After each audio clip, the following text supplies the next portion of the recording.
Chapter 646. Back then, when Robert wanted to eliminate Danny Rise and Pycelle suggested hiring a faceless one. I was the one who stopped him because the price was too high. If I had known this would happen, I would have paid the Iron Treasury on credit. It's not my money anyway. Uncle Finger was truly wronged. He had traversed the Seven Kingdoms for decades and schemed against countless people, but he had never done anything to the Long family. He never had the chance. But that woman had a big mouth and lured this resurrected spirit to him. All right, it's getting late. You should be on your way. Saying this, Madame Stoneheart turned around and said to the tall woman guarding the door, Maya, leave this to me. You can go now. Yes, madam. Maya bowed and left the hall with her hammer. Maya Stone East was the illegitimate daughter of Robert and Ide when they were still foster children in Erin Valley. She only remembered her father's appearance and knew that she was an illegitimate daughter. Since her surname was Stone East, of course she was an illegitimate daughter. But she did not know that her father was the king. Other than her, everyone else knew. Due to her special identity, Maya's position in the valley was also special. If there were guests visiting the Eagle Nest, she would be the tour guide and lead them through the steep stone steps carved into the wall. Because of this, Maya had the chance to get to know Caitlin and build a good relationship with her. All the fresh food in the Eagle Nest was brought up from the valley by Maya's mule. Therefore, Uncle Finger was stuffed into a sack and placed on a mule like a big pumpkin. He passed through several checkpoints and did not attract the attention of the guards.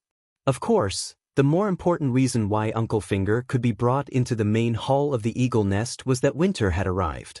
Most of the servants in the Eagle Nest had moved to the Moon Gate Castle. Only a few old people were left in the castle at the top of the mountain to guard the treasury. There was not a single person in the main hall of the castle. No one could hear him even if he screamed himself hoarse. Uncle Finger guessed that he would be thrown down the Moon Gate by the spirit in front of him. He said angrily, "It's fine if you let Maya kill me. Why do you have to do it yourself and use such a cruel method? No matter what I've done, my love for you is so deep and true. Is your heart made of stone? Don't you feel anything?" Madame Xion's lips curled into a mocking smile. She took off her cloak and said, "Your love for me is so deep and true. You even told everyone you met that you stole my virginity. Today, I will repay your love and make your dreams come true." Uncle Finger, who was yelling in anger, suddenly felt a chill down his spine. He widened his eyes and looked at Caitlin, whose clothes were disappearing. He said in fear, What are you doing?" After taking off his clothes, there was no enchanting woman in the hall, but instead, there was a monster. His skin was as pale as frozen milk, without a trace of the luster of a living person. Half of his once thick red hair had fallen off, and the few strands of hair that remained were as dry as grass, grayish-white like the bones of a dead person. Although she had been resurrected, the wounds on her body had not healed. It was like biting off an apple. The remaining wounds would not grow back, leaving only dried blood clots. Even the green fascia and white bones under the muscles could be seen. She had been soaked in the river for a few days, and her body was full of holes from fish and prawns. She was like a mandrill in human skin, but that skin was peeled off from a rotting female corpse that had been dead for many days. Uncle Finger was so scared that he almost fainted. He shouted, "No, Caitlin, you are not such a person." "Don't." Madame Xion did not let him have his way. She even held an oil lamp and showed her beautiful body to Uncle Finger. Uncle Finger supported himself with one hand and retreated with all his might. Madame Xion made a sound as if she was laughing. She followed him easily. "Caitlin, don't be rash. Think of Ide, think of Sansa. You are the noble young lady of Riverrun, the elegant Duchess of Winterfell." Uncle Finger was completely flustered. He tried to provoke her with words as he moved toward the Moon Gate. The area spanned across two mountains, so the main castle in the center was suspended a few hundred meters in the air. The builders of the castle had even chiseled through the center of the hall to build a door, which was the Moon Gate. Jumping down the Moon Gate was like jumping off a cliff that was a few hundred meters high. Uncle Finger would rather kill himself. However, Madame Xion had left her kindness and tolerance to Lalo. She could even kill an innocent person, let alone an enemy who had destroyed her family. She lifted his broken knee and dragged him back while Uncle Finger screamed like a pig being slaughtered. Then she tore off his clothes and blanket. Ignoring his fierce struggle and pleas, she fed him a bottle of low-quality aphrodisiac concocted by the forest witches. After a while, she sat down on him. Oh no, Uncle Finger cried like a cuckoo or an old ape. He could only accept it helplessly. He closed his eyes and cried bitterly. The heat below could not warm Madame Xerxian's heart.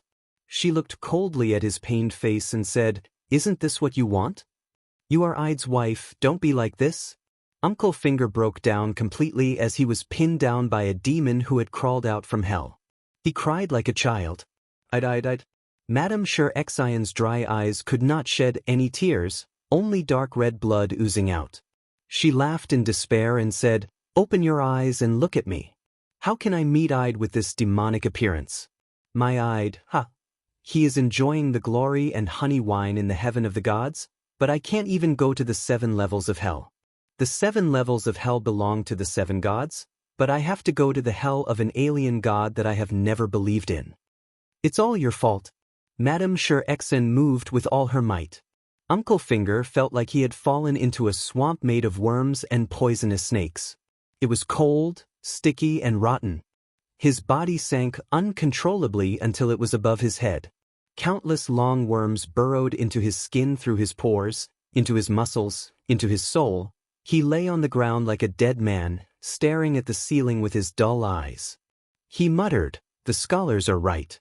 We mortals need a real world without magic, megalosaurus, and gods." Seeing him like this, Madame Xerxian laughed strangely. She was happy after getting her revenge. But it was like a bottomless pit had opened in her heart. No matter what kind of happy feelings were poured into it, they would immediately flow into the hole and flow to an unknown place. Instead, it was hatred, resentment, jealousy, and other negative emotions that stayed in her heart and filled it to the brim. She could never be happy. Every second of her time in the human world was torture. Sigh, I should go back to hell. Sansa, goodbye, Rickon, I'm sorry, Bran. Where are you, Arya? Where are you? Madame Xerxian bent down and hugged Uncle Finger tightly. Their bodies rolled, and the two of them rolled into the moon gate together. The cold wind howled, and the moonlight was bleak. The two entangled bodies were smashed into a pile of meat paste. The mountain peak was tall and seemed to hold up the crescent moon in the sky. On the west side, Alicia's tear was like the Milky Way. It poured down from the peak of the mountain, creating a cold river that ran through the valley plains. The waterfall rumbled, and the surface of the water shimmered. The moonlight shone like a silver ribbon that fell from the sky. Not far from the river, on a barren hill made up of rugged rocks and black soil that was dotted with snow, a few people squatted and chatted under a limestone rock that had been ravaged by the cold wind. "Perhaps you still have a mission that you have yet to complete." "Mir," Soros said in a low voice as he tightened his fur. "Light King, what do you want me to do?" Madame Xerxian's dull eyes looked at the crescent moon that was like a blade in the sky and asked coldly. She was dead. She was resurrected. The Brotherhood without flags had long known of her plan. They also knew that she wanted to die. After they helped her kidnap Uncle Finger, they waited at the foot of the mountain for her to fall from the peak. Actually, Madame Xerxian's predecessor, the Lightning King, had always wanted to die. He had died 7 or 8 times and was resurrected 7 or 8 times. But every time he was resurrected, he would lose some of his beautiful memories. The more he was resurrected, the more painful it was. He couldn't take it anymore. After he found Caitlyn's body, he gave her his kiss of life. He finally died, and she replaced him in this world. At first, she was glad that she had the chance to take revenge. But now, the mission of revenge was entrusted to her children. She longed for eternal sleep, but she couldn't do it. The red-robed monk in Mire pieced her body together. When they held a farewell ceremony, she was resurrected. Soros wasn't sure if he could resurrect her.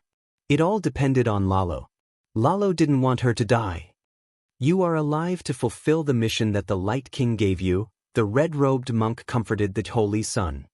Madame Xerxian was the Holy Son of the Red God Church. "My uncle also has a mission. Can you resurrect him?" Jamie with messy hair asked. The kidnapping of Uncle Finger was done under his guidance. The captain of the King's Guard was actually a bandit here. He died too long ago. Plus, his body is in Baylor Cathedral. Soros shook his head. The Holy Mother is so biased. Why did she resurrect that bastard Big Sparrow instead of my uncle? He was one of the few good people in our family. Jamie curled his lips. He scolded the Holy Mother, but no one scolded him because they were all believers of the Red God. Let's go. It's almost dawn, Lemon said. Everyone got up and was about to leave when Madame Sherexen suddenly saw a head. There was a hole, and white brain matter flowed out of the hole onto Uncle Finger's handsome face that had died with his eyes wide open. Resurrect him? Soros was troubled. He is different from you. You are like a piece of wood that broke into pieces after falling. He is like a pile of cow dung. His rotten flesh is everywhere. You can't make a whole person. Madame Sherexen looked around and pointed at the dogs pulling the sleigh. The head is intact. Can you put it on the dogs? I'm afraid not. Soros' face was pale as he hesitated. They sewed my son's head on the Demon Mountain's neck. Is the great King of Light inferior to a scholar? Madame Sherexen's voice was like a hurricane from the ice purgatory. I'll try, the red-robed monk said helplessly. Jamie shuddered and said with a trembling voice, Why do you have to do this? You've already killed him. Madame Sherexen said coldly, I need a companion on the way to hell. Why don't you accompany me? Jamie did not say anything and quickly went forward to untie the sled dog. I want a bitch. Madame Sherexen said again. Jamie's body stiffened and he moved even faster. Lemon cut off the dog's head. Jamie hugged Uncle Finger and pressed his head against the dog's neck. The blood quickly solidified in the cold night and the head stuck to the neck. The night is dark, everywhere is dangerous. The day is bright, full of prosperity, Soros finished chanting, but the corpse was still a corpse. No, the red-robed monk said helplessly. I'll do it.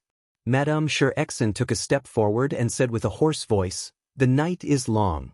I need a companion. Holy Lord of Light, please help me. Soros' face twisted. How dare you distort the King of Light's teachings? Is this heaven? The dog's paw twitched a few times. Uncle Finger opened his eyes and said blankly, Why is heaven so cold? Soros. Jamie put away his frightened expression and shouted at Uncle Finger, You dog, you started the civil war of the 7 countries and murdered my son. You still want to go to heaven? Woof for you. Suddenly, Uncle Finger looked down and saw his current appearance. He howled, Ow, no, Mother of Mercy, I fell into the 7 levels of hell and became a dog demon. Chapter 647. Little Finger is dead? Tyrion was confused. Aegon saw that his shocked and confused expression did not seem fake. He frowned and said, You really didn't do it? Then who did it? Tyrion came back to his senses. He raised the chain in his hand and said, Untie me. I just came back from the old town. Princess Elaine has been with me all this time. Aegon glanced at his cousin. Seeing her nod, he said, Wear it first. The vassals of the valley are furious. They are all shouting that they want to put you on trial. Soon, the dwarf Elaine and Aegon flew to the valley and landed at the Moongate Castle's drill ground. Just like a few days ago, the main castle was packed with nobles and knights. The former venue of the wedding banquet was now the trial hall. Because of the special relationship between the dwarf and Aegon, King Aegon wanted to avoid suspicion. The judges were Queen Sansa, Bronze Yohn, and a few other vassals of the valley. The midget entered the hall and observed his surroundings. He was surprised to see that among the people in the valley, there were many who were laughing and chatting, followed by those who had solemn expressions. There were even fewer people who were glaring at him angrily, and there were 0 people who were heartbroken. Oh no, there was still one person who was mourning for Uncle Finger's death. Queen Sansa was dressed in plain clothes that hugged her graceful waist. Her pink cheeks were filled with grief. Her eyes were red and swollen like pink peaches.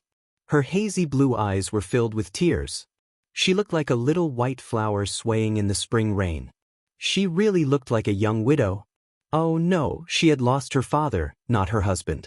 For some reason, second brother, who had been working tirelessly for 2 days and 2 nights, looked up at this moment. The dwarf quickly looked away from the queen's full breasts and bowed. Tell me first, why do you think I killed Littlefinger? He was calm and took the initiative. In the past few years, he had been put on trial twice.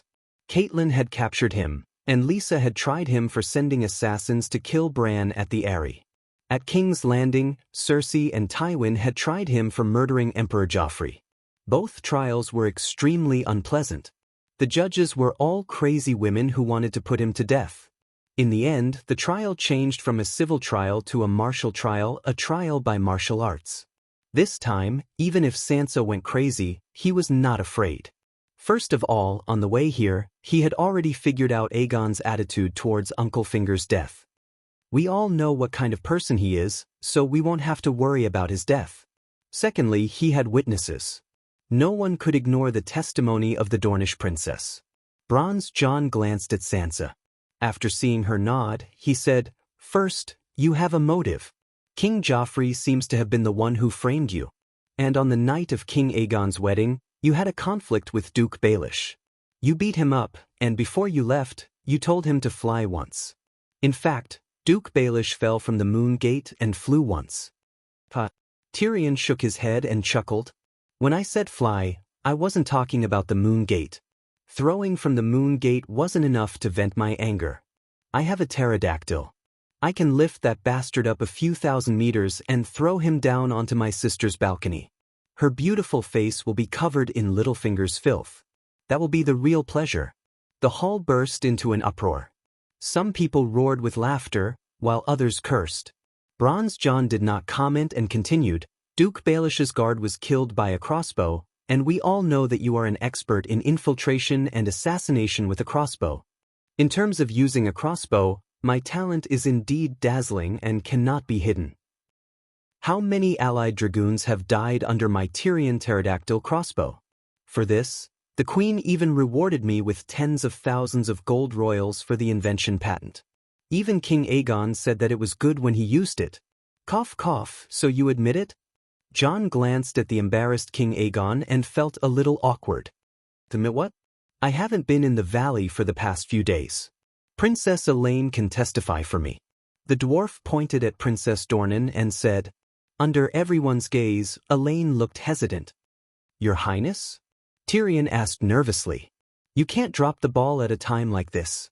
Elaine glared at him, and her expression became even more conflicted.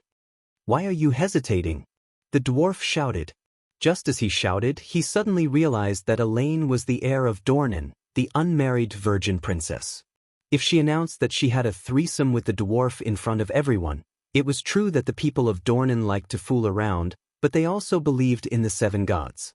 They could fool around without being afraid of others saying anything. However, it was a little insulting to admit that they were fooling around in front of so many nobles. Thinking of this, the dwarf immediately shouted, "Elaine, tell us. Let's go to the old town to find Rosie, the real Rosie in Rosie's Dream." On the sunny beach of Green Pavilion Island, the 3 of us had a perfect 2 days and 2 nights. Tell them. "Rosie? 7 gods above. Rosie, it's so convenient to have a dragon. I've always wanted to, sigh, not to mention Rosie, even Princess Elaine is a top-notch beauty. She actually had a threesome with such an ugly and deformed little devil monkey. Holy Father, why is this world so unfair? What's unfair about it? The dwarf has a pterodactyl. Just like on normal days, no matter how ugly or old we nobles are, we are still more loved by women than the handsome commoners. A pterodactyl knight is obviously of a higher level than us ordinary knights. So, I also want to become a pterodactyl knight, Harry thought in his heart. I'm thinking, isn't it impossible for a dwarf? How is he going to deal with 2 women, even though they are more stimulating to any man than an aphrodisiac? Sigh, you don't understand. The Dornish people are very, it must be Princess Elaine and Rosie. Then the dwarf rubbed his penis and cheered them on. I see. The hall seemed to have exploded. The knights and nobles were all excited. They didn't care where they were and discussed loudly. Hearing everyone's words, Elaine's face turned pale and then red. She glared at the dwarf who was looking at her guiltily. Then she shrunk her neck and lowered her head in shame. "Silence, silence!" Bronze John shouted with all his might. There was no table or hammer. After a while, the hall changed from a noisy market to a quiet library. John said angrily, "Everyone here is a noble gentleman. Why are you talking like a street bumpkin? King Aegon and Queen Sansa are still here." Everyone lowered their heads and humbly listened to him. Bronze John nodded in satisfaction. He looked at the dwarf and said, "Tyrion, tell us the details of what happened in the past 2 days." Everyone, "John, you old bastard. Why don't I use Tessa to carry you to the old town and you try it yourself?" Tyrion cursed. Old John wanted to nod and agree. "Alright, hurry up and untie me." Tyrion raised the shackles on his hands and said impatiently, "This is a farce. Who doesn't know who you are? When Jon Arryn died, you didn't do anything. It was just Pinky. How many people were cheering in their hearts? Ask yourselves honestly, do any of you care about his life or death? Who wants to take revenge for a little upstart from the Five-Finger Peninsula? Tyrion, you are insulting the nobles of the valley." Bronze John shouted angrily. "Jon, are you Pinky's vassal?" Tyrion mocked. Bronze John's face flushed red and he snorted. "At least he is the protector of the valley." Of course, Jon was not Pinky's vassal. No one here was Uncle Finger's vassal. Robert Arryn was still alive. He was the Duke of the Valley. If the nobles of the valley admitted that they were Uncle Finger's vassal, it meant that they had betrayed Duke Robert. Those who could take revenge for Uncle Finger were either his vassals or his relatives and friends. Unfortunately, Uncle Finger did not have any. This was the so-called foundation of the nobles. This was also the reason why everyone had always looked down on Uncle Finger. Without Little Finger, everything he had built up would be destroyed in an instant. And in this world, it was not difficult to make a normal person disappear. Just like Uncle Finger, he was kidnapped by a group of bandits. But if you killed Tywin, Kevin, and Lannister, you would still be a giant. Tyrion, Duke Baelish is my godfather. You insulting him is the same as insulting me. Sansa rebuked angrily. Tears poured out of her eyes, but she forced herself to maintain the dignity of a queen and did not cry out loud. The nobles felt pity and respect for her. Even the dwarf was stunned. He thought that the best goddaughter of the Seven Kingdoms was really devastated by the death of the best godfather of the Seven Kingdoms. He glared at Aegon. "What are you doing? You have been married for a few days and you still haven't let her see Pinky's true colors?" Aegon shrugged helplessly. "Sigh, my cute little wife. She is very smart and believed my words, but she is too kind and benevolent. She only remembers the kindness of others and forgets their evil." "What? Pinky is dead. Are you sure?" Dragon Queen was shocked when she received the news. "I am 100% sure. The people of the valley found Pinky's corpse at the foot of the mountain. It was a horrible sight. It was a pile of rotten meat. Even his head was taken away by a wild wolf. But from the protector of the valley ring on his severed finger, we can tell that it was Pinky. Oh right, his clothes and the mimic bird badge are still there." Marvin said. "Who is the murderer?" Dany asked again. "We suspected it was Tyrion, but—" Marvin's eyes wandered as he told her about Tyrion and the other two. Now that the people of the Seven Kingdoms know, Prince Dowling will be furious." Dany's mouth twitched. Then she remembered that she was also partly responsible for this. That Rosie, she was also a pretentious little bitch like Sansa. Other than Sansa, Pinky was not liked by anyone else. After many investigations to no avail, Tyrion suggested that his death be blamed on Cersei. Marvin said. "That's really, Your Majesty, there is something you need to pay attention to." Marvin's expression turned serious as he reminded her, "I realized that Sansa Stark is not simple." Not long after Pinky's death, she became the new protector of the valley and Robert Arryn's guardian under Bronze Yon's suggestion. Also, she is far more popular than Pinky. The valley is almost under her control. Perhaps. A person flashed across Dany's mind, Madame Stoneheart.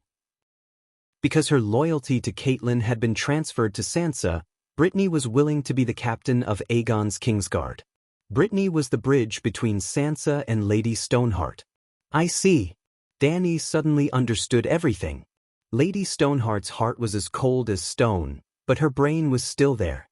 The marriage with Aegon, the alliance between wolves and dragons, was the best choice for Sansa and Stark. Also, Prince Aegon's goal has changed, Marvin added. Chapter 648. In the plan that Aegon and Tyrion agreed upon, after the marriage, the Knights of the Valley would immediately head south to King's Landing and help Aegon obtain the Iron Throne. After that, they would command the world and sweep through the factions that refused to submit to them, finally taking down the entire Seven Kingdoms. Uncle Finger had no reason to reject this plan, but after Uncle Finger's death, Sansa would ascend to the throne. As the Queen, the protector of the Valley and the Queen of the Northern Territory, she would have a huge say. Moreover, Aegon was still young. He was not an experienced and decisive king who had been on the throne for many years. He would be easily swayed by pillow talk. Sansa wanted revenge. The valley and the River Gen lands were neighbors. After leaving the Moon Mountain Range and walking north along the King's Road for 1,000 kilometers, they would reach the Frey family's River Delta city. Her grandfather's Rapid Flow city could be put aside for now, but she would not let Walder Frey, who killed her brother and mother and massacred many nobles in the Northern Territory, go. I do not deny that I want revenge, but what's wrong with vassals avenging the Queen? Queen Sansa said confidently. No one could refute her. That was because Aegon was the king. They were his vassals and the Queen's vassals. They should fight for her glory and avenge her. Moreover, the Frey family is a famous nouveau riche in the Seven Kingdoms. They have the most abundant food and wealth in the River Gen lands. We have 3 dragons. We do not need to mobilize our entire army. We only need a light cavalry of 2,000 men. We will definitely win in half a month. Even Tyrion was convinced by this reason. Sigh, Aegon actually found such a clever wife. Aunt Dany sighed. Your Majesty, Sansa Stark is not a kind person, Marwyn said worriedly. This is a good thing. With a good wife, the husband will be safe. Sansa will let Aegon truly gain a foothold in the Westeros, the Dragon Queen said in relief. Aunt Dany truly hoped that Nephew Gu would be able to resist plots. Erlu, the child of prophecy, Cersei, Yulun, assassins and schemes, and even the other ghosts and three-eyed crows outside the Great Wall. There were still many trials waiting for him. With Nephew Gu at the front, not only would she be able to relax, but the stable boy Simba would also be able to grow up peacefully. We're here, Mong City. Dragon Queen pulled on the reins, and the little silver horse began to accelerate rhythmically. Ding ding dang dang dang. Dozens of bells behind her head played a triumphant tune. This was the Dothraki Sea, home of the centaurs. Looking around, the vast and empty plains were like a carpet, spreading out in all directions. It was flat and vast, stretching as far as the eye could see. There were no hills or mountains, no trees, no cities, and no standard roads. There was only an endless grassland. The wind blew and the clouds surged, and the slender grass that was half a man's height swayed like waves. The Dothraki Sea lived up to its name. It was indeed a vast ocean, an ocean of grass. Harana grass was the main grass species on the grassland. During the rainy season, summer, it was green and glistening. The grassland was truly like a green ocean, undulating with waves. When it was close to the dry season, autumn, the Harana grass would begin to bloom. The small red flowers would dye the grassland into a surging sea of blood. When the dry season came, winter, the flowers would fall and the seeds would sprout. The entire world would turn into a thick bronze color. Dragon Queen was currently leading 500 Kars, wandering in the dark green and ancient yellow ocean. Other than the Harana grass, there were small lemon-yellow flowers, large-leafed grass that was as dark as indigo, blue and orange grass. She even saw grass with rainbow-colored spots. This was an ocean of grass. The centaurs were like fish, and the Khalasars were like schools of fish. They lived in the Dothraki Sea. Finally, we're back. Aggo gazed at the tall V's Dothraki horse gate in the distance, and let out a long and deep sigh. This time, we will conquer this place. Ricardo patted the steel scimitar at his waist and announced loudly. Xiao Gu was stupefied and didn't say a word. We have to hurry. The Battle of Mirin is the main event. Don't waste too much time in Horse King City, Kuei Luo said solemnly. Don't worry, I'll be quick. Danny on Little Silver's horse smiled faintly. As the Alliance army gradually approached Mirin, she finally decided to make a move against the centaurs. She wanted to unify the Dothraki Sea and be crowned the Heavenly Khan of the Great Plains. 500 elite horsemen stepped onto the main road, which was covered in broken grass and brown soil. They slowed down as they approached the Horse Gate. Horse King City's full name was Viz Dothraki. Although it was called a city, it was actually a long-term settlement near a mountain range and a lake. The grassland settlement had no city walls, no castles, and no tall towers. But it did have a very peculiar city gate. Although Horse King City had no city walls and was ventilated on all sides, the centaurs had formed a rule that everyone knew. Anyone who entered or left Horse King City had to go through the Horse Gate. The Horse Gate was made up of two huge bronze steeds standing on their hind legs and leaping high into the air. This was the action that would appear in any movie, TV show, or picture that involved steeds. The two horses raised their two front hooves, and their hooves met in the air more than 30 meters above the road, forming a pointed arc standing in front of the Horse Gate. For Rayal, Danny actually experienced a peculiar sense of beauty. Standing in front of the Horse Gate in particular, looking out at the endless rows of yurts in the distance and the purple goddess mountain in the distance, the Horse Gate was like adding a frame to a grassland landscape painting. Dragon Queen is here. The number 1 Kali of the Sea of Grass has come to Horse King City. Danny Lilith has brought Khalasar back to Horse King City. Before Dragon Queen had even stepped through the Horse Gate, the passers-by on the roadside had already recognized her. Their cries of surprise were like a string of firecrackers going off into the distance. Horse King City was not closed off. On the contrary, it was very tolerant of foreign merchants. The centaurs would wantonly attack the cities, towns, villages of other races, plunder their wealth, and kill the people in the cities. But in the Sea of Grass, as long as it was a merchant group heading to Horse King City to do business, the centaurs would never provoke them. Merchant groups from the Barren Land, Yasya, Shadowlands, and the Jade Sea all gathered here to buy and sell goods. There were also many merchants who brought specialties from the Western world. They came from Khal, Pentos, Slave Bay, Volantis, and other city-states. There were even many Westerners. Miraculously, the centaurs, who had no concept of finance, had actually turned Horse King City into the center of trade between the East and the West. It was the quills of the land. One of the most important reasons was that Horse King City was very safe, but there were no taxes. Yes, the centaurs only accepted gifts, and did not have jobs like tax officers or customs. There were many people who came here to do business, especially after Danny sealed off the sea trade. On the dirt road from the Horse Gate to the center of the city, there were caravans driving carriages and camels, causing Danny and the rest to slow down. But the dense ringing of bells from Dragon Queen's braids was much more effective than the sirens on the streets. It was like a tiger clearing the streets.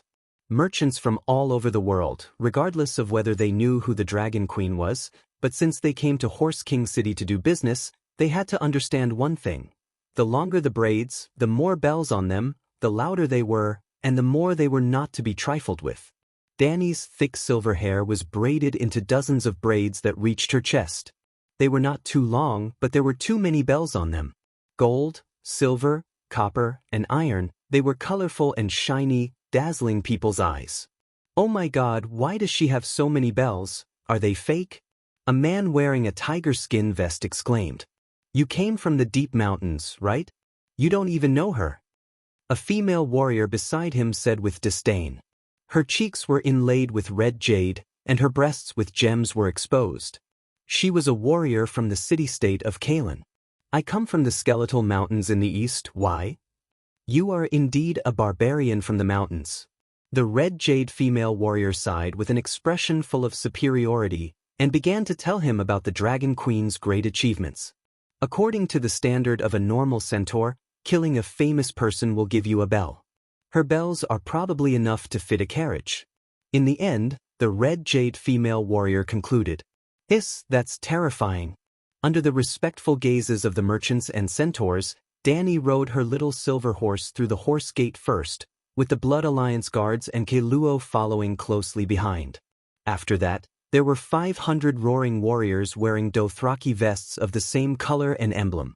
All of them were strong and had arrogant expressions. Behind the horse gate was not a bazaar or a yurt, but a long avenue of the gods. The so-called Avenue of the Gods was a road full of ruts and withered grass. On both sides of the road were statues of gods and heroes that the centaurs had plundered from various city-states. There were statues of gods that had been worshipped by the declining cities but had long been forgotten, as well as stone statues of kings sitting on thrones. There were also all kinds of monsters from the Shadowlands: black iron dragons with jeweled eyes, griffins with ferocious roars, scorpion-tailed beasts with lion bodies and scorpion-tailed beasts with raised tails. There were even devil statues that were deformed and terrifying, yet extremely lifelike, causing the timid to be intimidated by them. Most of the statues were made of stone and metal. The faces of the people had been battered by wind and rain for thousands of years, and had long become broken and blurry, making it impossible to identify their origins. Where's my steel statue? It was still there the last time I saw it. Dani suddenly asked in surprise. Go ask Dosh Kaling. It's very likely that the news spread and it was dragged away. Kue Luo looked around and comforted her, but don't worry, it's always the centaurs who rob others. It should still be hiding somewhere in Horse King City. Speaking of Dosh Kaling came. Before entering the bazaar, a large group of people walked along the Avenue of the Gods to welcome them. They were Dosh Kaling, the overseers of Horse King City. Some of them were as old as rotten wood and carried long carved crutches. Every step they took seemed to be the last of their lives as they struggled and trembled. There were also tall and strong middle-aged women who strode forward with their heads held high and without the slightest hint of timidity, as if they were all female calls. There were also young women in their teens and 20s who looked curiously and enviously at the Dragon Queen who was on Little Silver's horse and smiling faintly. There were 45 Dosh Kaling in total, followed by several times as many eunuchs and slaves. They had all been Khaleesi at one time. When their husbands died and the new Khal elected a new Khaleesi, they would be sent here to be in charge of the vast Dothraki Sea. After the Khal died, his wives wouldn't be tainted by any centaurs, and would stay in Horse King City as wise men. Whenever the Khals of the Grasslands wanted to make an important decision, they would come to Horse King City to ask for the Dosh Kaling's advice and ask them to divine good or bad fortune. Apart from the fact that they couldn't leave Horse King City, the Dosh Kaling still had a lot of status and power. Dani Liz, have you come back to join us? The oldest of the old women shouted sternly as she stepped forward. No, I've come back to rule over you. Chapter 649. Rule us? It was a hunchbacked, emaciated old centaur with only a single black eye left. Khal were all centaurs, but Khaleesi came from all over the world. Blonde hair, blue eyes, silver hair, purple eyes, red hair, brown eyes, green hair. There were even a few black girls. But the leader of the Dosh Kaling was an old centaur woman. It's not impossible. You have the right to replace me and become the leader of the Dosh Kaling. The one-eyed old woman thought for a moment and nodded. No, you've misunderstood. I'm not a Dosh Kaling. I don't just want to rule you. Dani waved her hand and looked at the people around her. She said loudly, I want to rule everyone. Everyone within sight and beyond will kneel before me. You, how dare you? The old women shouted angrily. The one-eyed old woman looked at Dani with her dark eyes and said sternly, You're not a Khal, you're not a man. How dare you dream of becoming a steed that rides the world? I'm Khaleesi. I have 20,000 roaring warriors under me. I'm stronger than any man. Why can't I become a steed that rides the world? Dani said calmly. You're not the one in the prophecy. You're not even a centaur. The one-eyed old woman said loudly, I'm not a centaur. But ever since I married Khal Drogo, I have the same rights as a centaur. Just like them? Dani pointed at the people in front of her. They were all Dosh Kalin of other races. They weren't originally centaurs. But after they married the Call, they became Dosh Kalin like you. The one-eyed old woman was speechless. She was stunned for a while before saying, "No woman has ever been a Call. There's a first time for everything. Don't the zebra people next door have a female Jaha, equivalent to Call? Also, the zebra people's first Jahata, Call of Call who rides the world steed, Zanya was a female warrior." Danny said. Unfortunately, she was playing the lute to a cow this time. The one-eyed old woman might be very intelligent and had experienced many things and people. She even had some understanding of the zebra people next to the Bone Mountain, but she had never heard of Zanya. Seeing the old woman's doubtful expression, Danny understood that the old woman probably did not know about the zebra heroes from thousands of years ago. Sighing, she turned around and looked at her roaring warriors, asking loudly, "Are all of you truly loyal to a female Call?" Kue Lua was the first to draw his scimitar. "Long live Calixi! Long live Cow of Cow!" The lackeys behind him immediately knew how to answer. He also raised his scimitar high into the sky and shouted, "Long live Calixi, long live the Call of Call." Their voices were uniform, and the sound waves overflowed into the heavens. The group of old women were shocked, and then they retreated a few steps. Danny Rise equals the first female Call. It had become a fact that everyone knew. As long as Danny's Khalasar sincerely recognized her identity as a Call, the Khalasar on the prairie would also recognize her. Does it sound ridiculous? Just think about the formation process of the Khalasar and you'll understand. The Khalasar were not a race, and their boundaries were very blurry. Different Khalasars could seamlessly merge and expand infinitely. "Do you know what you're facing?" The one-eyed old woman said eerily. "Of course. All Calls will challenge me. I can't refuse." Danny nodded. "Tonight, at the foot of the Mother of Mountains, we will seek enlightenment from the gods. Whether there will be a steed that rides the world, we'll know tonight," the one-eyed old woman said. No matter what major matter the centaurs wanted to do, they would always go to the Mother of Mountains to seek divination. This was their tradition. Danny nodded, watching as Dosi Kalin left, surrounded by eunuchs and slaves. "Let's go and find a place to set up camp." She waved her hand and urged her horse forward. "Calixi, let's go to Khal Drogo's palace." "That's your inheritance," Ricaro called out. "All right." After walking along the Avenue of the Gods for 4 to 5 kilometers, the statues on the roadside gradually decreased. Then, an extremely exaggerated market appeared before their eyes. The layout of Horse King City was extremely simple. There was only one main road, the Avenue of the Gods. It started from the Horse Gate and went north all the way to the foot of the Mother of Mountains. The Avenue of the Gods was divided into 3 sections, front, middle, and back. The 2 sides of the front section were piled with statues that the centaurs had robbed. The middle section was the market, and the left and right sides were the market in the west and east respectively. The back section was where Dosi Kalin lived. The market in the west was occupied by merchants from the free trade city-states. It was a huge square, surrounded by mud brick huts and livestock pens. In the middle of the square were many vendors and rugged aisles. The market in the east was similar. Merchants from Asha, the Barren Lands, and the Shadow Lands traded there. Although centaurs were primitive, in Horse King City, everything from the east and the west could be bought. For example, Dorn's wine and Slaver's Bay's dragon paper. The wide streets were paved with withered wild grass and brown soil. Wild flowers grew freely here and there. Danny rode through the market in the west of the city, looking for Drogo's yurt. Perhaps the land in Horse King City was not worth much, but the buildings were very spacious. The total area was roughly 5 times the size of Myrene. It was said that Horse King City could accommodate all the centaurs in the Dothraki Sea. Well, it could only accommodate them, but it could not support them. After circling around a few streets, Danny stopped and said awkwardly, "I don't remember the way. Do any of you remember?"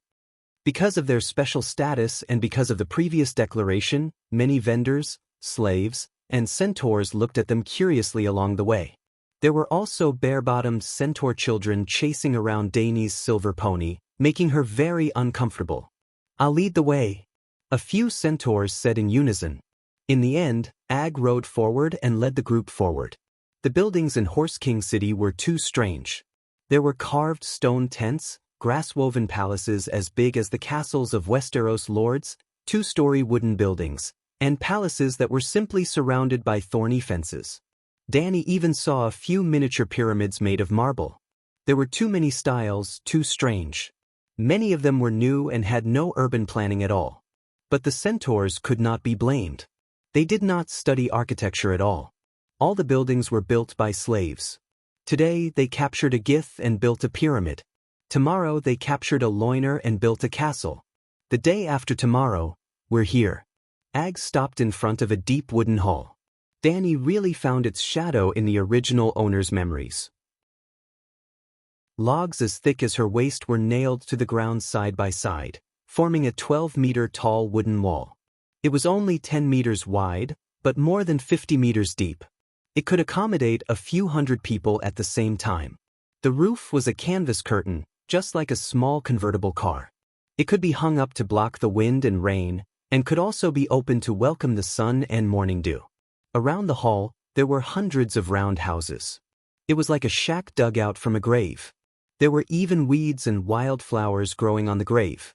Someone has taken over the Call's palace. Ag walked into the hall and found a centaur to ask.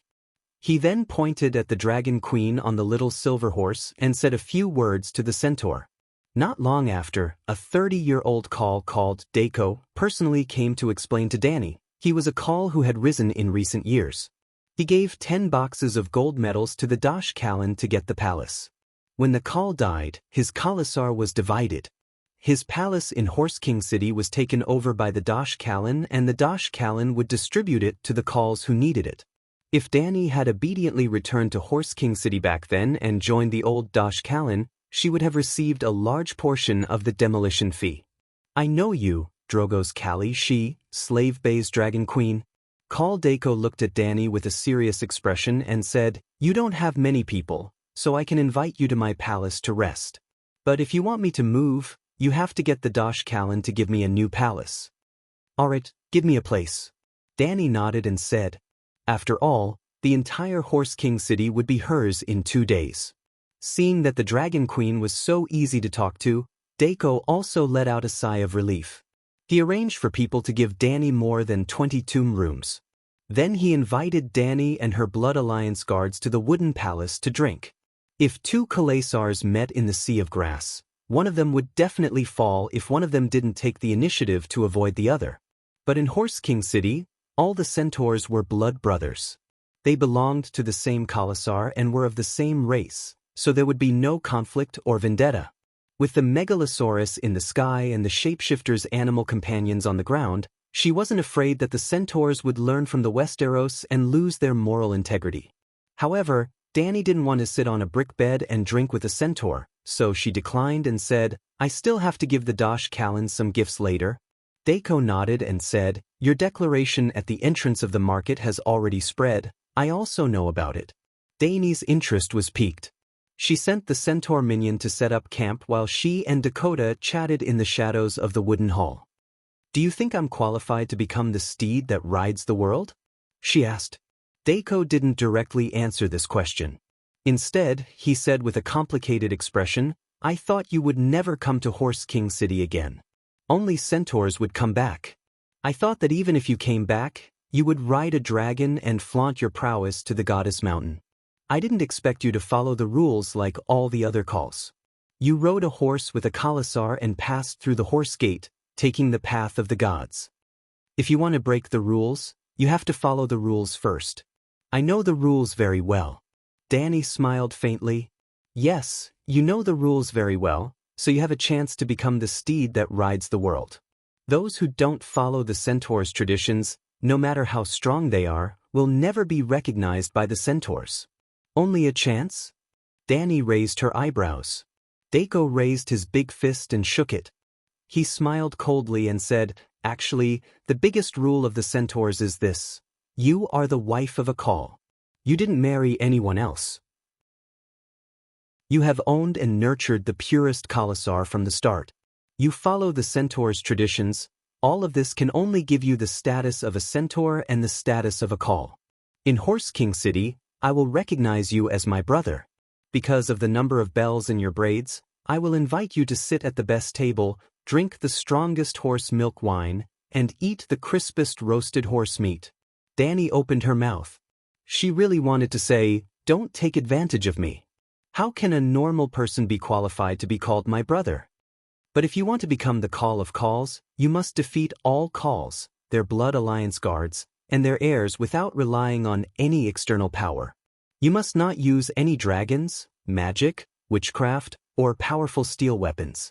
Under completely fair conditions, you must defeat all calls, their blood alliance guards and heirs. Call Dako shook his head and sighed. If you want the centaurs to be convinced, you must defeat us using the centaurs' methods. But you obviously can't do that. Hearing you say that, I have an idea. Dani raised her small white fist and shook it at the centaurs, saying, I don't lack this. Chapter 650. If one did not have any ambition for the centaurs, Calixi's identity would be worthless. But if one wanted to rule the centaurs, Dani Lisi Calixi's identity would be the first step to her ascension to the position of the Khan of Heaven. Don't think that ordinary centaurs could be casually chosen as the Call's Calixi just because they did not marry. In reality, after the Call married his wife, he would return to the Horse King City and get a marriage certificate from the Doshi Karen.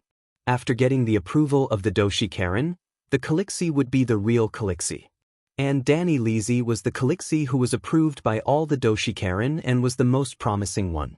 Especially when she had accomplished a feat that few centaurs could do, eating a wild horse's heart alive.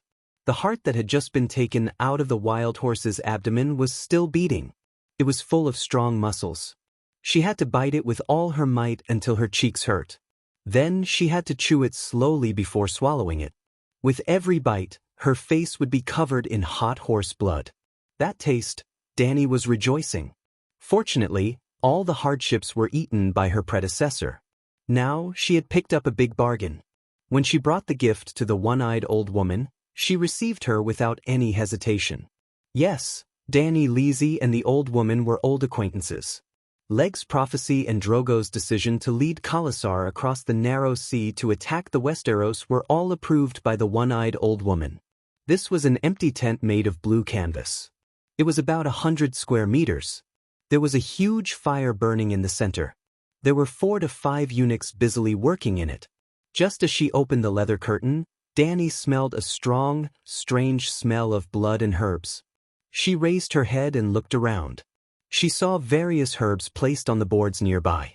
There was myrrh, saffron, acranthes, diospyros, sour grass leaves, mugwort, and so on. Obviously, this old woman also held the position of true Mongolian doctor. The old woman used her one eye to size up Dani and her Blood Alliance guard's waist and back. She nodded and said, "Very good, you have taken off your weapon." Mother Goddess Mountain was the holy mountain, and Horse King City was the holy city. Under the Mother Goddess Mountain, Horse King City strictly prohibited metal weapons. After the newly returned Call reached his palace, he would unload his weapons and give them to the slaves in the palace to store. Only then would he be able to move about in the city. Before Dani saw Dosi Kaling, she also followed this rule and left her sword and dagger in the camp. "Agu, bring the gifts in." Dani smiled and turned to the Blood Alliance guard. Soon, the centaurs lined up and walked in with large wooden chests on their shoulders. Dani's 500 centaur roaring warriors set off first and headed straight for Horse King City. When they got close to Horse King City, she rode on a megalosaurus while her Blood Alliance rode on a pterosaur and chased after them. At the same time, the megalosaurus and the pterosaur were carrying gifts that weighed several tons. Kacha, the box opened, and the golden light and the bright red bonfire reflected each other. The one-eyed old woman remained calm and unmoved. After the centaur left, another centaur came in and placed down a wooden chest the size of a luggage bag. When it was opened, another wave of golden light shone out. Box after box. The entire curtain seemed to be draped in a layer of gold. The old woman was finally moved.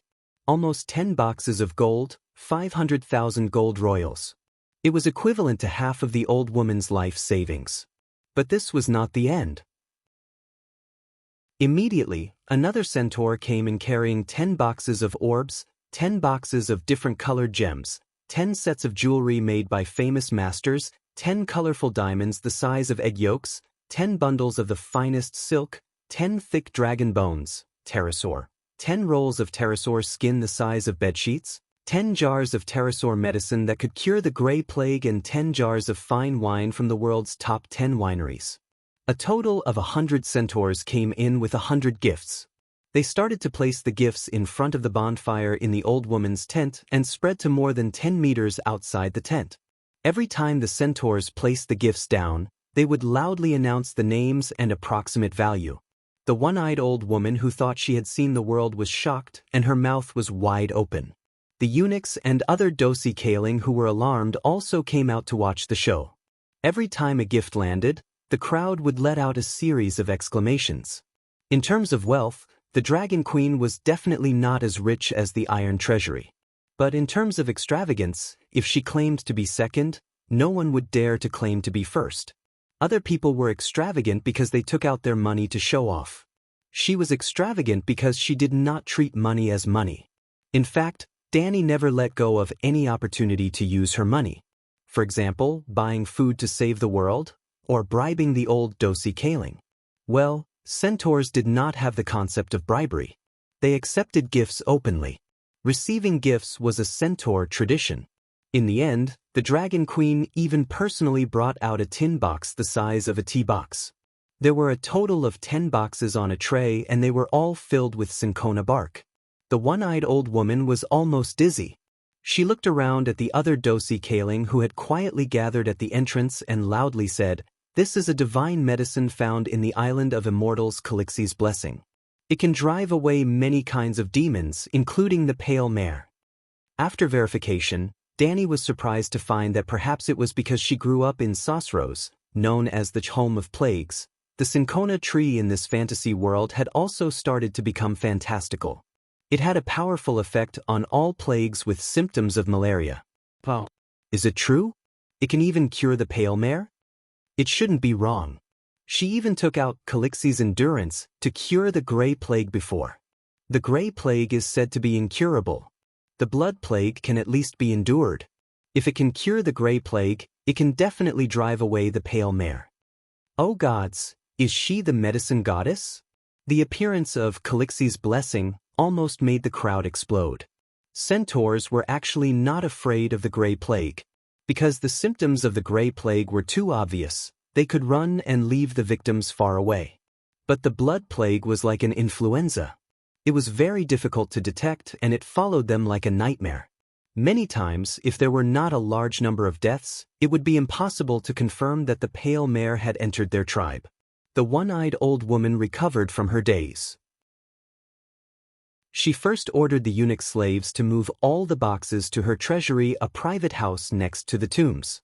Then she waved her hand to drive away the onlookers who had gathered around. When everyone left, she sat back on the first seat by the bonfire and sighed. "If you have the ability, it's not impossible for you to become a steed that rides the world." Did she relent? The effect of giving gifts was so good. No wonder it was impossible to stop people from going through the back door.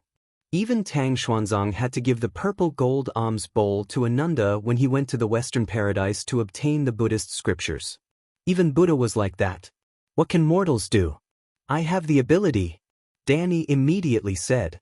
"I have heard of your deeds at Slave Bay. To be able to go against the world, you do indeed have the ability.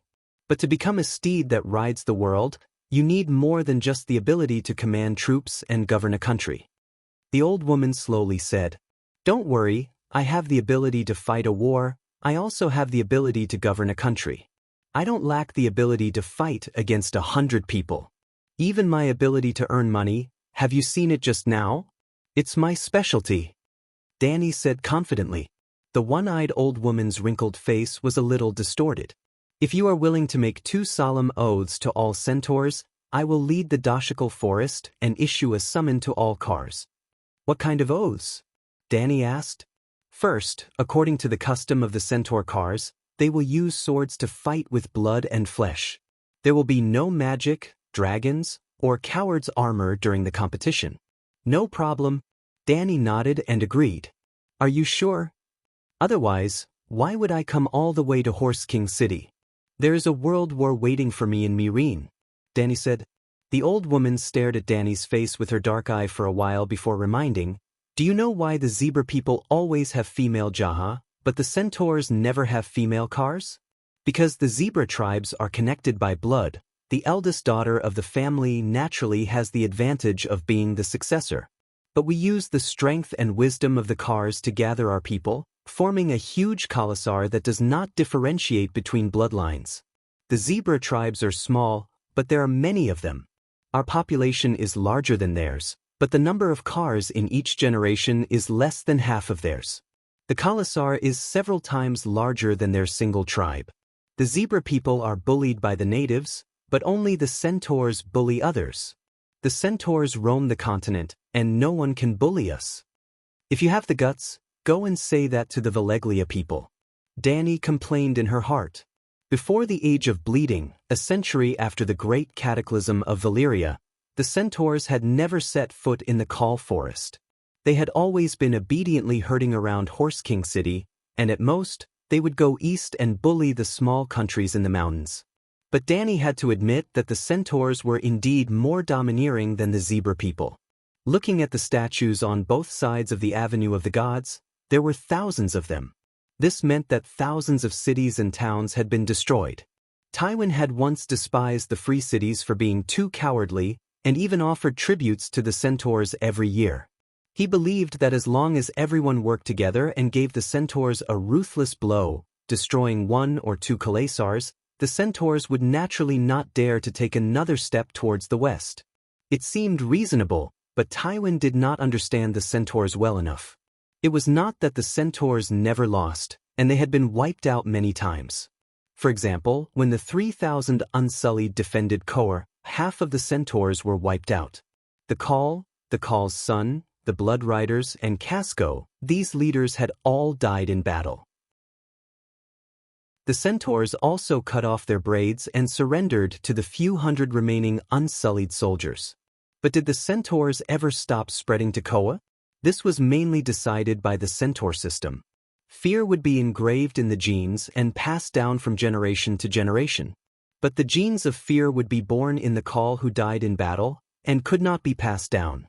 The newborn Khals were the bravest and most fearless of death, and his khalasar would definitely be brave and fearless as well.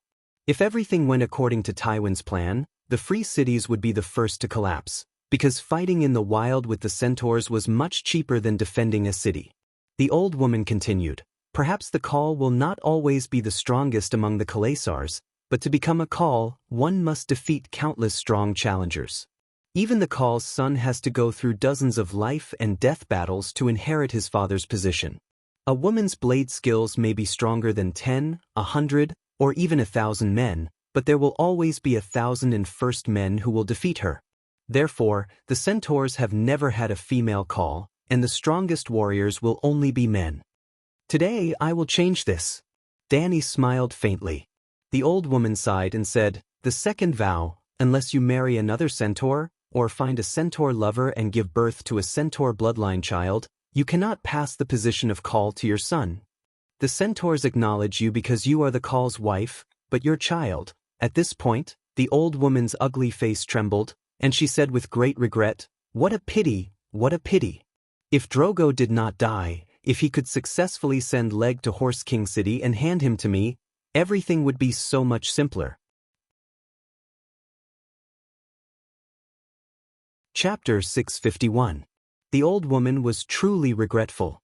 Leg had received her personal blessing and prophecy. Yes, the prophecy that Leg would ride the steed of the world was made by this one-eyed old woman. Then Leg died, in the original work. She even predicted that Drogo would win the battle and successfully cross the narrow sea to help her son win the Iron Throne. Drogo died before he could even win the battle. He died just as he left the Horse King City.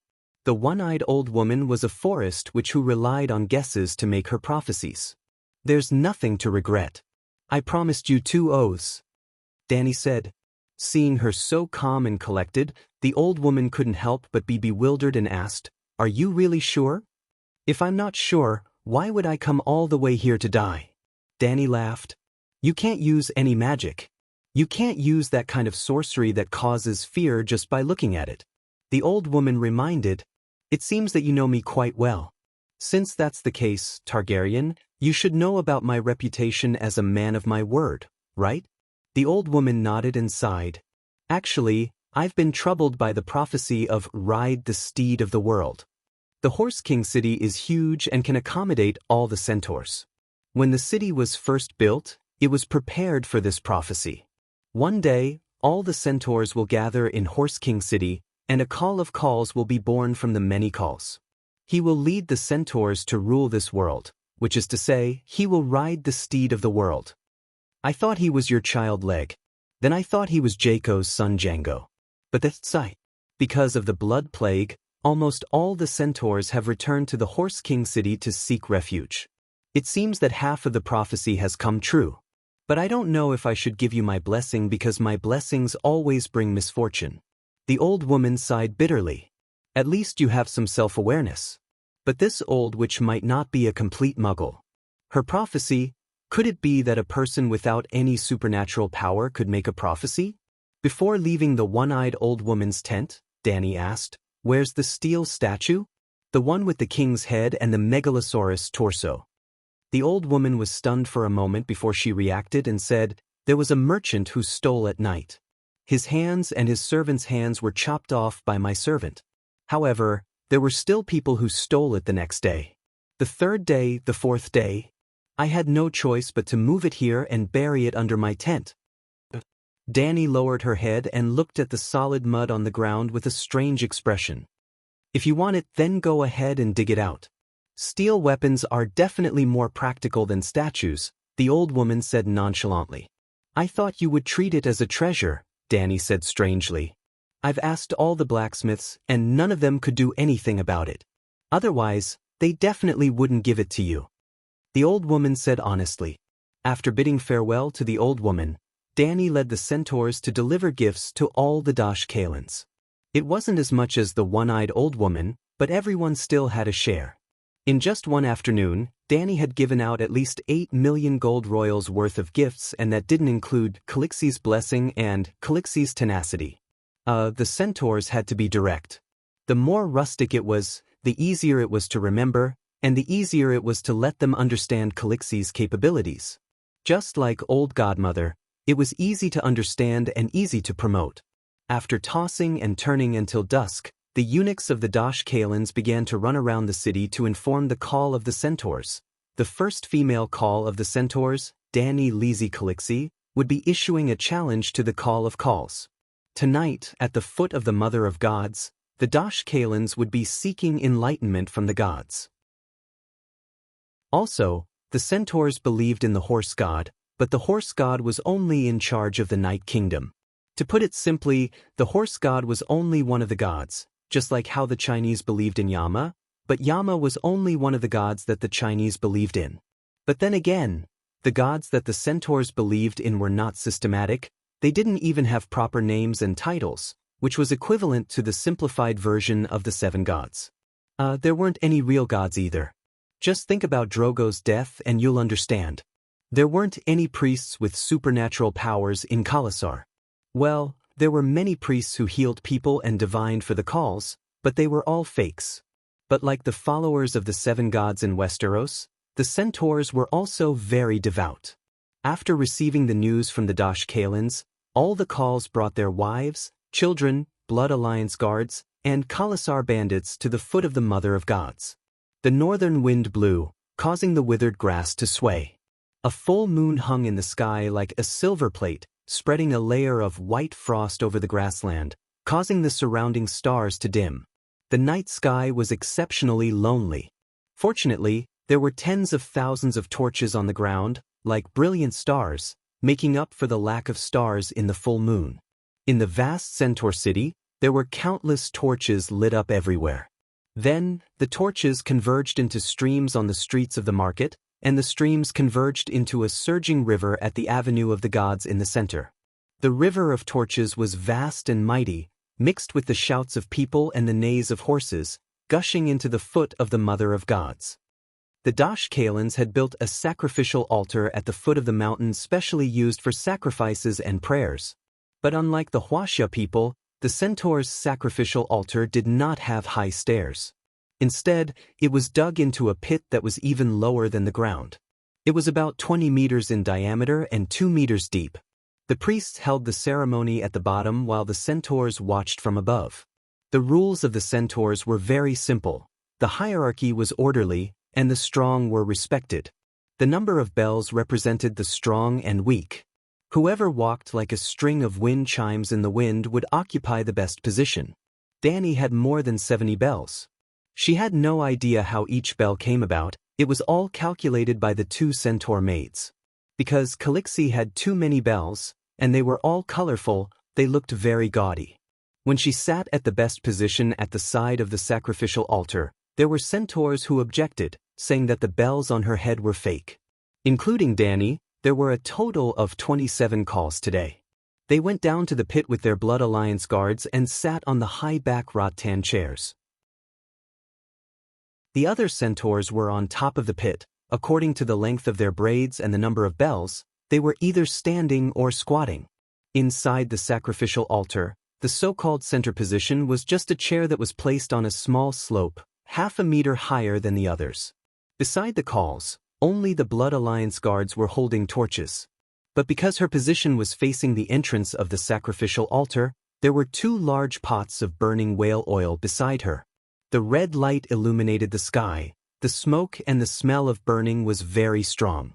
She was not afraid of the heat, but her white and tender face was already blackened and oily from the smoke. Even so, it still attracted the jealousy of the calls. But looking at the situation now, on a full moon night in the wilderness, there were 27 chairs under the mud wall. Every chair was occupied by a bandit leader with a tilted head. Beside the bandit leader were 3 ferocious-looking men holding torches. Dani sat at the head of the table. Beside her were 2 burning whale oil torches. It was really like the classic scene of the Devil's Night Gathering in old Hong Kong movies. And her position seemed to belong to the Devil's sect leader. At this moment, a group of white-clothed chivalrous men would suddenly fly into the sky and shout, "Devil, die!" and stab her with their swords. No wonder a group of little devils coveted her position. So, it was the sect leader's throne. She is very famous, but she has only risen for 2 to 3 years. How can she have so many bells? Mozokal complained. The old Call was in his 60s, almost 70. Among the Calls who were changing rapidly, he could be considered as one of the best. But he had been a Call for close to half a century, and he did not have half of Dani's bells, so he started to say weird things. Yep, after losing a battle, only the braids would be cut, but the bells would not be removed. So, age was also an advantage. You said that Calixi's bells are fake? If this was not the foot of the goddess mountain, even if you grew 10 heads, they would not be enough for me to chop off. Kalilo was furious. A Call has to have a Call's identity. You can't be like a normal centaur, casually killing someone and giving yourself a bell, right? Pono, who was on Dani's left, sneered. Ever since they parted at the Raza River, this was the first time Dani saw this great enemy of hers. His braids were longer, and he had more bells. There was a domineering aura around him. Other than that, he did not change much. He was a muscular man in his 30s, almost 2 meters tall. Dani only glanced at him and the Blood Alliance guard beside him as if she was looking at a dead man. She did not say anything. Yep, it was enough to have underlings to talk. After not seeing you for a few years, Pono, you have become ignorant. Ago said with a gloomy face. He is a frog at the bottom of the well. He can only see the grassland. Xiao Gu said blankly. Little bastards, you are courting death. Pono's Blood Alliance guard reached for the scimitar at his waist, but he touched nothing. Just as he was about to roll up his sleeves and walk forward, he saw the old woman walking down from the opposite side. Thus, he was unable to advance or retreat. He could only stand there with a red face and shout, "Little bastards, just you wait." They called him little bastards because in the past Drogo Colossi, their age and status far exceeded Ago, Ricardo and Xiaogu. At that time, Ago and the other two were only 14 years old. They could barely be roaring warriors. A cold, killing intent flashed across Pono's eyes. He gritted his teeth and said, "Tell me, how am I a frog at the bottom of the well?" Ricardo glanced at Danny. After receiving her signal, he immediately took 3 steps forward and shouted with his loudest voice, "Khaleesi's bells are made of different metals. Do you know why? She is a woman. She likes to be beautiful." A scarred call shouted. "Ha!" The calls in the pit, the Blood Alliance guard, and the centaurs above the pit roared with laughter. Ricardo did not get angry. He waited for them to laugh. When the laughter stopped, he laughed coldly and said, "Only a winged dragon knight is worthy of a gray iron bell. A small-scale battle is worth a bronze or silver bell. Only by conquering a large city like Meereen, New Jis, or Tolos is worth a gold bell. Killing a god is worth a black iron bell. Think about it. What level are you at? An old fellow like Mozo is barely worth a gray iron bell. Pono, you are now the strongest call on the plains. You can add a silver bell. As for the others..." Ricardo waved his hand and rounded up the remaining people. He said with disdain, "I am not targeting anyone. I am saying that everyone here is trash in front of Khaleesi. You are only given a bronze bell because you are calls and cannot embarrass the centaurs. As for the rest of the Blood Alliance guard, they are barely enough to give us a string of bells of different colors. Little bastard, how arrogant. I want to break his neck. Dosi Khaleesi, did you hear how this little bastard insulted us? Swords and blades are not allowed at the foot of the Mother of Saints Mountain. Blood cannot be spilled. I want to smash his head into a shit door." Centaurs had explosive tempers. After being mocked by Ricardo, the 104 centaurs in the pit all roared and cursed. The centaurs above the pit were also in an uproar. The scene was about to explode. A group of old women stomped their feet and shouted, but they were unable to quell the riot. Chapter 652. Whoosh whoosh whoosh, a gust of wind blew from the ground, and the hundreds of torches at the bottom of the pit suddenly burst into flames, almost touching the braids of the centaurs who were looking down from above. After a series of exclamations, the flames shrunk down and twisted into a lasso, wrapping around the Blood Alliance guards who were cursing out loud. However, the ring of fire moved with the centaurs, so they only felt a burning sensation, but it did not burn them. Red flames rose from the brazier beside Khaleesi, forming a clear wall of fire, protecting her and the 3 Blood Alliance guards in the center.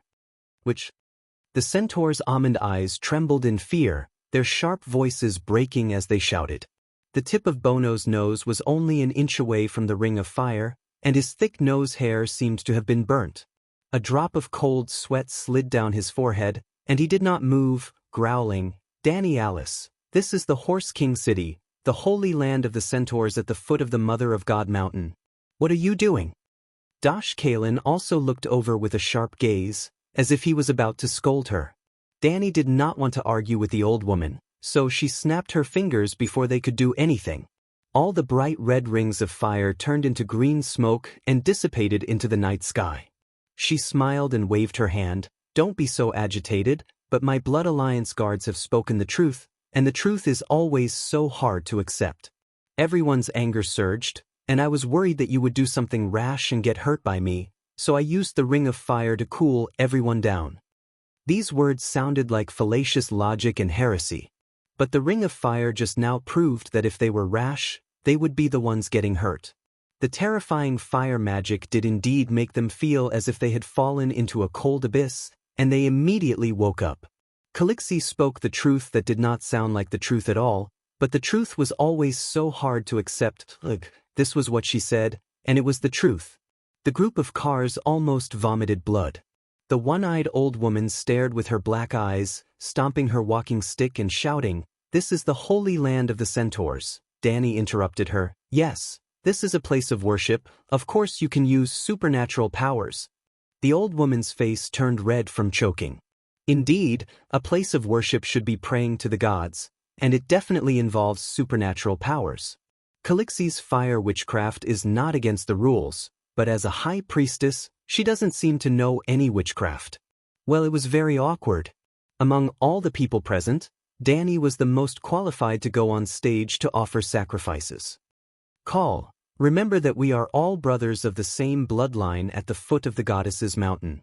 This old woman is going to start arranging the altar, so don't quarrel anymore. She could only muddle through like this. Old Call Maso muttered, we don't want to argue either, but Danny Lilith lied about the number of bells. A true centaur would never falsify the number of bells. She brought the customs of the cunning people of the land of the setting sun, Westeros, to the holy city. She is not qualified to challenge the call of the call. There was only one purpose for tonight's sacrifice, to seek revelation from the gods and see if the call of call would be born. In other words, should the king of call challenge that Danny suggested be held? In theory, any call could request to challenge the call of calls as long as he wasn't afraid of death. But there was a prerequisite. Danny had to obtain the right to challenge the call. Originally, this qualification had already been recognized by Dosh Kalen and all the calls. But now, because of the number of bells, her qualification was being questioned. Just as old Maso said, centaurs were true to their word. They saw the number of bells and the length of their braids as a symbol of glory, and they would never lie. How did you make so many bells in just 3 or 4 years? The one-eyed old woman frowned. She was also complaining in her heart, I was already prepared for you to issue the challenge, so why are you still causing trouble? Ago said, Dosh Kalen, you don't know how hard Calixi worked. Cough cough, I didn't work hard. It was just a coincidence, a coincidence. Danny coughed lightly and laughed. Hard work was also ruined by some little fresh meat. She didn't want to be labeled as someone who didn't know how hard she worked behind the scenes. Just now, the little brat beside you said that a black steel bell represents a god. But you have 7 or 8 black steel bells on your head. Could it be that you defeated 7 or 8 gods? Bono felt that he had caught a huge flaw and laughed proudly. Don't be so surprised. Ricardo looked at him with disdain and counted with his fingers. Immortal, Rat Chef, Crab King, Loach King, Beleriand, Red Dragon of Sheep Eggs, Bat Demon, Spider Demon, and Three-Eyed Crow. They were either defeated or killed by Calixi. There were 10 steel bells in total. You can imagine how high the quality of the bells on Calixi's head is. Yes, the bells were prepared by Jichi and Eri, and Ricardo had an affair with the 2 girls. Thus, he knew the origin of each bell better than Danny.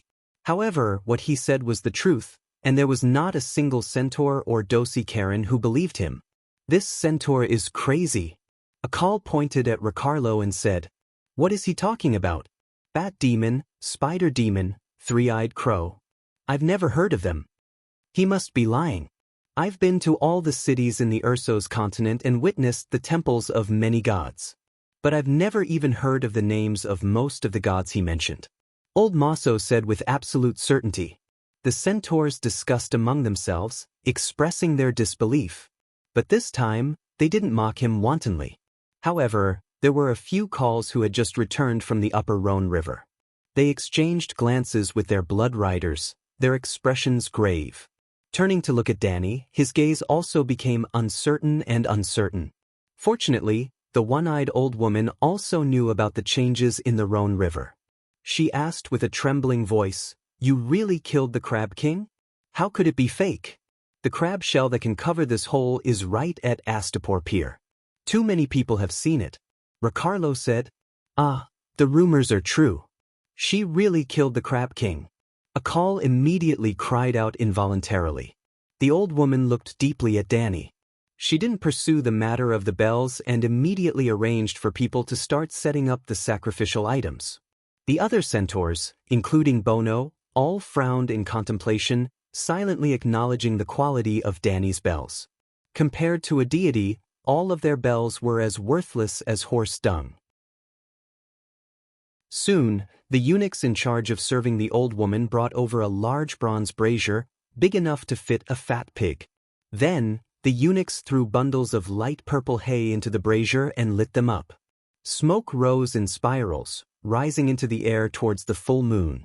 In an instant, the rich smell of grass filled the entire hole. Danny frowned. This smell.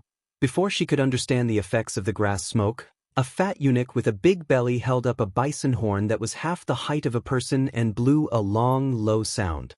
The group of Dosh Kalins each held a bronze bell, shaking it to produce a strange, crisp sound that resembled the chirping of birds. They chanted ancient prayers and danced around a huge brazier in a barbaric and solemn ritual dance. Under their painted leather vests, their buttocks swayed back and forth like pickled cucumbers, glistening with sweat. Danny looked at the scene in front of her and smelled the fragrance of the grass. Her consciousness was dazed for a moment before she reacted. There were no fluctuations of magic or soul power. This smoke was a hallucinogen. Damn it, she had underestimated this group of Dosh Kalins. They also had their own protective skills. Perhaps, the altar was designed to look like a pit to make it easier to inject the smoke? The smoke gradually dissipated. Perhaps the old woman smelled it every day and had high resistance. She was the first to wake up from the trance state of God summoning. Her chanting gradually lowered and finally stopped the ritual dance. She retreated to the side and became completely silent. Only the one-eyed old woman was left facing the extinguished fire and the bronze brazier.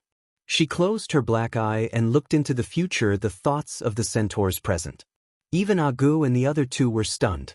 They widened their almond-shaped black and white eyes, holding their breaths as they waited for the old woman's prophecy. In this large hall filled with thousands of people, Danny could actually hear the chirping of birds a few hundred meters away from the sacred mountain. She could also hear the soft sound of the womb lake lapping against the embankment. She raised her head and looked around. Even Bono and the old fox Mozo were clenching their fists, looking nervous.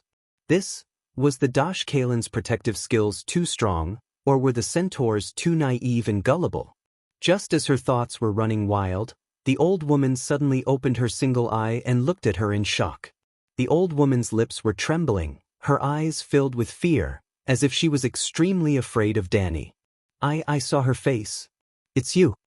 The old woman's body was trembling, her withered twig-like right hand pointed at Danny.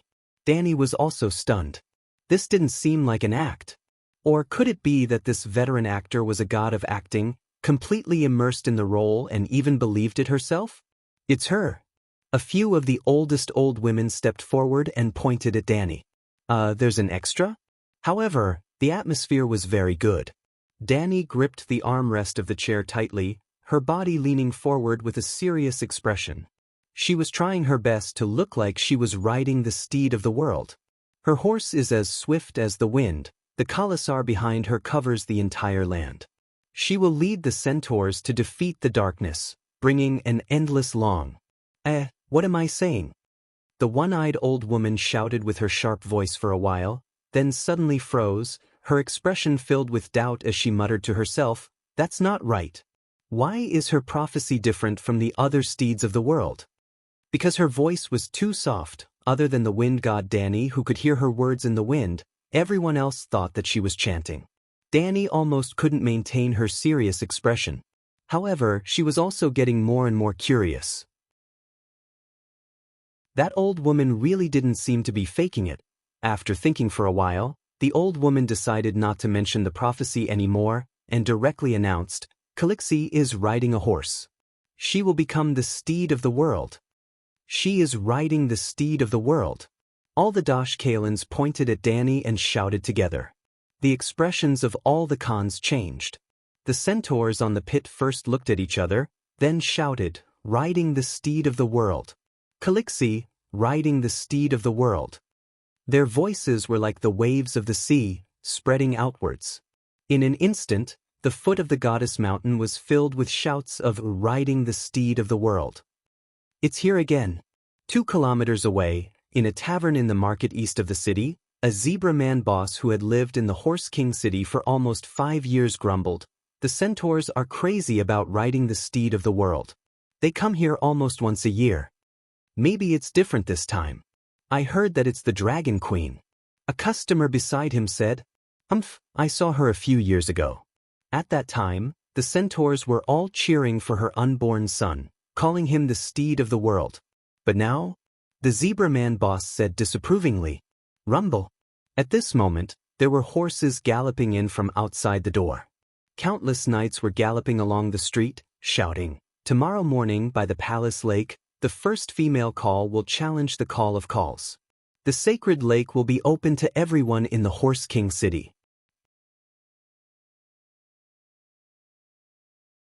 Chapter 653. On the night of the full moon, on the summit of the forbidden city, a sword from the west, flying immortal from the heavens. Dani wanted to do the same too. However, while she could use a sword from the west, the centaur call couldn't do the same. Furthermore, even with the light of torches and tens of thousands of centaurs spread out, they couldn't see the call's battle on the arena clearly. Therefore, the call's challenge could only be chosen in the morning when there wasn't any poetry or mood. The centaurs used mud and wooden planks to build a 4-meter-tall arena by the Womb Lake overnight. The 15-meter-long square arena was surrounded by green mountains, blue lakes, and lush grasslands. It could be considered a place with excellent feng shui. Last night, after the old Dash Kalen prophesied Dani's identity of riding the steed of the world, she went up to the altar and made 2 oaths to all the calls, Blood Alliance guards, and Casco.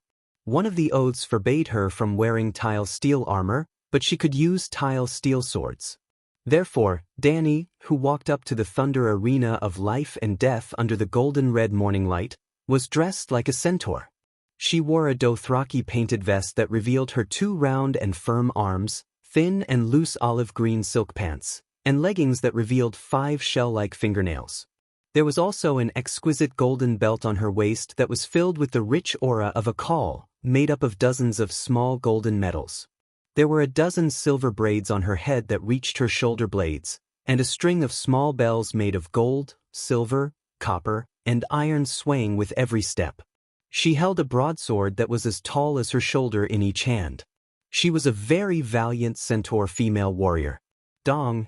The 2 swords and their scabbards were inserted an inch deep into the mud arena. The centaur girl Dani held the hilt of each sword with one hand and looked down at the calls in the first row of the arena. "I want to be the call of calls, who agrees and who disagrees?" Ding ding dang dang. The morning breeze blew, and the delicate little finger-sized bell on her braid made a sound. Her voice was faint, but it somehow reached the ears of the people around her. The one-eyed old woman with a walking stick said sternly, "Dani Rise will accept the challenge of any call, Blood Alliance guard or Casco. She will either become the call of calls that everyone acknowledges, or her blood will spill at the foot of the Mother of Saints." This was the real way to ride the steed of the world was born. It wasn't that the old woman had predicted that she would be crowned king immediately. The biggest rule of the centaurs was, the bigger the fist, the harder it was, the more everyone would be convinced. The Dash Kalen's prophecy was only a blessing, a recognition of his qualifications. The steed of the world could only be born from the cruelest slaughter. There were 26 cars, 78 Blood Brotherhood guards, more than 300 Cascos among the 26 Kalaisars, and even a normal roaring warrior with a braid that reached his waist and more than 10 bells could challenge Dani in the arena. They won, but they could not become the call of the call. Dani defeated everyone, and was automatically crowned as the call of the call. All the centaurs in the Sea of Grass pledged their loyalty to her. This was the fastest and most prestigious way to become the call of the call, but no one had ever succeeded. There was another method that took more time, which was to swallow all the Kalaisars in the Sea of Grass, and naturally become the only call. Unfortunately, the Kalaisars could run, such as old Call Mozo. When Drogo was still alive, old Mozo had always kept an eye on Drogo's Khalasar, deliberately avoiding it. After Drogo died, Bono became the strongest call in the plains, and he began to avoid Bono's Khalasar. Go you go. Amidst the silence of the calls, the white-haired Call Mozo said to his Blood Alliance guard. Gogo was a short and stout centaur in his 40s, his brown skin covered with white scars. Clang! Dani pulled out the sword on her left with her left hand. The dark red blade reflected a bewitching red light under the sunlight. The blade was 3 fingers wide, 4 feet long, 2 meters, and the hilt of the blade was the open mouth of a black dragon. Even though it was made of steel, it weighed 12 pounds, a standard 2-handed heavy sword. But she just stood there, holding the hilt of the sword with one hand easily. She raised the blade and pointed it at the Blood Alliance guard Gogo, who was walking up the stairs step by step. Gogo was dressed almost the same as Calixi. Leather sandals, silk pants, a belt strung with bronze medals, a black furry chest open, and a huge Iraq scimitar at his waist. The blade of the scimitar was as wide as a palm. It followed a cruel arc for 4 feet, and the blade of the scimitar gradually narrowed. When I cut off your little head, I will take a golden bell from your braid and tie it to my head. Gogo cracked a mouthful of black and yellow rotten teeth, and walked towards Danny with a sinister smile. There seemed to be a red thunderbolt flashing in front of everyone's eyes. When they looked carefully, Calixi was leisurely taking 2 steps back, her long sword slowly sheathed. And 3 steps away from her, Gogo's smile froze. A line of blood flowed down from the top of his bald head, forehead, nose, mouth, lower abdomen. Gogo was split in 2, his innards falling to the ground. Crush. The sound of a warm water bag falling to the ground could be heard. Following that, a piece of the corpse's blood vessels let out a horrifying cheech-cheech sound. The centaurs below the stage let out a suppressed cry. Centaurs were used to seeing life and death, but Gogo was a Blood Alliance guard. He died too quickly. Masua, your blood of my blood is already dead. Why aren't you coming up to accompany him? Danny shouted. The old centaur's face paled, then turned red. He did not look at Calixi's starry eyes, and only gave a signal to his left and right. The remaining 2 centaurs immediately pulled out their blades and cautiously walked up the wooden platform. They followed the rules and did not rush up together. The tall and skinny centaur guarded the last step of the platform, and a large middle-aged man with dark red braids of a different race went up first. With Gogo as an example, the red-haired centaur was much more vigilant. His eyes stared at Danny's shoulder without blinking. He slowly approached and then increased the speed of his slash. The curved blade brought out a snowy white ribbon under the sunlight.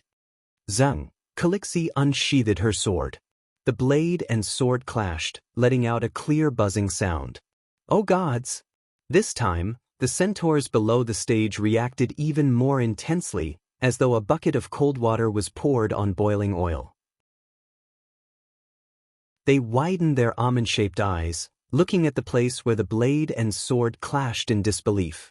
The shiny curved blade forged from coarse steel had a bean-sized dent. This was nothing. The centaurs also knew the power of Valeglia steel.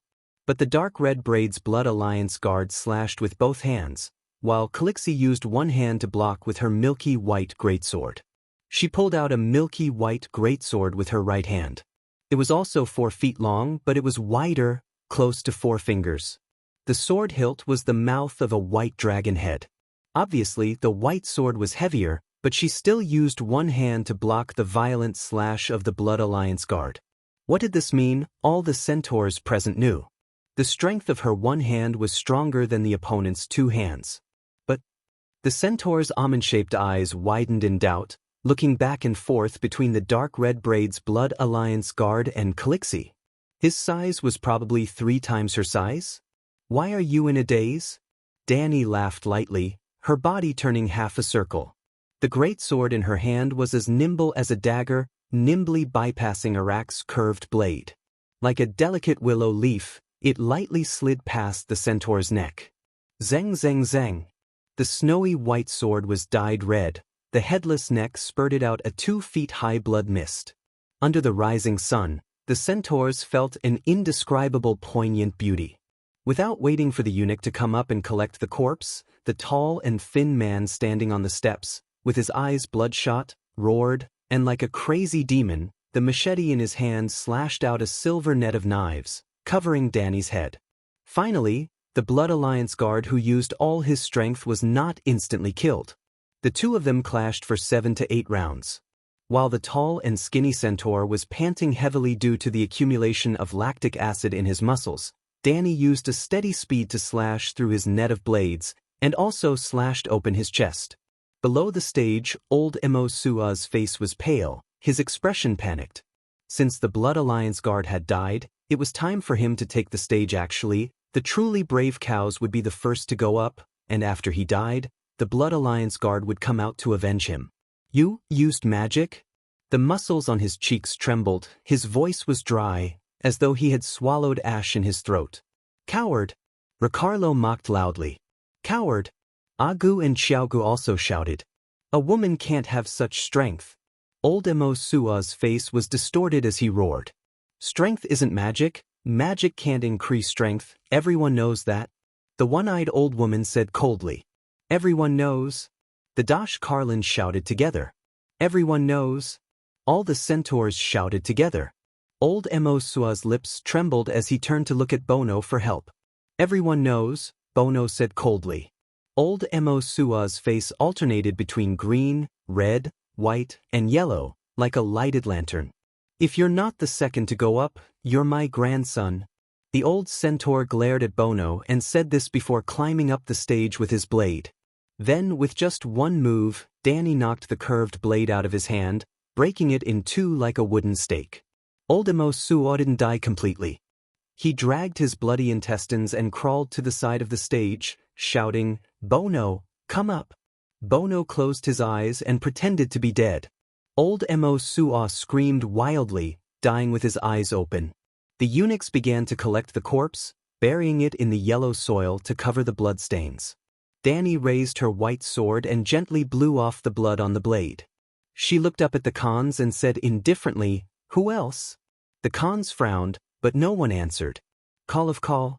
Ricardo raised his curved blade and shouted. Calixi, call of call. Kue Luo and the rest led the 500 centaurs to shout together. Below the stage, the Khans' expressions were ugly. They were all eager to give it a try, but they also looked at the people around them. Everyone stared at each other with angry almond eyes, looking at each other awkwardly. Bono sighed and whispered a few words to the red-eyed centaurs behind him. Immediately, 15 centaurs walked out and shouted at Danny, I'll challenge you. Danny frowned. Who are you? A middle-aged centaur in his 40s stepped out and said, We're the sons of Kal Emo Sua. Danny nodded. She pulled out the other red sword, one in each hand, and pointed at the sons of Emo Sua. My time is precious. Come up 2 at a time. Did I hear wrong? She wants to fight 2 at once? Too arrogant, a woman. Even Khal Drogo didn't dare to be so arrogant. She's courting death. Does she think she's invincible just because she defeated that old thing Emo Sua? The centaurs discussed animatedly. Their expressions were furious and filled with righteous indignation, as though Danny's actions had insulted all of them. But the result was just so cruel. Emo Sua's sons were like wheat in a field, their lives reaped by a whirlwind of blades. In the last round, that woman even took on 3 at once, killing 1 with each step. After 3 steps, there were 6 pieces of corpses on the ground. The stage was covered in blood, and the throats of those below were dry.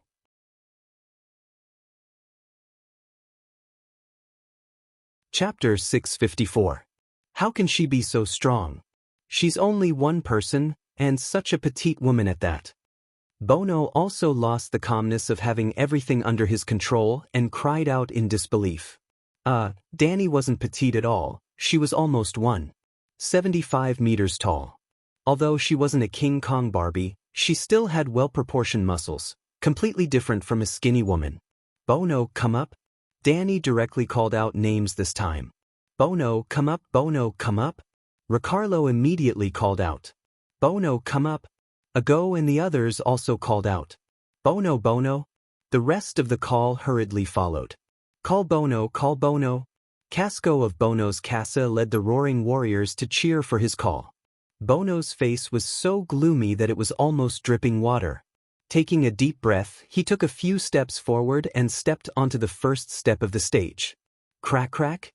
He gently twisted his neck and moved his joints a few times, which actually made a series of crisp sounds.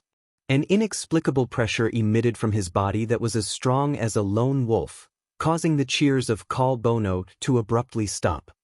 Did you know? That time at the entrance of the Red Wasteland, your action of letting Kaholo send Leg to Horse King City was really out of our expectations. Bono walked up 1 step at a time, and as he walked, he sneered at Danny who was on the stage. There has never been a Calixi who secretly sent Karakaka away the night before the call's death. You set a precedent. Your plan was almost perfect, no matter how much we feared that little bastard of yours. As long as he didn't leave Horse King City, the centaurs couldn't harm him. Unfortunately, Bono had already walked up the stage and stood in front of Danny. Looking at the faint mocking smile on her face, he didn't know what was going on, but he still laughed arrogantly. It was me who sent people to keep an eye on Drogo's movements. It was me who discovered Kaholo leaving the camp at night. It was also me who personally led people to stop Kaholo. It was also me who completely killed the 500 elite knights protecting your son. In the end, it was me again. I called Jake to clean up the mess because I didn't want your son's blood to stain my hands. Bono laughed maniacally. Bono, you're courting death. Lucarlo's eyes were about to pop out of their sockets. He wanted nothing more than to charge up and hack down with his blade. Ave, Kue Luo, and the hundreds of roaring warriors brought by Danny were all agitated. Their faces were red, and their eyes were blazing. Only Xiaogu remained expressionless. Not bad. You even know how to use psychological warfare. Danny nodded. Her lips gently opened and closed, and her voice traveled along with the wind into Bono's ears. She was the wind god, and this kind of skill could not be considered as witchcraft.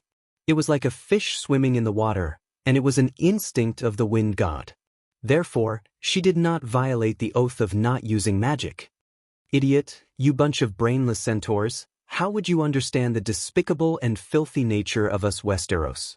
Do you remember whose tent Jake's wife, Lilith, gave birth in? Danny said to him. Bono was one of the rare, wise centaurs. Upon hearing this, his expression immediately changed. He exclaimed, Impossible, you tisk? A red line seeped out from his sturdy neck. Idiot, you dare to play tricks with us Westeros? Danny, who was beside Bono, mocked him lightly. Just as Bono was thinking about the possibility of swapping children, Danny appeared beside him like a bolt of lightning, as if there was wind beneath her feet. With a swing of the great sword in her hand, a sword light as bright as the moonlight streaked across his throat. The strongest call in the Sea of Grass, who had been acting tough for such a long time and had even used psychological warfare, lost his head before he could even make a move. Westeros, good, treacherous, he spat out his last words with difficulty. The scene before Bono's eyes changed. In the end he saw Dragon Queen's crystal-clear feet, and then his own legs and butt. He saw his own torso falling down. The head that fell to the ground blinked twice. With a heart full of resentment and regret, it fell into the deepest darkness.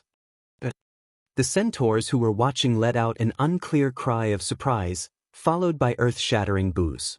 He shook his neck, twisted his waist, moved his wrists, and even said a bunch of words that they didn't understand. In the end, after so much preparation, he only appeared for a second.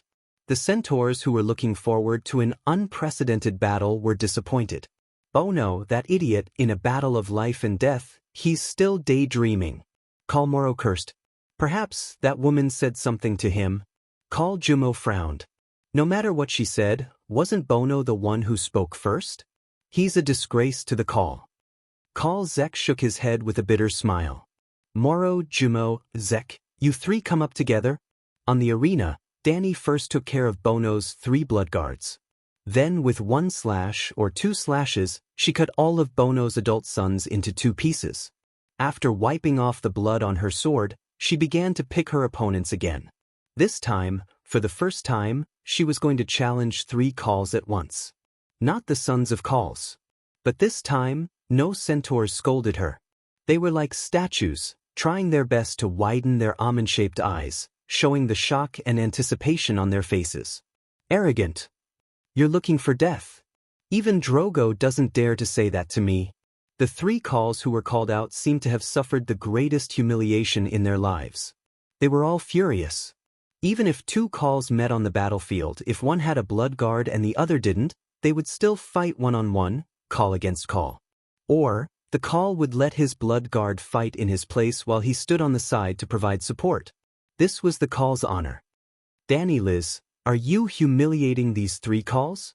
Even the one-eyed old woman couldn't stand it anymore and scolded loudly. Danny smiled and shook her head. You have a high chance of success. Don't underestimate your opponents. The old woman advised. No, you're mistaken. Danny held a large sword in each hand that was disproportionate to her body. She waved the sword in front of the calls below the stage and said, I'm not targeting those 3 calls. I'm humiliating all 24 calls here. They're like weak little hens, hiding below the stage and clucking. They don't dare to stand on the stage and have a glorious battle with me. Whoosh, the scene exploded once again. The centaurs were in a clamor, but this time, it was different from the one-sided scolding Danny for being arrogant. There were many centaurs who weren't from her Khalasar who were cheering loudly. There were even disorderly but exceptionally grand chants of Call of Calls and Riding the Steed of the World. On the other side, the 24 calls below the stage were all furious without exception. They pulled out their swords and rushed up the stage. At the last step, they were stopped by the eunuchs of Dosh Kalen. Danny smiled proudly. Centaurs are so naive. With a little provocation, they all came out from behind the meat shield. Even though she had won every battle and her battle record had surpassed that of the godly sword Yakuza, there was a limit to a person's energy. The warrior of the 7 gods taught her brilliant swordsmanship. The divinity of the Song of Power gave her the strength of a human. The divinity of the wind god made her steps light and swift like the wind. However, her stamina didn't exceed that of a god. She was a demigod. Her stamina was much stronger than a normal person, but there was a limit to it. If a demigod had unlimited energy, why didn't Aunt May go to the docks to carry bags? Normal people would be out of breath after swinging their swords 10 times with their maximum strength. She only felt a little tired after cutting more than 30 people in half. And this was the demigod of this world. After eliminating 2 calls, Mozo and Bono, Danny had already killed 35 people. 2 calls, 6 Blood Alliance guards, 2 of their sons, and the ambitious Casco in each of their Khalasar. If the adult Call's son didn't stand out to avenge his father, how could he win the loyalty of the centaur warriors in the Khalasar? There would always be Calls in the Khalasar. If they couldn't inherit their father's Khalasar, would the new Call let them go? The Call's wife was usually safe. If the Call died, he would only be sent to the Horse King city to be a Dosh Khalasar. However, the Call's sons, other than the young ones, usually wouldn't survive. They would either become kings, new Calls, or ghosts. The Call's son was really the most dangerous job in this world. After all of Bono and Mozo's adult sons died, their Casco in the Khalasar stood out again. Casco was the Call under the Call. Leading a Casco tribe meant that he had the right to challenge Danny. Just like Bono and Jacko in the past, they were ambitious. They hoped to inherit the Khalasar of the previous Call and become the new Call. Defeating Danny, who killed the Call, was the fastest and most effective way. As time went on, Danny killed more people. Everyone was sure that she was exhausted and the number of Casco and non-human warriors who stood out to challenge her would increase. There would be hundreds or even thousands of them, until she was defeated and died. This was also the reason why it was difficult for the steed of the world to appear. Therefore, she provoked the remaining 24 Calls into the arena. If they didn't lie down horizontally, they wouldn't be able to leave. With the Call challenging her, Casco and the other normal centaurs had to queue up and wait. Wait until they were completely terrified. Because the following battle completely shattered the centaur's worldview. The 24 Calls were chosen by her like concubines, 3 at a time. Her 2 swords danced like the wind. The red and white sword radiance shone brightly, as though they had transformed into a red and white dragon under the sunlight. As swift as shooting down the 9 sunsets, as graceful as a deity riding a dragon. The blades of the 3 Calls were also sharp. Whenever their blades clashed, there would be a crisp sound similar to that of a dragon's roar and a tiger's roar, shaking the surroundings and lingering at the foot of the Mother of Saints. Unfortunately, not only did Danny's swordsmanship combine speed and strength, her swordsmanship was even more extraordinary. Every move was like an antelope's horn, every style was like a heavenly steed soaring across the skies. Every time the trio entered the arena, including Aga and the rest, They were all worried for Dani. This was because she was at a disadvantage in the beginning. Her two swords were almost unable to block the swift attacks from 3 different directions.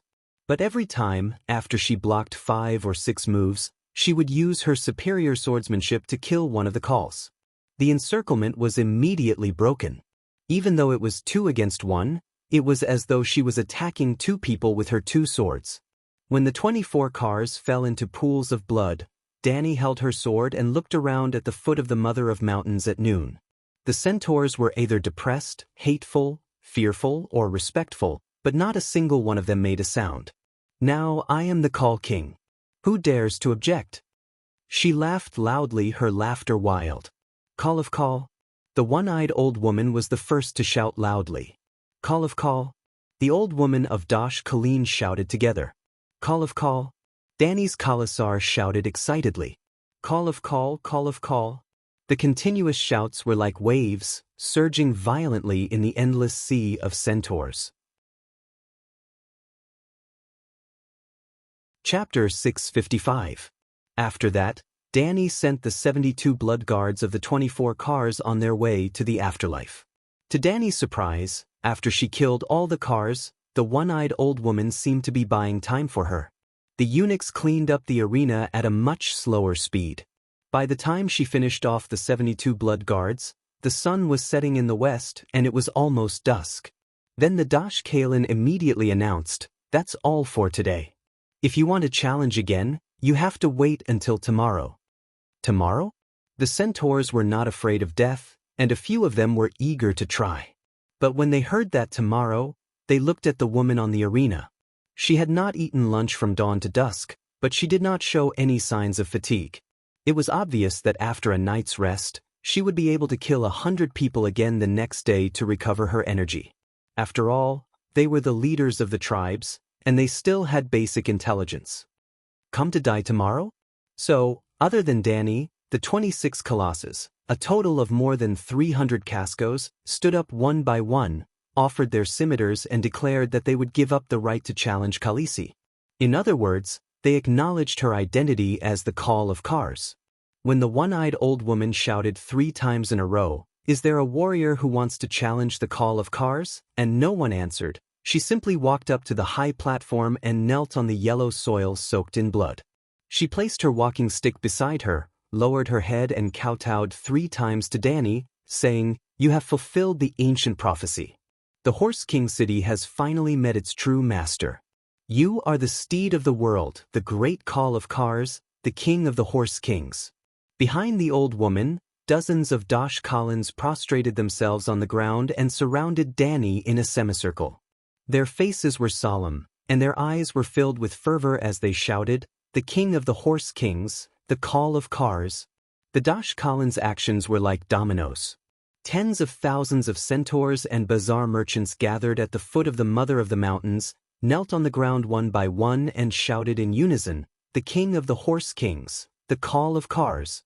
At the foot of the mountain, between heaven and earth, and even the grasslands of the Dothraki Sea, it was as if they were all shouting one name, Dani Rise, the Call of Cars. The sunset in the sky was washed away by the sound waves, revealing the last bright red light of the sun. It shone on the face of the only woman standing proudly with 2 swords at the foot of the goddess mountain. She became the first woman to unify the Dothraki Sea after the centaurs left the skeletal mountains.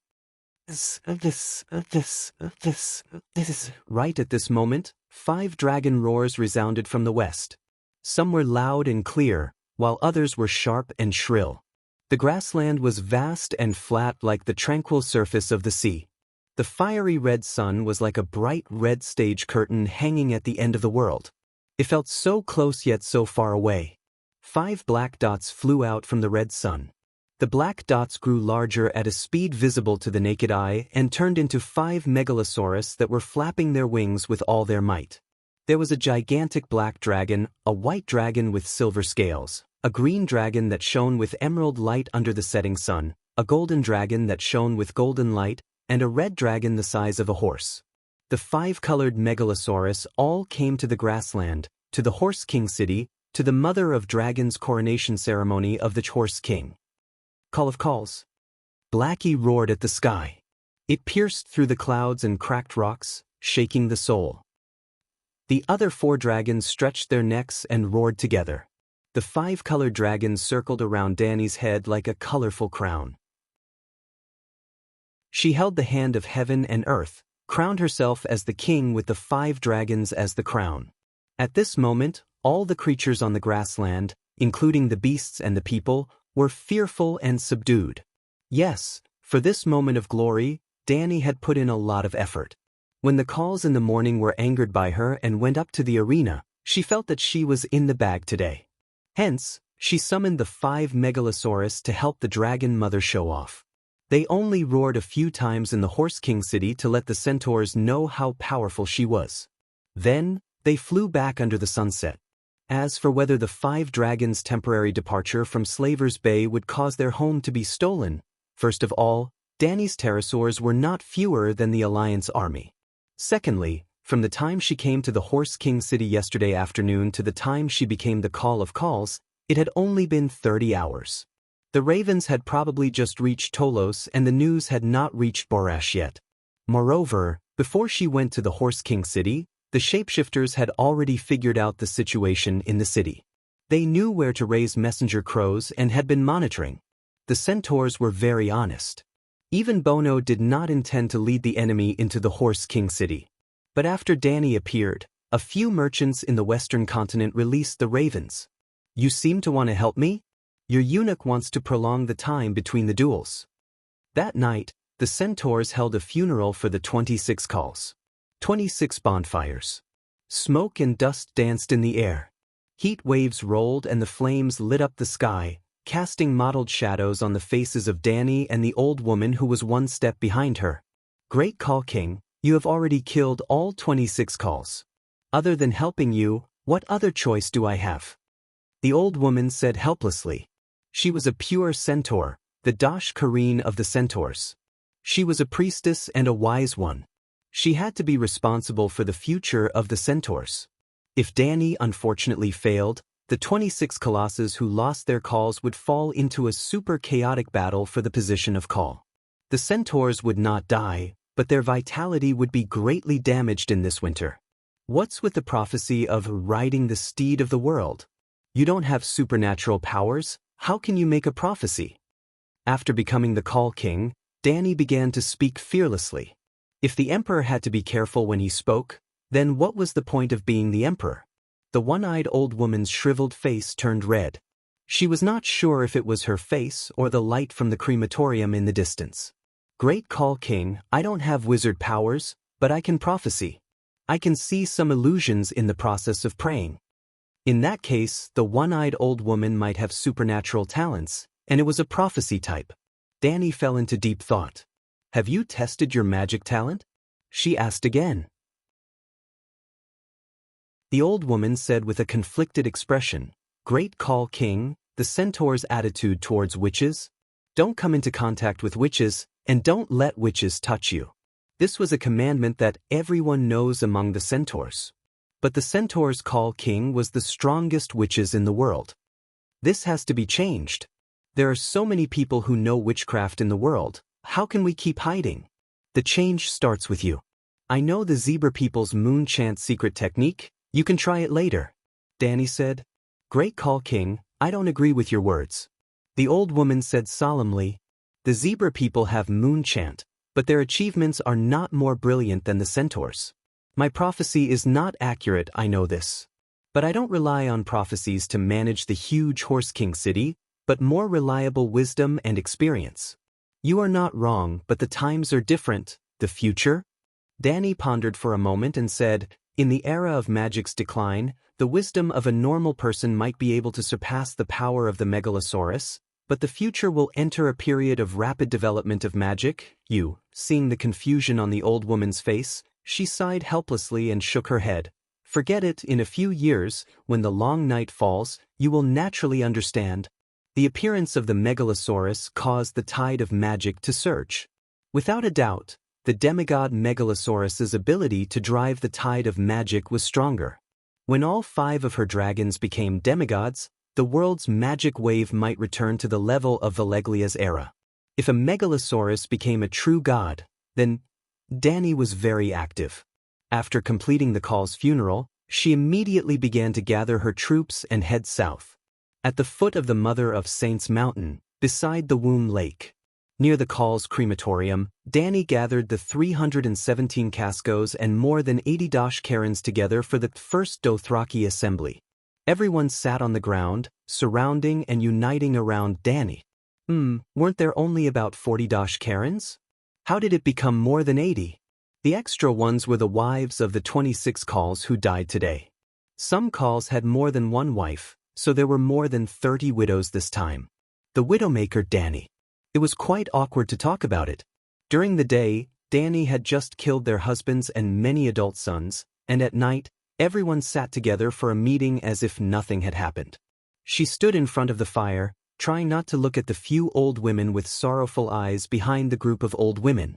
She faced the Cascos and said, "I can tell you clearly that the long night is coming, and Horse King City is too far north. It is not suitable for winter. We will go south in winter. If it wasn't for the war at Slave Bay, we would be at the lower reaches of the Rhone River, or in the vast land of strife," said a Casco. "In the past, we could go south to avoid winter, but not this time." Dani shook her head and asked, "Do you know about the long night?" The one-eyed old woman said, "That is the prophecy of the red-robed monk and the Asian wizard. If the long night comes, what plans do you have for winter?" Dani asked again, "What plans do the centaurs have? If it's cold, we will go south. If we lack anything, we will rob." In the front row, a Casco with a scar on his left eyebrow shouted. Dani looked at him carefully. He had a square face, 34 or 35 years old, with a braid that reached his hips and more than 20 bells. He was a fierce general. Well, it was too easy to judge a centaur's fierce general. As long as he was in his 30s, with long braids and many bells, he would definitely be a fierce general with both intelligence and courage. Without intelligence, he wouldn't be able to live to 30 years old. Without strength, he wouldn't be able to grow such a long braid and earn so many bells. "I have a plan." Dani decided not to guide him patiently. The centaur's brain circuits were different from hers. "Great King of Call, please speak," the old woman said. "The allied army is besieging my city of Meereen. I want to lead all the roaring warriors south. First, I will destroy the alliance of mercenaries and slave hunters near the Raza River. Then, I will go to Meereen and test the allied army's elephant soldiers. Let's see if they are stronger than the centaur's 100,000 strong cavalry." To Meereen, to Meereen. The centaurs immediately became excited. They clapped their hands and hit the ground while howling loudly. Dani pressed down with both hands and waited for the howling centaurs to quiet down. Then she said, "After cleaning up the Raza River, I hope to build a Khaleesi city at the edge of the Red Wastelands. When I was young, I went to the Red Purgatory. It was hot and desolate. It couldn't support too many centaurs." The one-eyed old woman said, "Hee, it is now the Purgatory.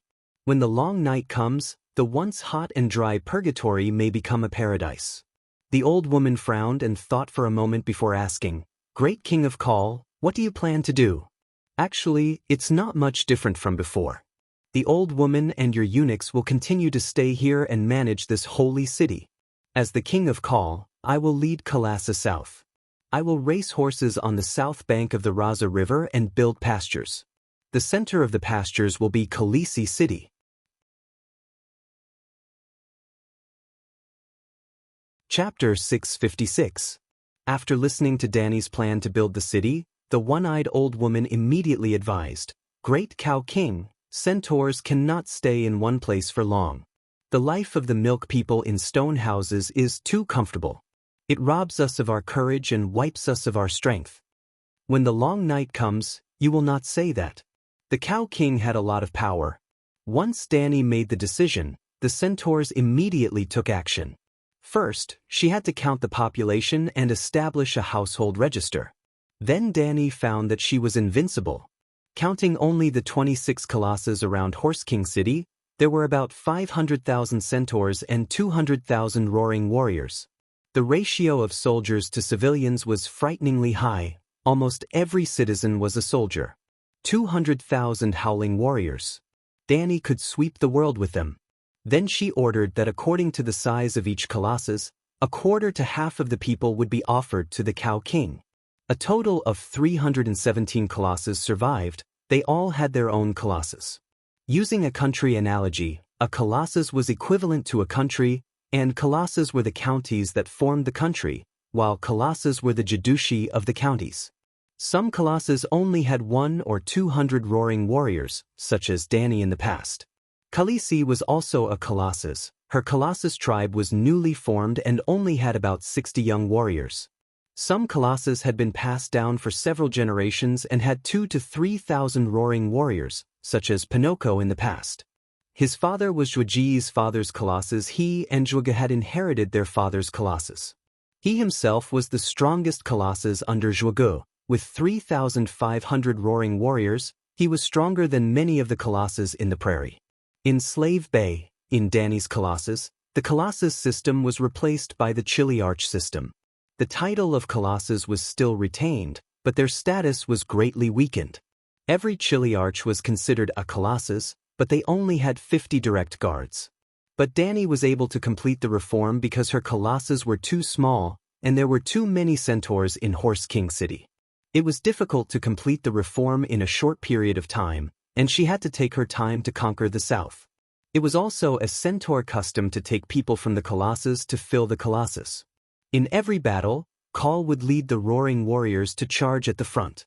His caste would definitely suffer the greatest losses. If there were no reinforcements, after a few times, Khal would become a commander without an army. Similarly, if a certain cozy caste suffered too many losses, Khal would use newly captured centaurs to replenish his losses. Now, King Cow had taken a quarter of the people from Khas Jr. and half from Khas Sr. In just one night she had about a third of the centaurs. In other words, there were an additional 70,000 caste people. She had brought 500 roaring warriors from Slaver's Bay, all of them reserve centurions and Chiliarchs. 200 of the youngest warriors with the longest braids and the most bells were chosen from the 70,000 caste warriors.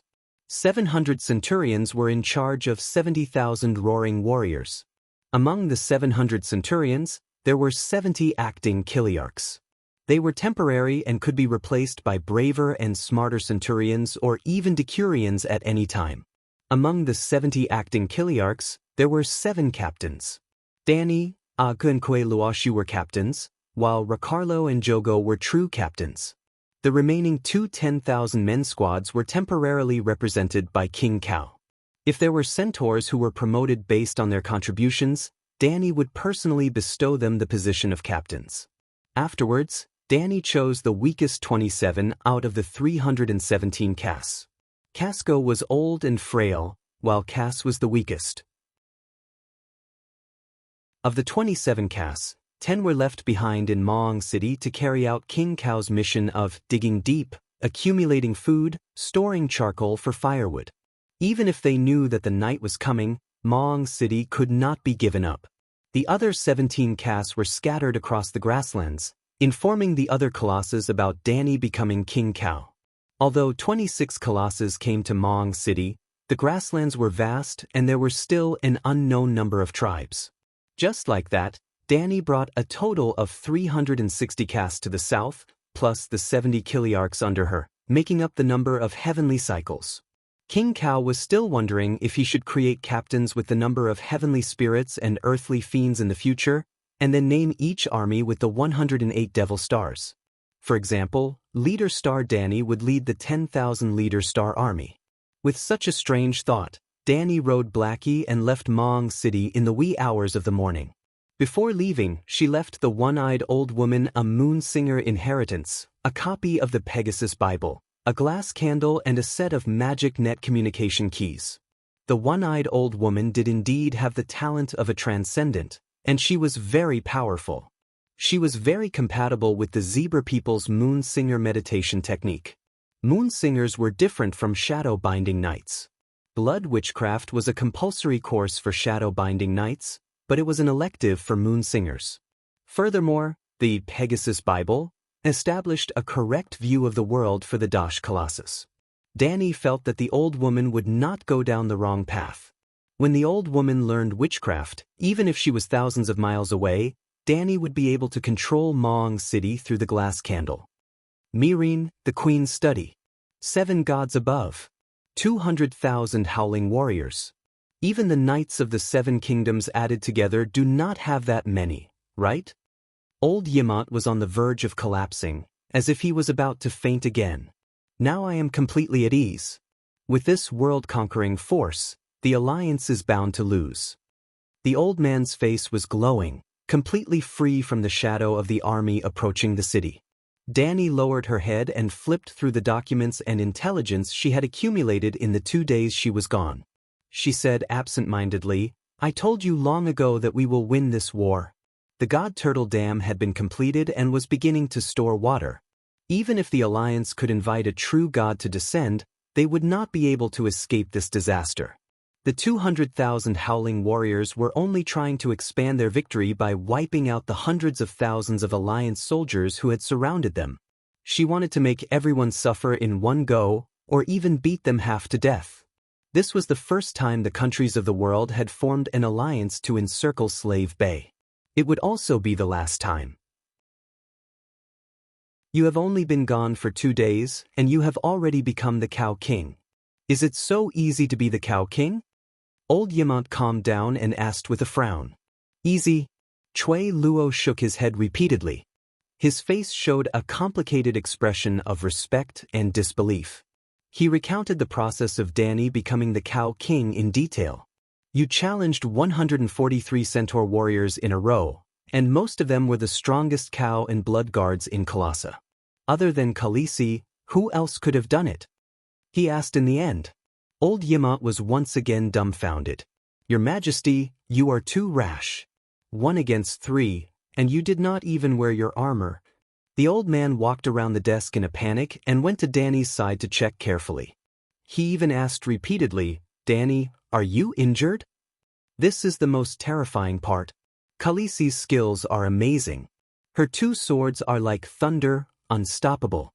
Her defense is like a giant shield that covers the sky, and not even water can get through. She fought dozens of battles with fewer people, and she was not injured at all. 2 days had passed, but when this matter was brought up again, Chui Luo's expression was agitated, and his voice was trembling. Your Majesty, you have reached the highest level of swordsmanship, divine transcendence? De Xiong asked in shock. No, I am the same as Hatter, the whip of Dugu. I have broken through divine transcendence and entered a divine realm. Danny looked up at the golden sunlight shining in through the window and said softly, You can call me Sword God. Sword God? Isn't that a little too exaggerated? Old Yimot looked conflicted. He began to suspect that Danny was bragging out of habit. It's not exaggerated. Danny shook her head and said seriously, Previously, I was indeed only at divine transcendence. But think about it, who were the 100 or so centaurs that I killed? They were the strongest of the hundreds of thousands of centaurs on the prairie. Did I not gain anything from fighting them to the death? Actually, it was because I broke through on the spot and consolidated my divine transcendence realm that I asked to fight 1 against 3. After the battle, I directly condensed the divinity of Sword God. Danny really was not bragging this time. Every generation of Sword of Dawn had almost reached or directly reached divine transcendence realm. Otherwise, they would not be able to become Sword of Dawn. Not every generation of Daein had a Sword of Dawn. Only people with extremely strong swordsmanship were qualified to use the Dawn sword and receive the name Sword of Dawn. After thousands of years, how many Sword of Dawn had appeared? And Westeros worshipped the path of knights. The Daein family was not the only family of knights with good swordsmanship. Among the 7 divine positions of the 7 gods, only warrior lived up to its name and was close to perfection. In the state of warrior, Danny gained countless experience as a swordsman. Her swordsmanship theory had already surpassed the limits of mortals. More than 100 Cars, Blood Alliance guards, Ko, and Kal's sons were all experienced babies that helped her turn her theory into real strength. She was also a demigod and could condense divinity. Divinity was equivalent to the deification of a certain profession. Was swordsmanship not a profession? Naturally, Danny could be called sword god after condensing the divinity of swordsmanship. What kind of realm is sword god? How many can you take on alone? Cora asked curiously. Danny thought for a moment and said, if 3 cars work well together, they can already injure me. But after every battle, I use holy healing to secretly heal my injuries. Against 4 cars, I'll be heavily injured. I might be able to win against 5 cars, but against 6, I'll definitely lose unless I wear tile steel armor. Even if I wear tile steel armor, 8 cars can still hurt me. Armor prevents piercing, not blunt blows. Seems not too strong. De Xiong frowned. Very strong. Those are cars, not normal soldiers. Kuei Luo glared and emphasized. Not extraordinary enough. Old Yimant said softly. Indeed, she was not extraordinary enough. She was already a sword god, but she still could not take on 10. Unfortunately, the gods of this world were not extraordinary at all. Arthur Dayan, known as the best swordsman in the world, was beaten to death by 3 people. If she could really be like the sword gods in Eastern fantasy novels, with sword aura, sword light splitting, and sword will splitting the air, why would she specially create a pair of white and red swords? Her magic black sword from before was left in Mireen. In wuxia novels, having no sword was better than having one, and everything could be a sword. But in this world, 2 swords were better than one, and a sword was better than being empty-handed. A sword god without a sword might die at the hands of a normal person with a sword. That was the reality. That was so awkward. That's because I didn't use magic. With tile steel armor and a magic sword in hand, I'm truly a match for 10,000 people. That's right. You still have magic. De Xiong nodded.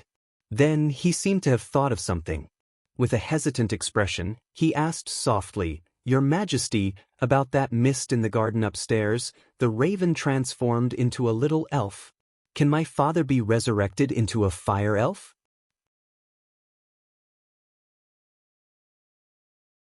Chapter 657. Little Fog was a new life. She was full of curiosity and desire to explore everything in the outside world.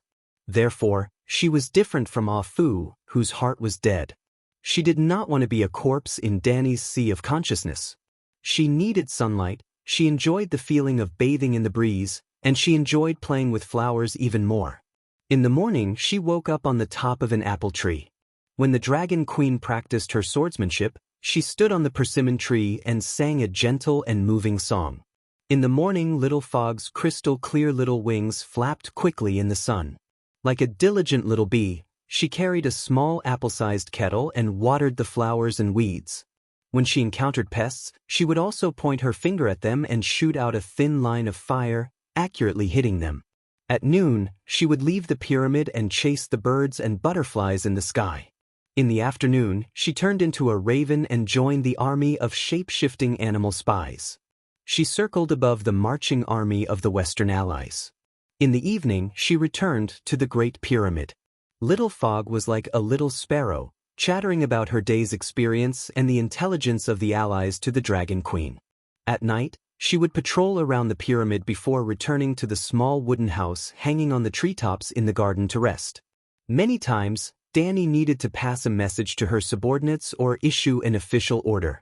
Little Fog would also act as the Queen's messenger, dictating the Queen's orders, or holding a scroll of imperial edict to the target person.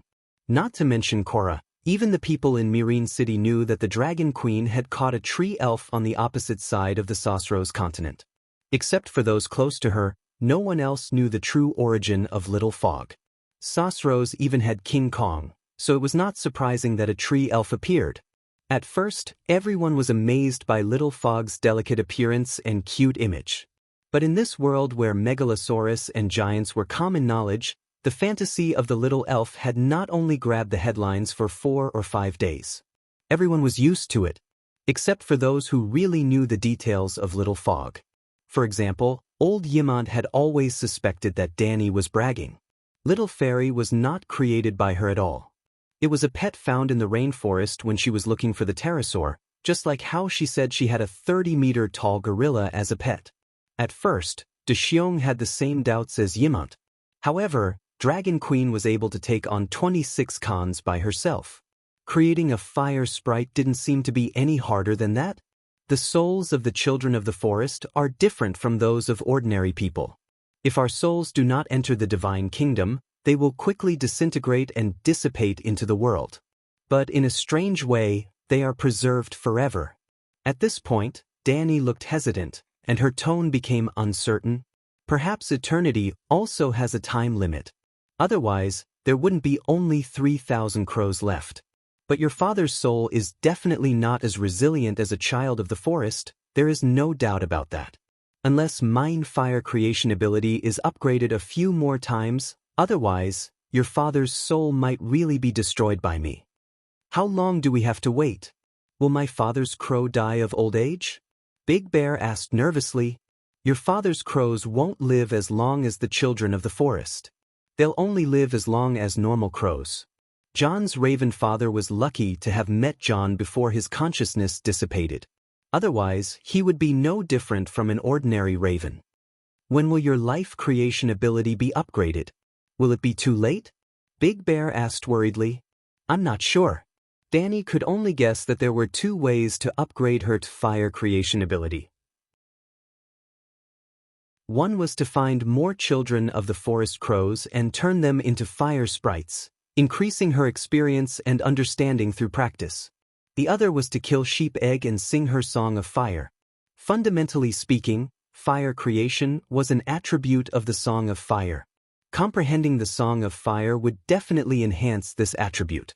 Even Danny herself could vaguely guess why Lalo and Sheep Egg coveted her body, bloodline, to obtain the special Song of Fire attribute of fire creation. Yimant looked skeptical. He asked tentatively, if you can even revive the dead, then you're no different from the Holy Mother, right? Isn't the Holy Mother me? Danny complained in her mind, but her lips curled into a smug smile. The Holy Mother can only revive devout believers who have just died and whose bodies are still intact. I, on the other hand, can make souls start a new life. In theory, I'm more advanced than her. Danny, you're the chief bishop of the 7 gods. Don't blaspheme the Holy Mother. Old Yimant's mouth twitched a few times as he advised her nervously. Old man, I'm also a deity now. Danny grinned. 200,000 roaring warriors, in groups of 40,000, went down the Raza River from the south of Horse King City. The Alliance army was not blind, deaf, or stupid. Everyone knew what this meant. 400 kilometers west of Mirin City, in a narrow man-made cave on a hill near the sea, the highest commanders of the Alliance Army's East and West armies were gathered together. Jenny was sitting at the head of an oval conference table near the inner cave. War God Yuan Kai, commander of the East Army, and triangular-faced Siberio, commander of the West Army, were on her left and right. Under the 2 commanders of the East and West armies, there was the Prince of Ragged Clothes who had changed into steel armor, the King of Long Nose who commanded 5,000 elephant soldiers, the commander of the 3 Sisters Alliance Fleet Chui Gu, the commander of the 3rd Fleet Zaro, the commander of the 2nd Fleet Zanetti. There were about 20 people here, and they were all here for one thing. Maddie Danny. Everyone, Danny Rise has been crowned the King of Call. The centaurs who should have been our helpers have been subdued by her. 200,000 troops are approaching the Raza River. What do you think? War God Yuan Kai asked first. 200,000. That's more than the Alliance army. How are we going to fight? Zanetti said in despair. We've lost. There's no hope. Chui Gu sighed and said helplessly, before the centaurs arrive, let's disband the Alliance army and go back to our homes to stop our losses. And then? Zaro raised his eyebrows and asked in return, and then what? Chui Gu was confused. Why did we form the Alliance army? Zaro straightened his back and stared sharply at Prince Reese, who had accused him of being a spy. He said sternly, this war has nothing to do with glory or money. It's only about our survival.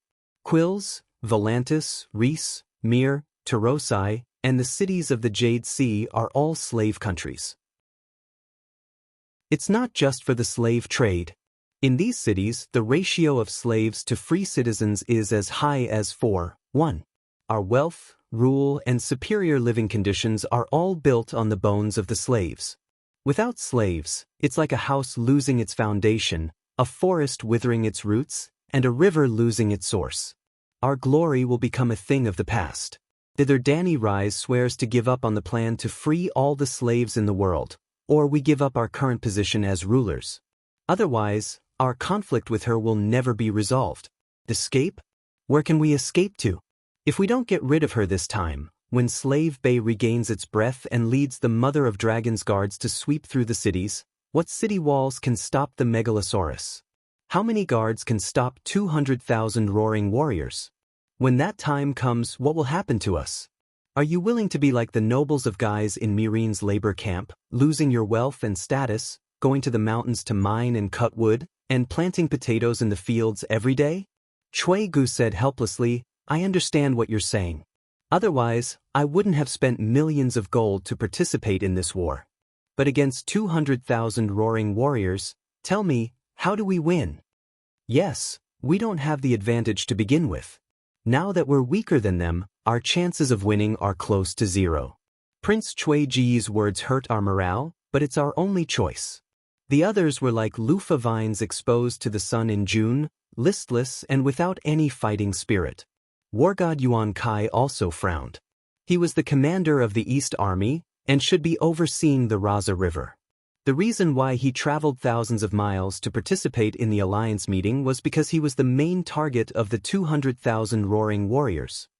He looked at the expressionless prince in rags and king with long nose, then carefully checked Jenny's expression. Her clean little face was solemn, but there was no trace of panic. She seems to have a trump card?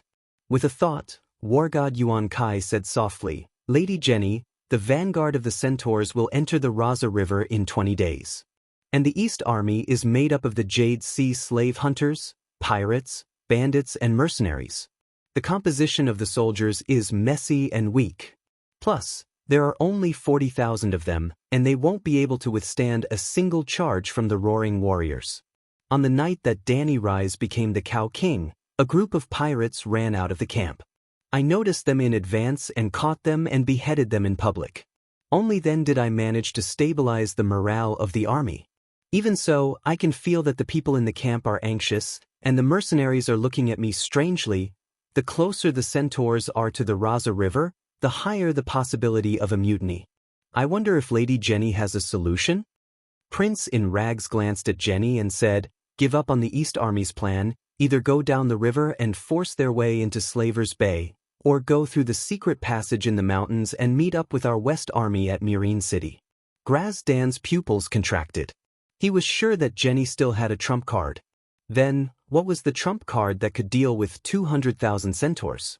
None of the people present were fools, and like War God, they guessed that Valeglia still had a trump card. Chui Gu was about to ask, but he suddenly saw Jenny's cold and inhuman eyes. He shuddered and turned to the head of the mercenaries and muttered, If we don't have confidence, how can we appease the soldiers? You guessed right, I am hiding something from you. Jenny finally spoke. Her expression was cold, but her attitude was honest. I have a secret method to deal with Danny Rise, and I can even kill her in one strike. But there is a condition, the secret cannot be leaked out. Zanetti frowned and looked at the mercenary leader, asking, Does Prince in Rags know? He is a believer of the great Balerion, and is completely trustworthy. Jenny said indifferently. Everyone's expression was complicated. They were happy that Valeglia had such amazing methods, but also annoyed that their status was not as high as a mercenary's. Lady Jenny is right. Trigri glanced at Zero from the corner of his eyes and sneered. Some people are in the Allied army, but their hearts have flown to Myreen. No matter how careful Lady Jenny is, it is not excessive. As expected, a bite from a dog will bite into the flesh. Zaro could not suppress his anger, and the ruby on his nose trembled. He growled, You are the one who betrayed the alliance, but you maliciously accuse me. Last time, when New Guys fell, your wife personally confessed that you were the one who leaked the secret. Chui Ji's expression was ferocious as he interrupted. That was Danny Rise's scheme. She wanted me to be the scapegoat. Luckily, I asked Zanetti to help me collect the letters of the Alliance's commanders in new guise, and through the comparison of the handwriting, I was able to confirm that you were the traitor. Idiot, shut up. Jenny shouted angrily. I already said that spies are the animal companions of shapeshifters. Danny Rise purposely schemed to cause internal strife between the two of you, and now you are really doing as she wished?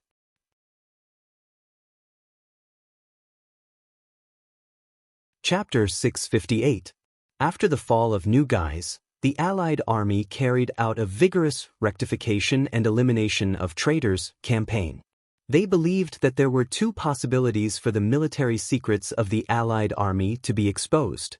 First, the Allied army commander had a big mouth and spread the contents of the high-level meetings everywhere.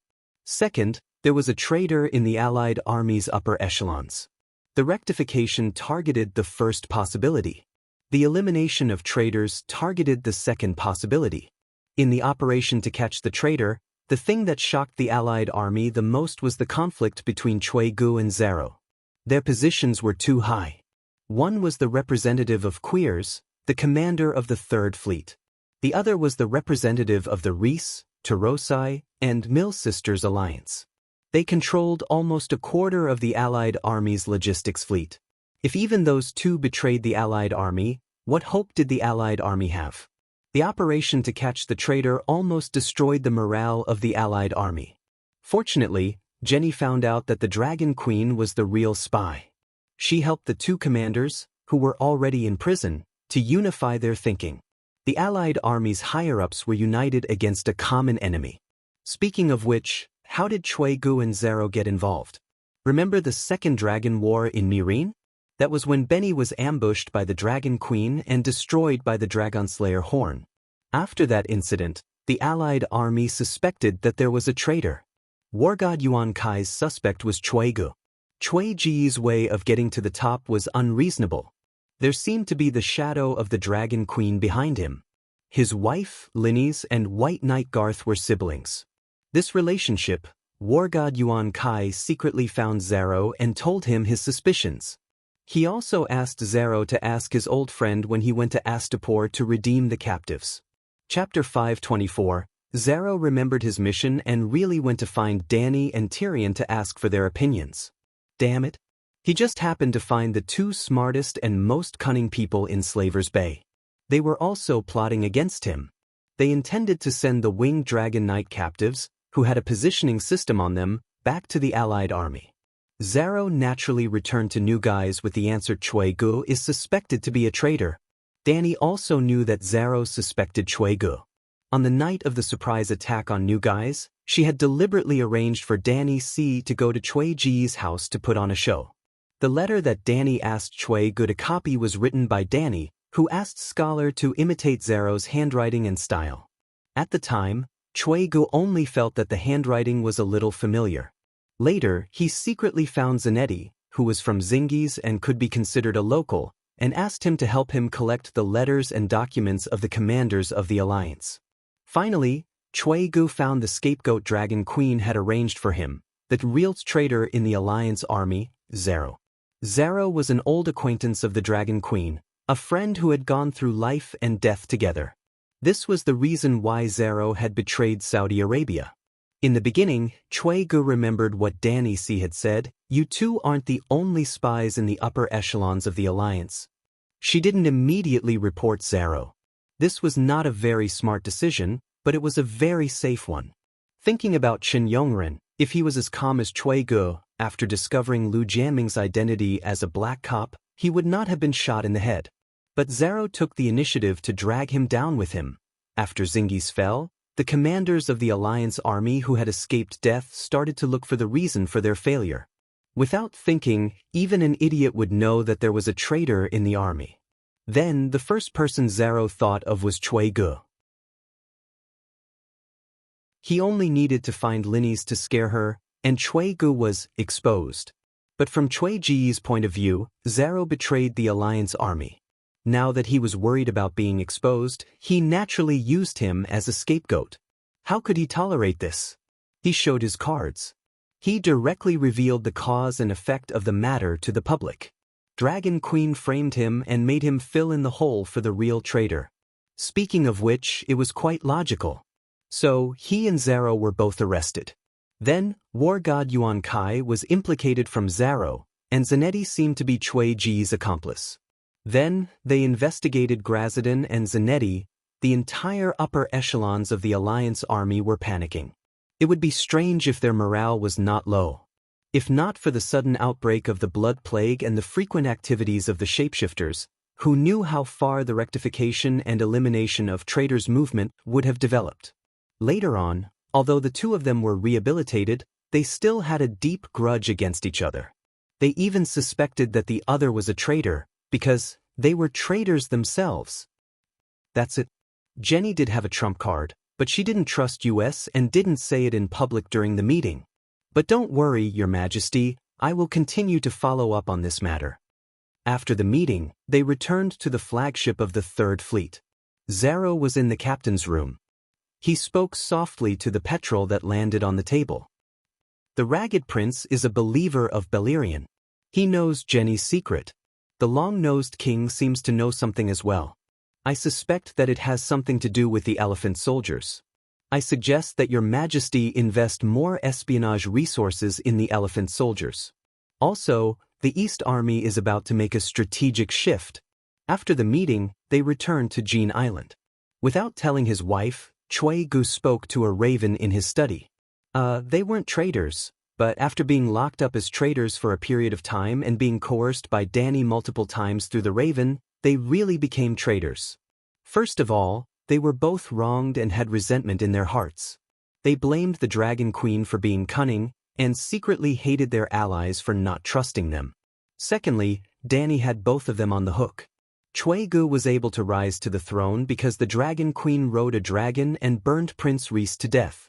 But the Dragon Queen was able to accurately locate the locations of the princes because of Linus' guidance. Linus was Cui Ji's wife. Cui Gu benefited the most from the deaths of the princes. Zaro didn't have anything on him, but the Dragon Queen knew his house number. Last time when she went to Cure's Raging Flame City, she purposely avoided Zaro's mansion and the warehouse at the docks. If he didn't agree today, she might correct her mistake tomorrow, burn Zaro until he was penniless. Lastly, and most importantly, benefits. The Dragon Queen promised them wealth and status.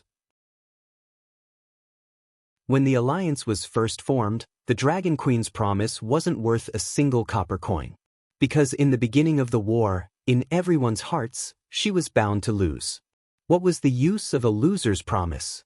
But the Battle of Tauros, the Battle of Myrine, the fall of Zingis, the blood plague of the Eastern Army, the departure of the centaurs of the Northern Army, and the daily attacks of the Dragon Queen, the alliance wasn't made of iron, and it was even more impossible for everyone to have an iron will. After going through this series of events, how could they not be discouraged and depressed? How could they not be shrouded in a shadow? Orus. Outside the holy church where Danny received the inheritance of the great wizard. In the sea of lava, black pillars of smoke rose from the endless dark red sea. The seawater boiled, and white steam rose from the surface. I understand that there is a traitor among the higher-ups of the Alliance, so I only told you the secret.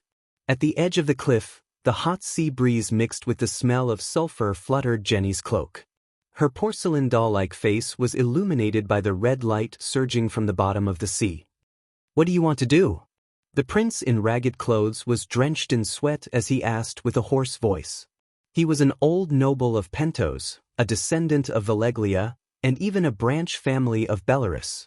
After the great calamity, he still believed in the ancient god of Valeglia Beleriand. So, after seeing Jenny, he completely gave up on all contact with the Dragon Queen. But he was still a normal person, and he was not used to the high temperature and high magic radiation of this cursed land. Under this sea, there is still the earth fire of the 14 fire peaks. Jenny opened her arms and embraced the entire world. Her voice was loud and her expression proud. Do you know what this means? It means that I can rebuild a core of the magic net at any time in Orus, in the holy church by the sea. Its power is 100 times, 1,000 times greater than on Dragonstone Island. Core of the magic net? What's the use of it for the upcoming Battle of Myrene? The prince in ragged clothes was confused. In an information war, I can seal off all the glass candles in the world and turn all the wizards in the world blind and deaf. In a magic war, I can— Jenny's voice stopped abruptly. The fervent look on her face suddenly turned into regret. Unfortunately, the gods have sealed this world. The power of the magic power tower cannot be transmitted out, so it cannot provide me with unlimited magic power on the front lines. Even if we can obtain an information advantage, it's already good enough. The prince in ragged clothes said excitedly, "Coincidentally, Yulun contacted us at the King's Landing. Perhaps we can send a team of pterosaurs to the Westeros and seal off the magic net on Dragonstone Island before taking down Aegon." Jenny's eyes lit up. She nodded with a smile and said, "Good idea. If we take down Aegon, we might be able to threaten her. Even if she wasn't threatened, sacrificing him before the final battle would still cause her to go crazy, and then, my little baby will be able to make a grand entrance." Boom! Before she finished speaking, the steaming sea of smoke suddenly exploded with a splash that was 40 to 50 meters tall. The gray clouds in the sky seemed to have been blown away, revealing a thin layer of sunlight. The prince in ragged clothes widened his eyes and knelt on the ground. He muttered with a trembling voice, "Balerion above, so big? No, this is still in its infancy. Wait until I build the magic crystal tower and inject magic power into its body. At that time, even Dany Rise's 5 little worms will not be enough for it to chew on. Ha! Valeglia is indeed powerful, and Balerion is indeed powerful. She actually has such a powerful weapon. No wonder 200,000 centaurs could not move her." The prince in ragged clothes was excited. When Dany received the report and began to think hard about what other powerful weapon Jenny could bring out, something happened in the Westeros. Tommen I was dead. Tommen was 10 years old this year. He had blonde hair and blue eyes. He was a chubby little fatty. His personality was as harmless as his body. He was gentle and shy, liked to read, and loved to play with cats, dogs and other small animals. The past 2 years had been quite difficult for Fat Tommen. First, his mother was arrested by Despero and paraded through the streets. Then, his wife drank moon tea and everyone knew about it. The people of King's Landing did not think that Marjorie was wrong. Instead, they thought that he was incapable and could not satisfy Holy Mother Marjorie. He was still young and didn't know much about the matters between men and women, so no one would gossip about him. However, his mother suddenly locked his wife up and even killed his father-in-law's family. Not long after, it was revealed that his own biological brother, Emperor Joffrey, was killed by his wife. Oh no, she was still his sister-in-law at that time. Now, Tommen was finally free. He had completely jumped out of the mud pit of King's Landing and returned to the embrace of the Holy Mother. That was what Despero said. Blackie and Dany did not agree with it. This morning, the maid waited outside the king's bedroom for a long time. When she did not hear Tommen I's call, she went into the bedroom with White Knight Marantran. She was shocked to see that the king's face was swollen and purple. There was a black blood scab at the corner of his mouth. Sir Marin put his hand under his nose to check if he was breathing.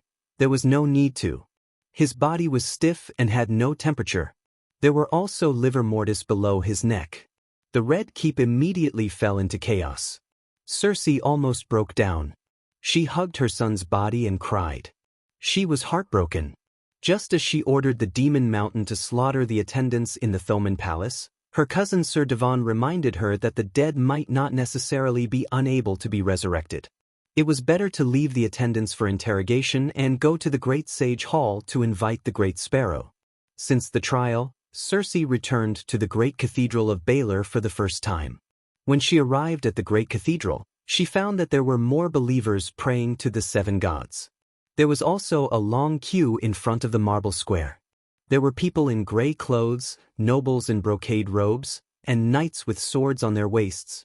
Cersei had just woken up. She was still in her pajamas. Her clothes were messy, and her hair was loose. She was barefoot. She carried Tommen and galloped over on her horse. She only stopped when she reached the stone steps of the podium. She did not wait in line. She carried her fat son, who was almost 100 pounds, and squeezed through the crowd like a crazy woman. She shouted, "Chief Archbishop, Despero, help!" Despero was at the door of the Holy Mother. She pressed her hand on the head of a sick little girl and treated her. She did not know what illness it was. Anyway, the holy healing spell did not have any side effects. "Your Highness?" Circe's face was distorted like a crazy demon. Despero was so scared that she almost could not recognize her. "Chief Archbishop, the Holy Mother is merciful. Please save my son." Circe no longer had her usual fierceness and pride. She knelt in front of Despero. She was as fragile as a reed flower in winter, crying and begging. "Ah, King Timon, King Timon." Despero did not see the person in Circe's arms. They also saw Tomon's bruised and swollen face. Hesitation flashed across the old sparrow's face. He was about to ignore them, but when he saw Circe's miserable state, he remembered the doctrine of Mother of Mercy. He sighed and said, "Let's go to the inner hall." Despero saw a few white knights coming from afar. He said coldly, "Demons are not allowed to enter the sacred place." In the end, only Circe and Sir Marin entered the great cathedral. Dani then knew that Timon was dead. Despero did not fool Circe. Despero prayed to the Holy Mother. Although Timon I was a bastard, he was usually obedient and kind. Every month during the festival, he would come to the great cathedral to pray, hoping that the Holy Mother would show him mercy and give him a miracle. Despero was not just being kind. If the 7 gods could resurrect a king, it would mean, however, the Holy Mother could not resurrect a dead person whose soul was nowhere to be found. Timon might believe in the 7 gods, but he did not even have the 50 faith points of a devout believer. He was far from the 200 faith points of a saint. In other words, he could not open the gate of faith. His soul could not enter the space of faith of the 7 gods. "This is fate. He has been dead for too long," Despero said regretfully.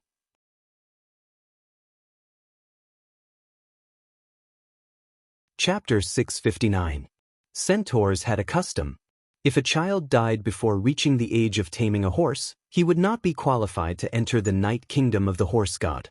Just like back in the Red Wasteland, Dani's Kos tribe had babies and old people who died. The old people had grass horses to ride and could follow Khal Drogo into the night kingdom. Babies could only be buried in the ground and did not even have the chance to reincarnate. In fact, in Westeros, there was a similar custom in the teachings of the 7 gods. When a child died, his family would quietly bury him and let a stranger take him away. They would not be like an adult who would keep his corpse for 7 days, not the first 7 days of the Celestial Empire, which represented the 7 gods, and invite guests to pay their respects. He is a child. Not long after his death, his soul was taken away by a stranger. He can no longer return to the mortal world. This is his fate. The Holy Mother gave an explanation and went offline. Not to mention that Tomon's soul had entered the world of death. She did not have the title of God of Death, so she could not get him back. Even if Timon was as devout as the Great Sparrow and his soul broke free from the pull of the world of death and entered the kingdom of 7 gods, the pool of faith, Dani could not revive him. She did not have much divine power left in her Song of Water. It was barely enough for her to cultivate with the Rhone River. Reviving someone was a luxury. Perhaps, one day in a few hundred years, she would be able to sing her own Song of Water and develop the divinity of life in fire to the limit and obtain the title of stranger. If she could fully master the Song of Ice and Fire, the law of life and death, she might be able to revive someone without the need for a corpse. The Great Sparrow shook his head and sighed. "Your Highness, King Timon is still a child and his faith is still uncertain.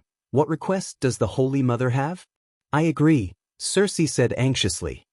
He thought for a while and tried to turn the Holy Mother's words into the teachings of the 7 gods.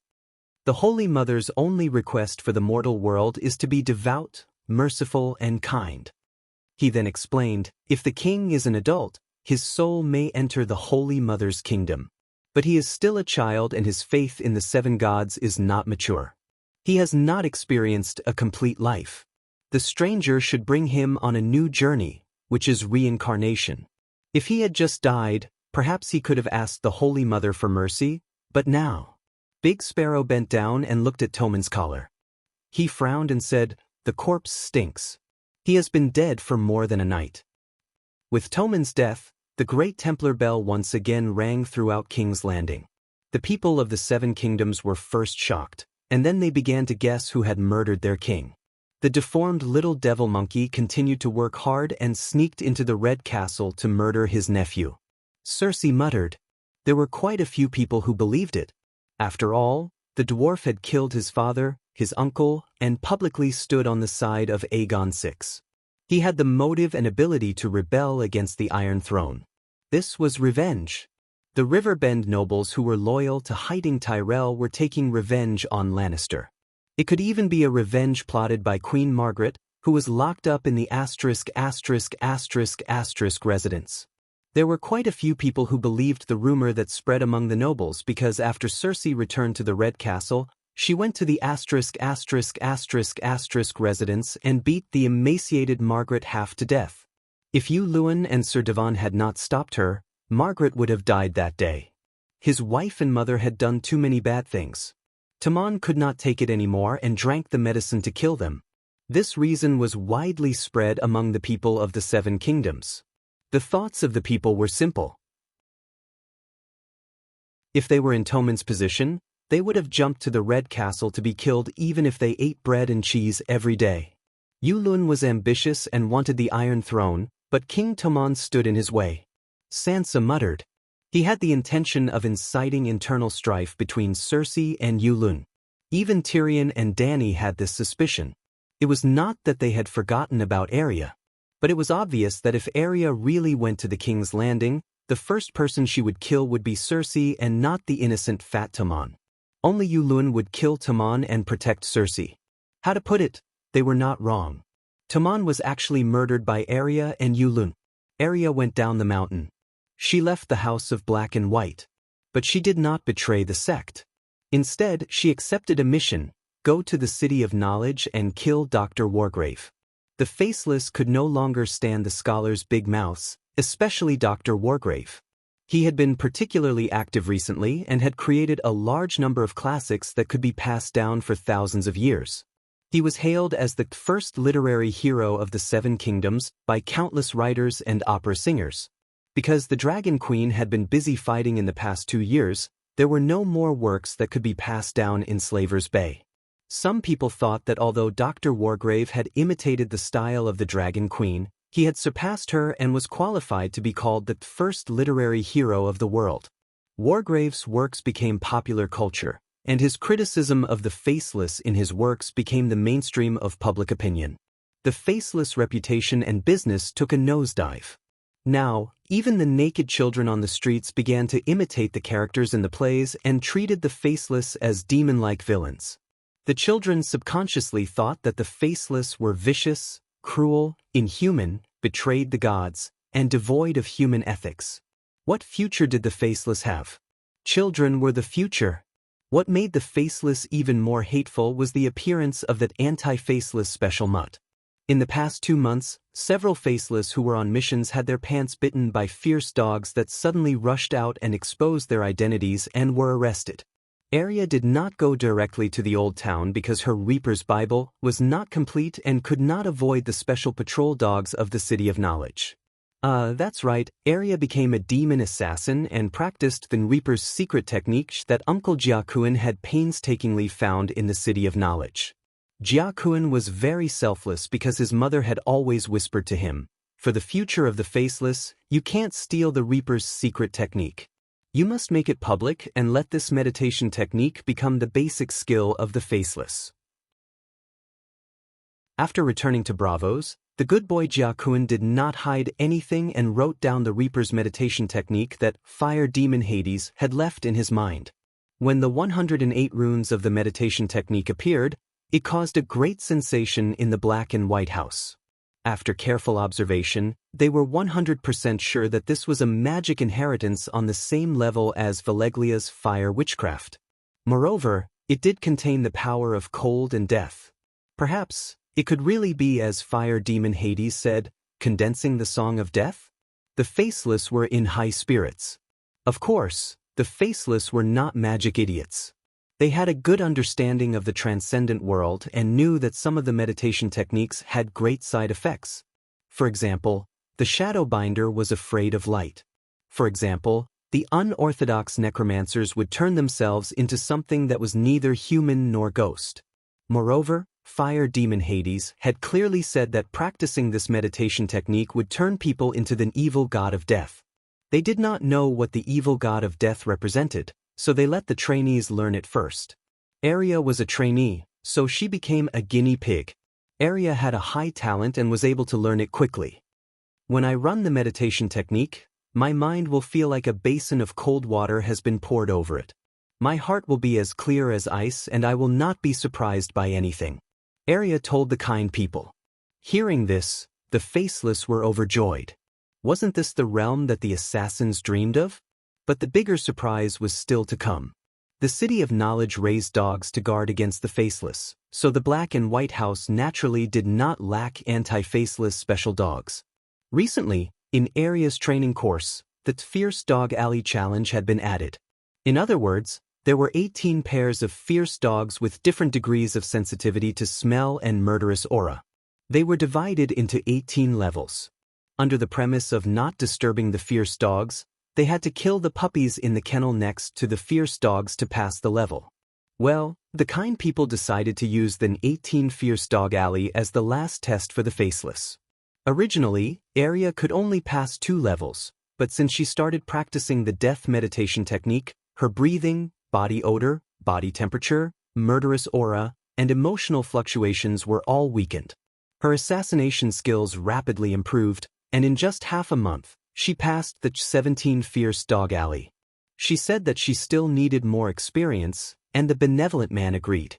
Arya also became more resistant to the cold. It had already begun to snow in Bravos, but she could soak in the frozen river for a day and a night. Moreover, when the magic power was running, her speed and strength would also increase. Well, this was very scientific. Deviant ghosts were clearly transformed from barbarian babies, but their speed and strength were beyond that of mortals. More importantly, Arya did not show any obvious side effects. Just like before, she was still cold and emotionless, like a death god who only knew how to kill coldly. This was exactly what the faceless wanted the trainees to be. How could the above not make the faceless ecstatic? No longer hesitating, all the faceless began to learn the death meditation technique. The death meditation technique and the original face-changing skill of the faceless were combined to form the sacred text of the Black and White School, the Death Bible.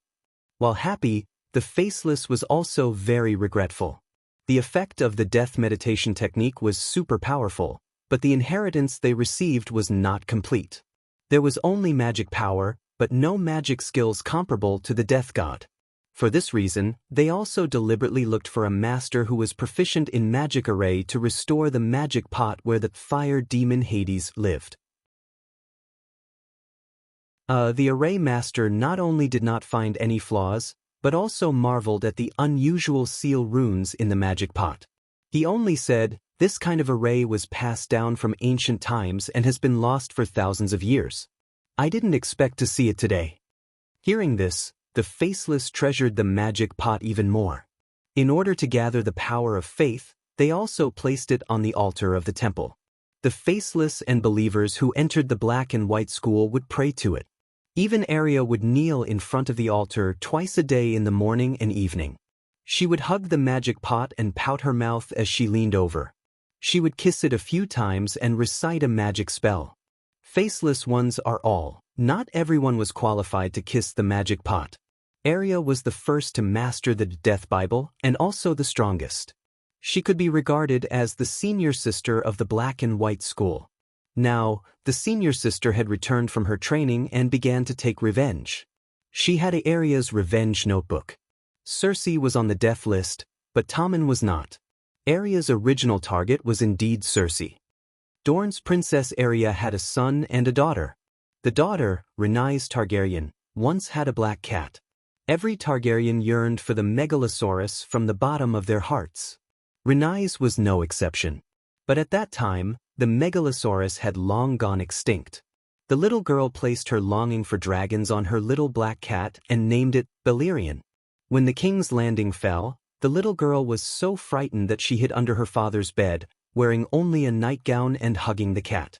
In the end, she was found by Tywin's knights and was dragged out to be slashed 50 times. She died, but her cat lived on until Arya followed her father south to the king's landing. Arya often chased the one-eared demon cat in the Red Keep. The cat was very demonic and very human. It was also familiar with all the passages and secret passages in the Red Keep. When Arya returned, it became even more demonic.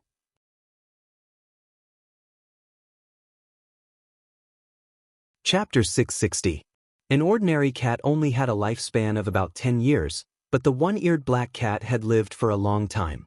Some of the older guards of the Red Keep called it an old fart, because he had seen it during Aerys' reign. According to the lifespan of a human, the black cat was at least 120 years old, but it was still as fast as the wind. Some people jokingly called it the real king of the castle, because it ran wild and did whatever it wanted. Once, when Robert invited Duke Tywin to a banquet, the black cat jumped on the table and snatched a roasted quail from Tywin's hand. The one-eared black cat had done many things like jumping on the king's table, bullying Tommen's pets, and scaring the maids in the middle of the night. But other than Arya, who practiced the water dancer, caught it for a while, no one could do anything to it. This year, Arya returned from her studies. When she got close to the Red Keep, she saw her old friend again. This time, Arya caught it with just a thought. Arya easily returned to the Red Keep. When Ide was the Prime Minister, Arya lived with him in the Red Keep's Prime Minister's tower. She skillfully found the Queen Dowager's palace. But when she opened her poisoned claws and was about to send Cersei on her way, a pair of dark eyes with extreme malice stared at her. She had been discovered. She saw him. The husband of the Queen Dowager Regent, Euron Greyjoy. She saw him staring at her with a cold smile. She felt a great terror that made her soul tremble from his eyes. She stepped back in fear. Then she saw his eyes change. The cold, murderous intent and piercing sarcasm disappeared and turned into a meaningful look. "Get out, this is the Queen Dowager's palace." He roared at her, then turned his head and said to the Queen Dowager, "This is the one-eared black cat that always bullies Tommen's kitten. It usually goes to the king's palace in the east, but today it seems to have taken the wrong path and came to our bedroom. Maybe I should tie 2 anti-faceless dogs to the fireplace. At least they can keep this annoying black cat away." Queen Cersei glanced at her indifferently and muttered. She then continued to remove her makeup in front of the mirror. "Euron must have seen through my disguise just like the Dragon Queen, and he seemed to be able to heavily injure me, so why did he let me go?" With a head full of questions, the one-eared black cat jumped out of the window. Then she remembered Euron's words. Tommen was in the east. Cersei, Meryn Tran, Island Pine, Rafe Sweetmouth, Meow. The cat's cry was filled with sinister killing intent. Because the soul of the cat was muttering a list of names of the Grim Reaper. She went to Tommen's bedroom. Standing on the balcony, she saw Tommen sleeping soundly in the inner room. She saw White Knight Meryn Tran guarding outside Tommen's door.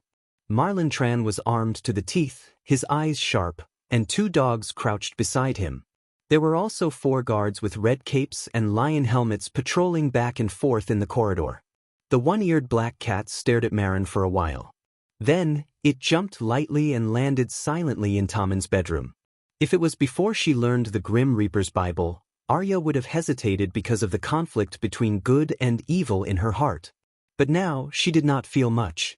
If her heart was as clear as ice, she would not be shocked even if the sky fell, let alone the child of her enemy. She did not bite him. Instead, she put her purplish-black paw into Tommen's mouth. Fat Tommen even licked her paw. Meow, seeing Tommen's red face slowly losing its color, the black cat's mouth cracked open as if it was smiling. This was just the beginning. Tommen was dead, and Meryn Tran, who was responsible for protecting him, was thrown into prison by the furious Cersei. That night, Arya stood in front of Sir Meryn, who was wearing a prison uniform with another face. She threw down 2 bronze keys and unlocked his shackles. She also returned Marin's knight sword to him and said, "I am the disciple of water dancer Cilio. I am here to spar with you." Cilio was once the chief swordsman of the Sea King. He died under Marin's sword. It was not that his swordsmanship was bad. It was just that he was Arya's swordsmanship instructor at the time. He only had a wooden sword for practice. But Marin was wearing a full set of white knight armor. In fact, Cilio's wooden sword had killed a few golden robes in a one versus many situation. He had also stabbed Marin many times, forcing him to retreat. But the wooden sword could not break through his defense. The golden robes were not wearing full armor. They were hit in the throat, cheeks, and other vital points. After that, Marin only managed to hit him once. The swordsmanship master who was comparable to Arthur Dane died in an abnormally sullen manner. Today, Arya successfully avenged her master. She stabbed the sewing needle that Jon gave her into Marin's heart. The White Knight did not even have time to draw his sword. In a naked battle without armor, the highly agile water dancer had too much of an advantage. Back then, Cilio was able to crush Marin in swordsmanship. Arya had already surpassed him. The she-wolf girl handcuffed Marin again. She even took out a dagger from her waist and stabbed it into the wound on the corpse's chest. Not long after, a piece of news spread from the Red Keep. For failing to protect the king, Sir Marintran was killed as an apology. Arya continued to work hard and prepared to kill Cersei. She was not afraid of Yulun. As long as she was not in the animal form of a shapeshifter, she was not even afraid of the Dragon Queen. Because she had cultivated the Reaper's Bible, her strength and mentality had changed. Then, Arya hit her head on a metal plate. After Tommen died, his body was placed in the Great September of Baelor. Cersei had a mournful expression. She held the coffin in a daze for the entire night. On a side note, the Great Sparrow did not refuse to treat Tommen's wounds. He also did not refuse to collect Tommen's body as a king. Because the one who crowned Tommen as king was the Great Sparrow himself. In the middle of the night, the king's landing was plunged into the deepest darkness. In the Great September of Baelor, only a few candles on the altar burned quietly. Under the statue of the stranger, Archbishop Matthew led a few nuns to recite the Book of the Stranger, praying that the stranger would treat the underage King Tommen well. The hall was vast and empty. The candlelight was not enough to drive away all the shadows. The one-eyed black cat sneaked in the darkness outside the candlelight. Its footsteps were light and silent. It was already close to Cersei's coffin. "Bastard, how dare you!" Archbishop Matthew suddenly turned around. His eyes were shining with golden light.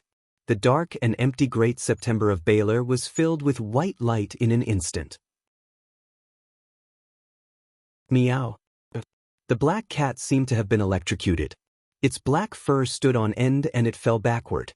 At that very moment, Arya, who was inside the black cat, felt a tremendous divine presence. It was as if a gigantic palm was crashing down on her. The pressure was even greater than that of the Dragon Queen she had met at the River of the Trident. Back then, Blackie had just learned magic, and it was still far from its current level.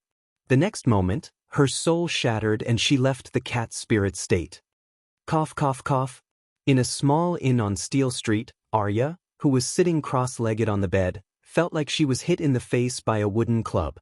She fell backward with pain in her 7 orifices and blood in her throat. In an instant, her ruddy face turned sallow.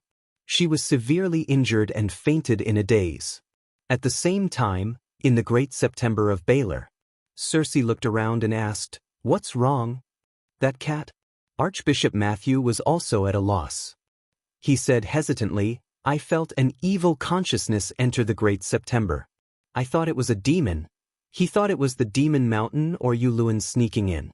Well, the people of the 7 Kingdoms knew about Yulun's blood sacrifice. They knew that he was an evil wizard. I didn't expect it to be just a cat. Archbishop Matthew had a conflicted look on his face. He felt the evil prying eyes approaching and subconsciously used divine judgment. Using Blackie's warrior's soul, he cast the true dragon's roar. This skill was not prepared for shapeshifters. It was mainly used to exorcise evil spirits for believers. At first, Dany only gave the Big Sparrow and the other saints the holy healing skill. Not long after, She derived the holy light skill from the holy healing skill. However, later on, whenever the big sparrow encountered any difficulties, she would pray to the Holy Mother and ask for help. If he could do it, Danny would design a divine art and teach him. After all, he would pay for it. If he could not do it, Danny would ignore him. He knew better and did not bother the Holy Mother with this problem. For example, Big Sparrow asked the Holy Mother if there was any divine art that could make rice grow in winter. The Holy Mother could not be bothered with him. In short, the priests were also transcendents. After Blackie usurped the position of the seven gods, the priests of the seven gods were no longer the pseudo-transcendents that were despised by the transcendents. Now, if a priest of the seven gods went to the transcendents gathering, he would not be rejected. In fact, all the priests of the seven gods who received the divine art were high-level devout believers. They were all big shots among the transcendents. Even the high priest of the black goat could become one of the top 3 in Volantis. Wasn't Blackie 10 times more powerful than the black goat of Korhor? Why was his high priest not a big shot? This was also the reason why Yulun was not worried about Cersei spending the night in the Holy Church. Fine, they were all noobs. They had defeated the powerful area in one hit, but they did not understand what happened. 7 gods, Sister Daphne is dead. Matthew and Cersei were looking at each other speechlessly. Just as the atmosphere was awkward, the monks and nuns outside the Holy Church exclaimed. It was actually Arya who had suffered a vicious blow and had broken free from the cat spirit state. The one-eared black cat covered its head and rushed out, but the cultivators and nuns swarmed over to stop it. Then, a nun named Daphne met with tragedy. Her arm was hit by a claw, and she died in less than 3 minutes. Ah, there's poison on the cat's claw. This poison? Archbishop Matthew's expression changed. Cersei quickly went over and looked at the 3 light purple wounds on the nun's right arm. Then she looked at the nun's swollen face. It was exactly the same as Toman's in the coffin in the Holy Church. This, Tyrion Cersei's beautiful face twisted into a demon's. She gritted her teeth and said, "The one-eared black cat killed Tommen, and now it wants to kill me. That dwarf is so ruthless." Why Tyrion? Archbishop Matthew was confused. Other than him, who else would be so evil and hate me so much? That little magic monkey who should have joined the circus must have learned how to control cats and dogs from the bitch queen in Slaver's Bay. If the bitch queen can control the pterosaur, isn't it reasonable for the little magic monkey to control cats and dogs? Cersei said with hatred. Well, the 2 of them were not to be blamed for their ignorance. Even Stark's family, who had become wolf spirits, resisted the instinct to bond with wolves due to their lack of knowledge. Stark in the north did not know about shapeshifters, let alone the Undulls in the south of the Neck Swamp. Hearing Cersei calling Saint Dany a bitch queen, Archbishop Matthew was not happy. He shouted, "Your Highness, this is the Holy Church. Please do not insult the children of the 7 saints." Well, Saint Dany and Saint Sparrow were children of the 7 saints who were recognized by the Holy Mother. They were like righteous people in Christianity. That bitch violated the holy oath. She said that she would not start a war between the 7 nations, but she let a fake impersonate Ray Cannon. She even ordered Tyrion to kill my son. Why can't I scold such a person? Cersei shouted hysterically with tears in her eyes. After the pain of losing her son and the strange and terrifying assassination, Cersei needed to vent the pressure and resentment that had been building up in her heart for a long time. Poor Archbishop Matthew was the target of his anger. The innocent Dany was also implicated. Chapter 661. Time flowed like water, and another month passed quickly. In this month, the situation in the Westeros changed drastically, and the battle at Slaver's Bay gradually reached its climax. Let's talk about the Westeros first. Tommen's death did not affect Dany at all. Whether Arya came out of retirement, or Yulun wanted the Iron Throne, what did it have to do with her? But the king's death had a great impact on the people and the political situation of the 7 kingdoms. The King's Landing fell into a new round of turmoil. Cersei wanted to be crowned as the true queen of the 7 kingdoms, and the Great Sparrow did not allow it. To this day, The fact that Lannister had stolen the throne of House Baratheon was as clear as day, and everyone knew about it. Everyone knew that Emperor Joffrey and King Fu-Tommen were lions wearing Theon's clothes, and they were the bastards of Cersei and Jaime. Because Tommen was young, his political presence was weaker. The people and nobles did not like Cersei, but they were used to her troublesome rule. Therefore, it was not impossible for Cersei to be crowned as queen in Game of Thrones. Anyway, she was the regent for the past few years, and Tommen was Lannister. Anyway, the royal family was so rotten, and Cersei being queen did not make the country worse. This was a common view among the people and nobles. Therefore, when Cersei was crowned as queen, it did not cause too much of a stir in the King's Landing. But there was a custom in the Westeros. Only the king who was recognized by the church and had the archbishop put the crown on his head was the true rightful king. If Dany took the Iron Throne, she would have to kneel before the Great Sparrow, and then the Great Sparrow would put the crown on her head. Even Aegon the Conqueror had to kneel. Usually, the king, queen, princess, prince, and the 7 dukes would have to kneel and kiss the archbishop's hand when they saw him in the basilica. Dany could not stand it, so she made herself an archbishop. When faced with an unacceptable rule, one could either change it, abolish it, or change oneself to become the beneficiary of the rule. Obviously, it was easier to become the beneficiary. However, Cersei was a native of the world of ice and fire. She often knelt. She was used to kneeling since she was young. She was happy to kneel under the big sparrow and let him put the lion crown on her head with ear-length blonde hair. However, even if she wanted to kneel, the big sparrow would not allow her to kneel. Ordinary people were not qualified to kneel. Aegon also wanted to kneel. Back then, when Tommen's identity was in doubt, the Great Sparrow, who had just ascended to the throne, was unwilling to crown him. It was Cersei who personally found him and offered to restore the church's armed forces in exchange for the Great Sparrow to crown Tommen and waive the royal family's debt of 1,000,000 gold dragons. Don't think that the coronation is as simple as putting the crown on the king's head. Why would the king kneel to you? Why did the royal family kneel before the archbishop? Did he really think that they were lowly and liked to kneel? He was the king. There was only one reason. It was profitable. The archbishop represented the 7 gods, recognizing and protecting the legal system of the king. In other words, the monarchical power was bestowed by God, and the king was the destined person. Under normal circumstances, if someone wanted to rebel against Tommen, the Great Sparrow should stand up and call on the believers of the 7 gods to resist the rebels. Even if Aegon was suspected to have Saint Dany's shadow behind him, the church had never opposed Tommen's rule. The fact that they did not openly oppose Tommen's rule was the greatest support. Because Yulin had lost his mind and worshipped evil gods, Cersei had betrayed the teachings of the 7 gods and raised demons, Demon Mountain. They should all be wantonly attacked by the 7 gods. When the Chinese saw the Western king kneeling before the Pope, they mocked them for not being as dictatorial as the Celestial Emperor.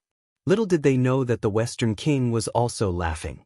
In a social environment where nobles and generals were all equal, how could the king be sleeping soundly while courting death?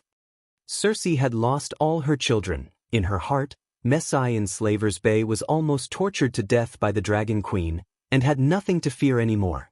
She was already known as the Mad King III, and now she could surpass her predecessors, becoming crazier and more ruthless. The Great Sparrow had always been firm in his beliefs. Recently, he was favored by the Holy Mother and became the child of the 7 gods. He had even died once. To be honest, he missed that heaven where he could cleanse his heart of filth. Thus, he became purer and was not afraid of death.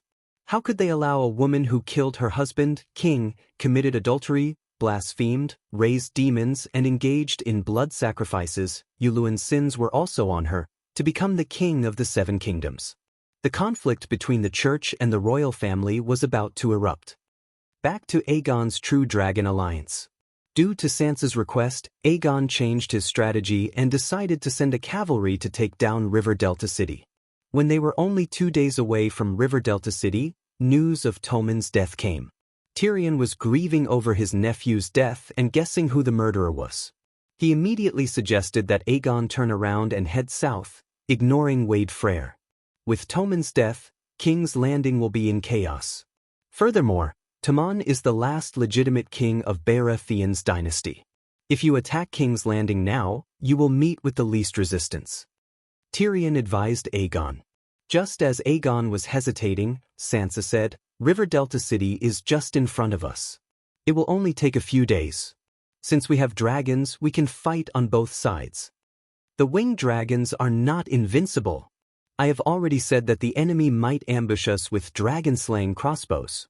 They might also invite the winged dragon knights to capture us. We cannot leave the main force and have to reduce the time we fly alone. Furthermore, looking at the unhappy Sansa, Tyrion wanted to say something but stopped. Furthermore, taking down River Delta City is just the beginning. You will definitely ask for more. For example, the nearby Winterfell or the Rapid Flow City. However, she was no longer the lonely and helpless little girl in King's Landing. Now, she was his queen, the protector of the valley, Robert Arryn's guardian. The tens of thousands of troops in the valley followed her lead. She had Brittany and Blackfish Blinden by her side. Her wings were fully grown. The best uncle in the Seven Kingdoms, Tully, was not as bad as he was described in Game of Thrones. He was not fooled by Jaime. Although he gave up Rapid Flow City, he also secretly released his uncle, Blackfish Blinden Tully. Blinden escaped by jumping into the river. After Sansa regained her identity and married Aegon, he came over. Speaking of which, what kind of person was Blinden that he was worth introducing? He was Catelyn's uncle, the most qualified person to inherit the position of Duke of Rapid Flow City. He was Robb and Sansa's second grandfather, one of the top 5 generals in the Seven Kingdoms. He also had the resume of the Knight of the Blood Gate, served as the young Wolf Master's military advisor, and was the Grand Marshal of the southern border. The Knight of the Blood Gate was the title of the valley. He was responsible for leading the troops to guard the entrance of the valley. He was usually the most trusted person of Duke Arryn. With his help, Sansa was barely able to command the nobles of the valley. He was also the one who persuaded the nobles of Hugin to pledge their allegiance to King Aegon. He was also the one who served as King Aegon's cavalry commander and military advisor. If he did not have supernatural powers, after Aegon married Sansa, he would have connections, generals, soldiers, and territory. The 3 kingdoms of the valley, Hugin, and the northern border had unlimited territories. His Iron Throne was basically secured. It did not matter if Dwayne and Dany's aunt were willing to help. In the king's study in the Moongate Castle, Aegon rejected Tyrion's suggestion to immediately head south to King's Landing. We'll split into 2. One will head north to Riverbond City, and the other will head south to King's Landing.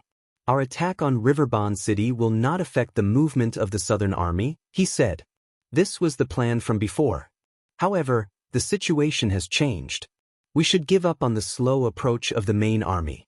We'll directly head north to King's Landing with 3 horses per person. 3,000 Valley Knights will head north to Bloodgate and 2,000 Gold Knights, Tyrion explained. There are 15,000 lions in King's Landing.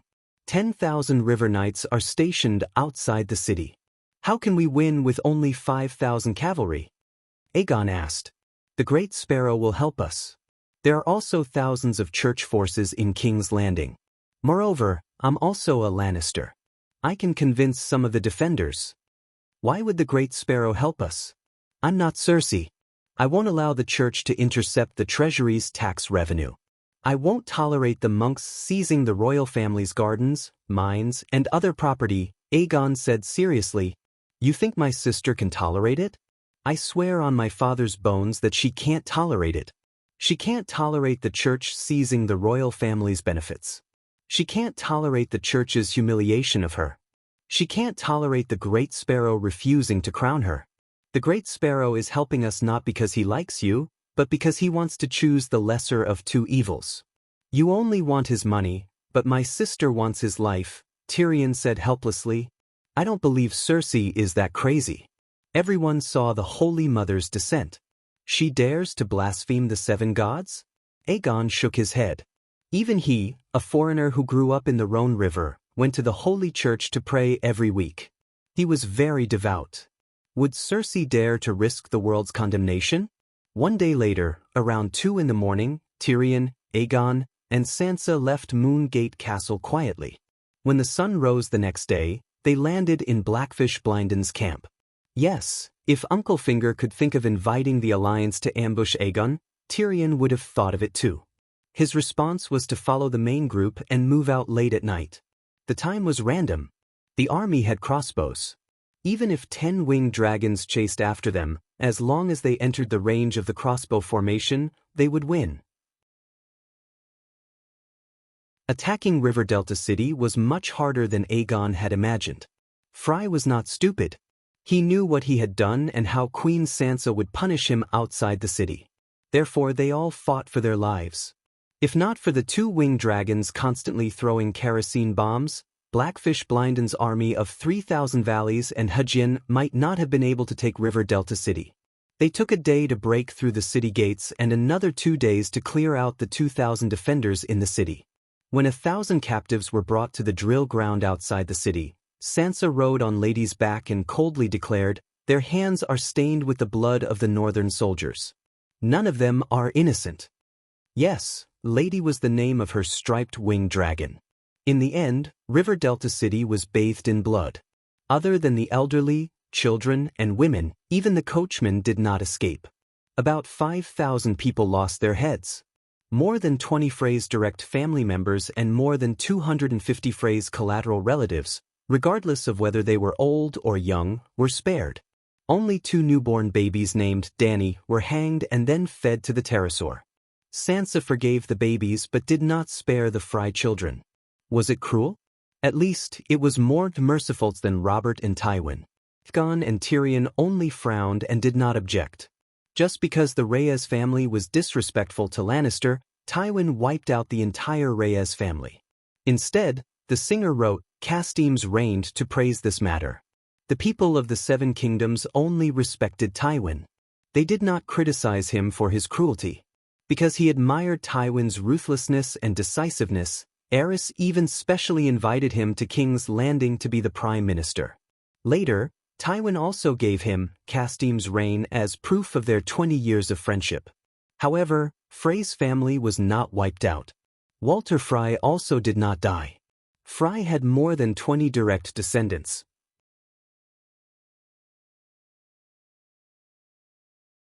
Chapter 662. Tyrion and Frey were actually relatives. The dwarf had an aunt called Xena who married the 14-year-old Aemon Frey when she was 7. Aemon was Wade's second son. Xena was Tywin's sister. Aemon and his wife had always lived in Casterly Rock City. They did not marry into the family and their child's surname was Frey. They lived in Casterly Rock City because Tywin's father had left a large inheritance for Xena. Aemon was the second son and did not have the right to inherit Casterly Rock City. Logically speaking, Wade Frey was close enough to the lion, right? But in the early stages of the War of the Four Kings, Wade stood firmly on Robb's side and even sent a large number of his direct descendants to fight for the young Wolf Master. Xena and Aemon had 4 sons, but they were all working for Lannister. This meant that on the battlefield, 2 Freys could fight for different allegiances. In fact, Xena's eldest son fought with Jaime and was captured by his uncle and cousin. The reason why Wade Frey did not help his in-laws and stood on Robb's side was not because of the bullshit Frey-Tully relationship. It was because Catelyn represented Stark and made a sacred oath to satisfy the Frey's interests. Kinship was only useful when the interests were aligned. It was also because the price Robb paid was too high that the Frey family felt humiliated and angry when Robb broke the oath. Well, Robb deserved to die. That was the final conclusion.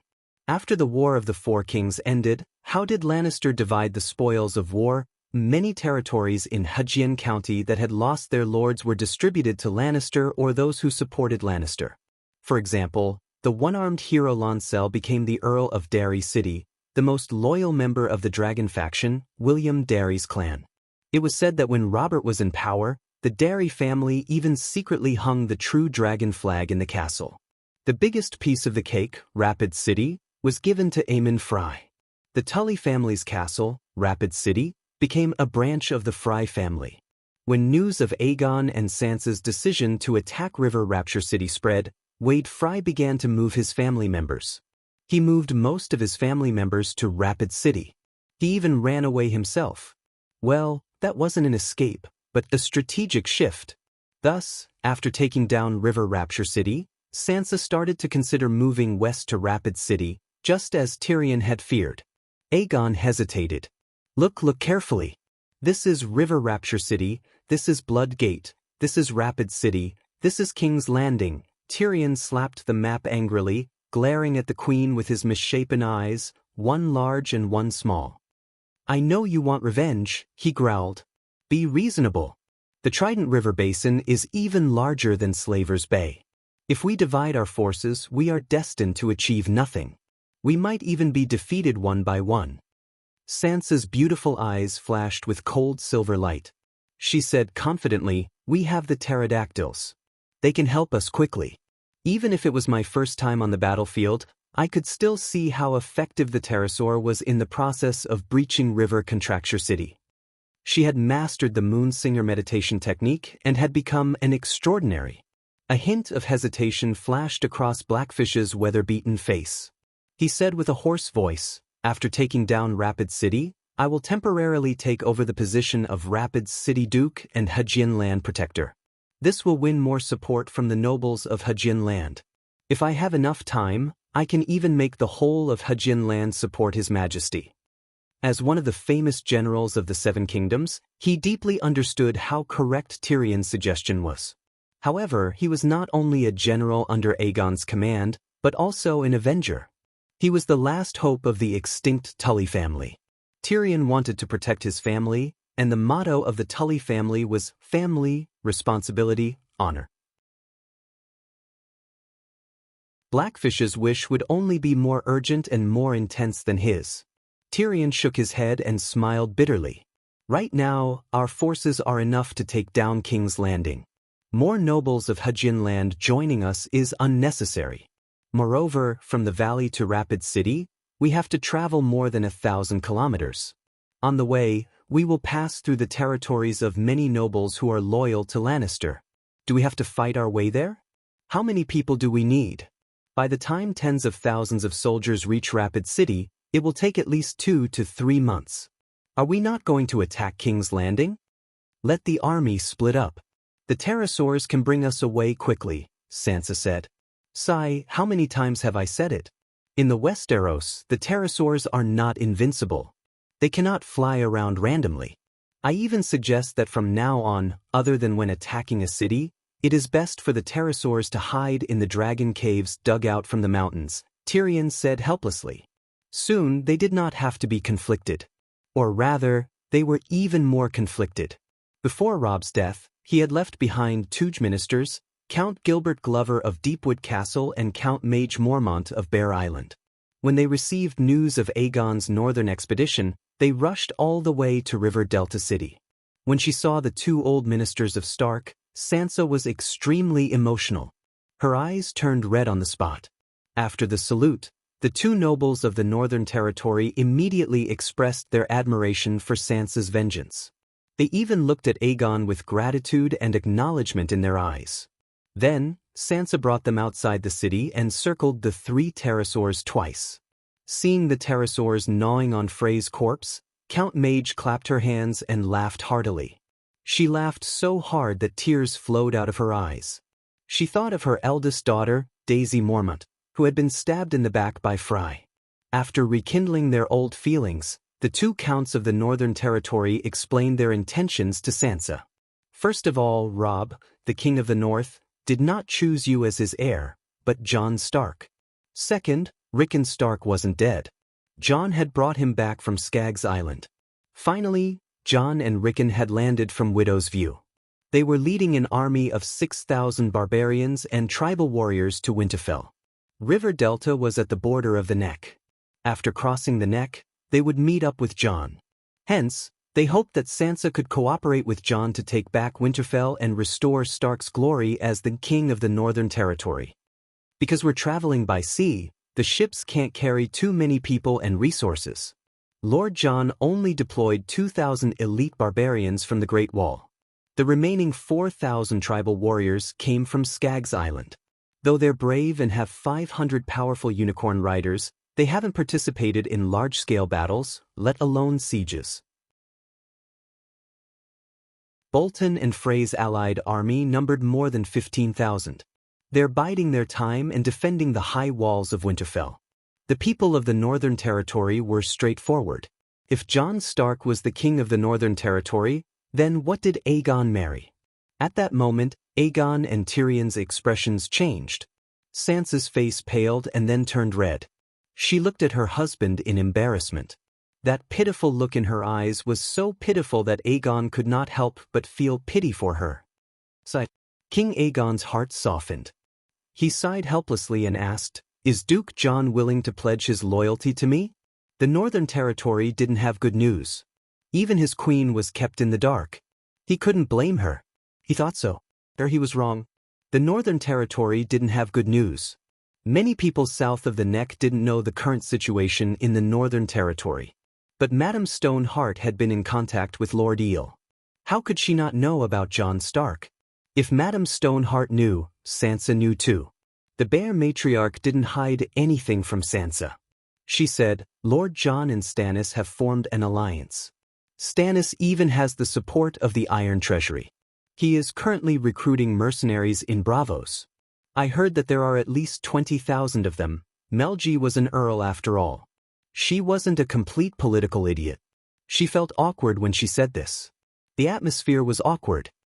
Stannis, why is he still? Aegon felt as if he had been force-fed feces. He turned and asked the dwarf, "Why don't we go to the Northern Territory and get rid of Stannis before the mercenaries arrive?"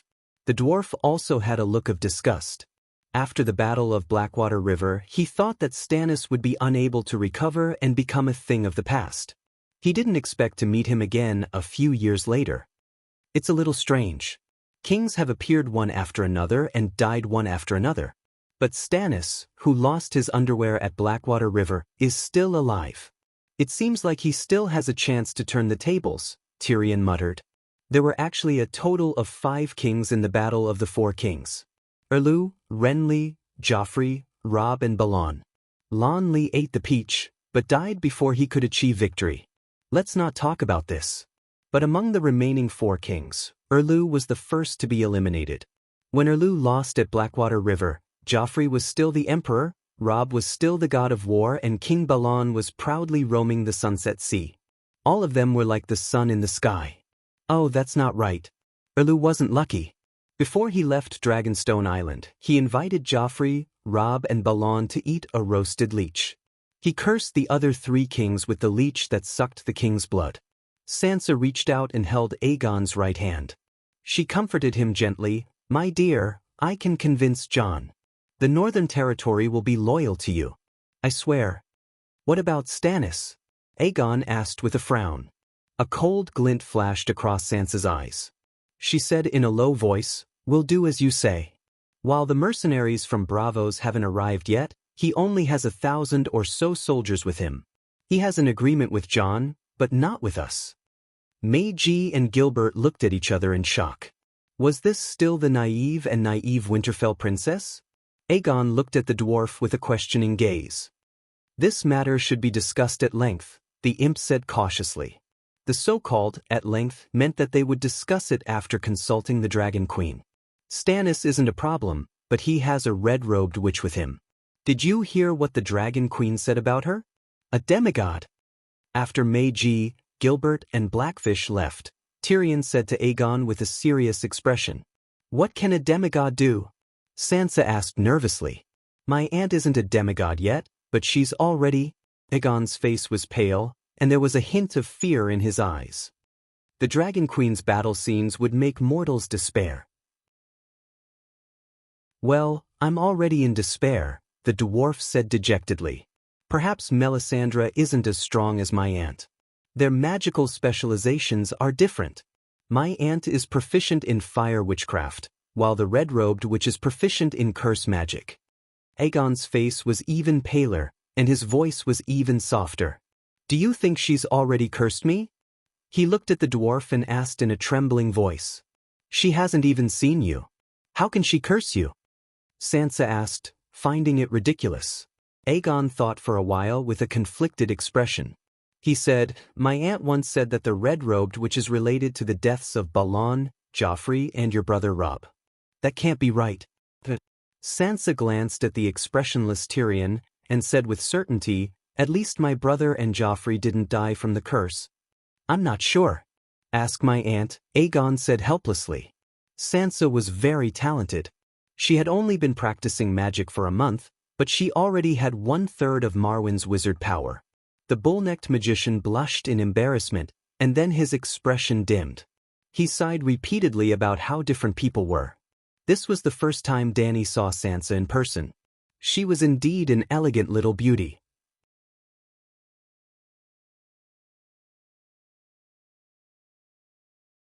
Chapter 663. Aunt Dany, you're so beautiful. Sansa smiled innocently. She looked like an obedient child who admired her elders. This woman is a scheming bitch. Aunt Dany immediately sensed the aura of a kindred spirit. Sigh, Aegon is so lucky to have such a talented and beautiful wife. Aunt Dany's smile was natural and gentle. Sansa felt a sense of concern from the bottom of her heart. Let's get down to business, Sansa. The Queen's magic power is still weak. She won't be able to last long. Tyrion's mouth twitched. Sansa first asked about Robb's curse. I heard it from Scholar Pylus. The red-robed woman first used 3 leeches to absorb Rick Storm's blood. Then she used the leeches as a medium to curse Robb, Balon, and Joffrey. Rick was the illegitimate child that Erlu gave birth to when Robert raped the bridesmaid on his wedding bed. Dany had seen this scene in Game of Thrones before. However, the one whose blood was drawn was not Rick, but Jean Deli. She only found out the truth after asking Pylus. Pylus had served Erlu before and taught the Onion Knight how to read and write. The two had a good relationship. The red-robed woman kept asking to burn Rick to awaken the dragon in the stone. However, the Onion Knight did not want his respected and righteous king to kill his own kin. So, he worked with some righteous people on Dragonstone Island, Erlu's followers who believed in the 7 gods, to steal Rick and send him to Lys. Scholar Pylus was one of the righteous people. He helped Davos and knew about the leech's curse. But my brother and Joffrey didn't die from the curse, Sansa muttered. Maybe the curse weakened the king's luck? Dany said uncertainly. After all, the people who were cursed all died within a year. Could it be so coincidental? The king's blood in Rick's body was also real. The king's blood had power, and Aunt May had real skills. Well, Rick's king's blood wasn't thick. It was drained after 3 leeches, and the rest of the blood no longer had any magic power. Aunt May had originally planned to use the king's blood to hatch a dragon, but Erlu was a hypocrite and didn't want to kill his own kin. He successfully hypnotized himself, so the king's blood was wasted. If Erlu had agreed to Aunt May's plan back then, the mystic dragon would have been almost 2 years old by now, provided that Aunt May could really hatch a dragon. What is destiny? Aegon was puzzled. Just think of it as luck. When one's luck is gone, they will be unlucky. Even their spiritual senses will be blinded, and they will do stupid things that they would never do normally. Joffrey and Robb really are? Tyrion pondered. But the red-robed woman hasn't seen my brother, nor has she seen Balon or Joffrey. Sansa still looked doubtful. Dany laughed and said, "Have we met before? How far apart are we now?" Sansa was stunned. She had met the Dragon Queen for the first time, and they were thousands of miles apart. Aegon glanced at his wife, whose expression was uncertain. Then he told her about his plan and concerns about Erlu. Erlu versus Aegon, would it work? Dany felt that this idea was novel. But thinking about it carefully, it made sense. Erlu had a tenacious personality. He definitely wouldn't give up his pursuit of the Iron Throne, and his obsession with the power of a king. It made sense for him to curse Great Emperor Joe. Great Emperor Joe was sitting on the Iron Throne. But Balon only wanted to be the king of the Iron Islands, and Robb had clearly expressed that he wasn't interested in the Iron Throne. He only wanted the Northern Territory to be independent. Erlu couldn't tolerate them just because they claimed to be kings. Aegon had taken over Wind's End Castle and was still aiming for the Iron Throne. How could Erlu tolerate that? If Jon could take care of Bolton before the night arrived, Erlu would open the passage south to Neck Swamp. He and Aegon would have to fight sooner or later. Melisandre's magic power is growing rapidly every day at the Great Wall. I'm not sure what level she's at now, and I'm not familiar with her moves and the limits of her abilities. After all, she's not only a demigod Shadowbinder, but also Lalo's priestess. She can borrow Lalo's power. I think we should avoid provoking her as much as possible. Dany gave a more pertinent suggestion. Aegon was shocked. Auntie, you're afraid of her too? Dany smiled faintly and shook her head. You've misunderstood. To you, she's not to be provoked. To her, I'm not to be provoked either. Aegon was stunned. He said carefully, then can you help? Impossible? Dany's face showed some displeasure, and her tone became impatient. Do you know what's going on at Slaver's Bay? The vanguard of the Alliance has already set up camp 50 kilometers away from Meereen. I have to stay in Meereen every minute and every second. Also, I swore a long time ago that the Eternal Night was coming. I wouldn't start a civil war between the Seven Nations. Besides, Melisandre is an important force against the other ghosts. But what if she curses me? Aegon asked worriedly. If you're afraid, come back to Slaver's Bay. No one can curse you. Or stay in Wind's End Castle and don't go out. You should know that from the beginning, I didn't agree with you going back to the Westeros to fight for the Iron Throne, Dany said calmly. If he doesn't fight for it, will you help him sit on the Iron Throne? Sansa suddenly asked. Dany looked at her deeply and said directly, I swore that the one who ends the Eternal Night will be king. Even if Stannis fulfills his oath, I will still support him to sit on the Iron Throne. So, Aegon will never be king of the Seven Nations if he stays at Slaver's Bay. Sansa frowned. The time is not right. Winter is coming is the motto of your Stark. Don't you understand the meaning of the Eternal Night? Aunt, you're the only one who's worried about the Eternal Night, Aegon said irritably. The Westeros now, the former commander-in-chief of the Night's Watch has given up his responsibilities and swore to avenge his family. Stannis is called the Savior. Why isn't he at the Wall? Why is he fighting for the Iron Throne? Luwin and Cersei at the King's Landing. Who cares about the Eternal Night? Even among the nobles of the Seven Nations, how many of them are truly worried about the Eternal Night? Soon, you'll complain that I don't care enough about the Eternal Night? Dany laughed coldly and turned off the communication. Sansa put down the glass candle and looked at Tyrion, who was deep in thought. Then she looked at Aegon, who was embarrassed. She suddenly said, It seems that she doesn't care about you as much as you said. Aegon's expression became more and more unnatural. He stuttered, She's a true knight who cherishes her honor and keeps her oath. So, let's not go to Winterfell.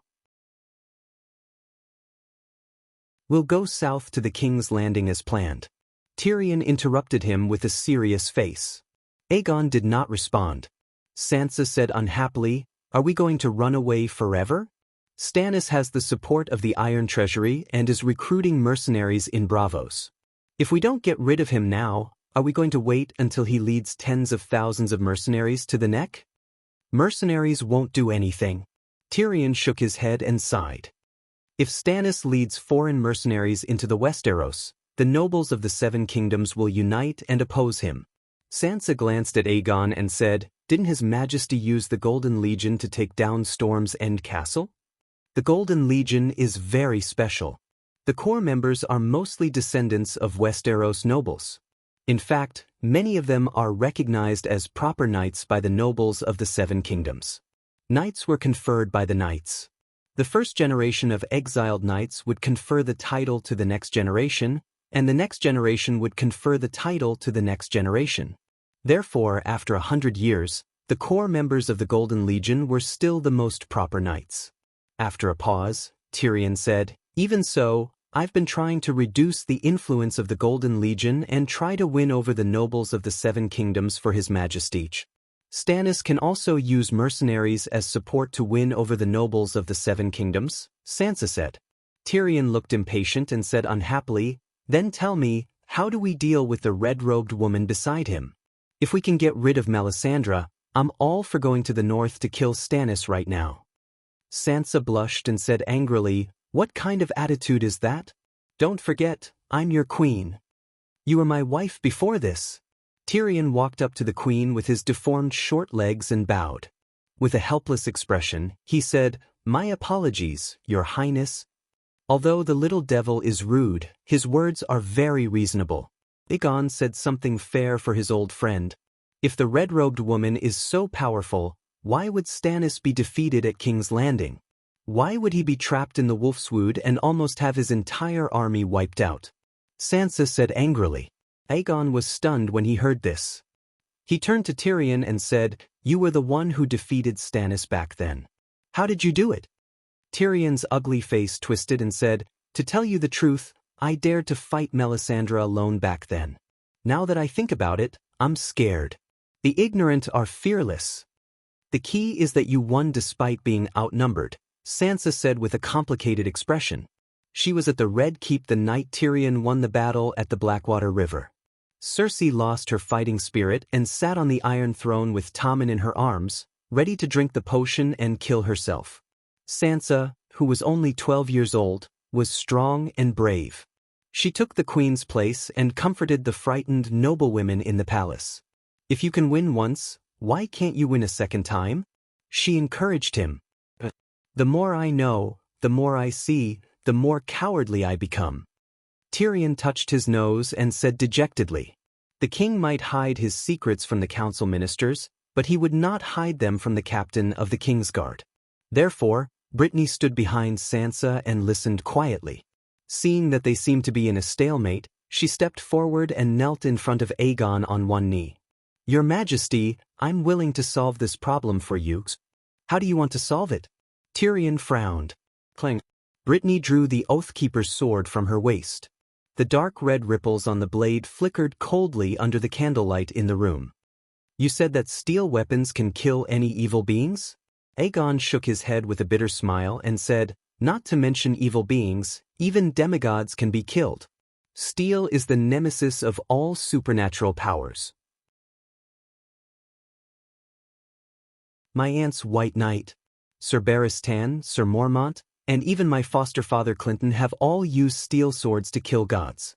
But they didn't do it alone. My aunt and the Megalosaurus were the main forces. "Brittany, it's good that you have the heart, but I can't let you die for nothing." "Kill gods? Really?" Sansa's eyes widened and she stammered, "How? How can there be so many gods?" "My aunt is still Khaleesi of the Grasslands. She has the same bells as the centaurs. Gitchili prepared them for her. There are several steel bells that represent the killing of gods. There shouldn't be any mistake. Back then, she was only 15 years old and didn't know magic. Didn't she also kill immortals? Oh, I almost forgot. She recently became the Cow King, 200,000 roaring warriors." Aegon's eyes flashed with envy, and his tone was full of reverence. Sansa was also shocked for a while. She glanced at her husband and said coldly, "She won't help you." Aegon's expression changed, and he said in an unnatural tone, "One family has two branches. I announced it as soon as I came to the Westeros. It's natural that she won't help me. Your Majesty, I'm willing to try."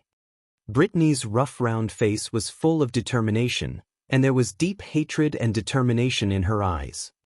"I swore to avenge His Highness Renly. For him, for you, for Queen Sansa, I'm willing to take the risk."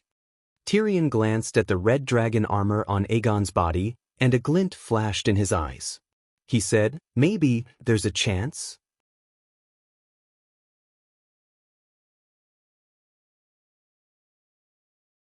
Chapter 664. The sky was vast, and the wilderness was boundless. The northern wind swept across the land, and the bronze grassland rippled with gentle waves.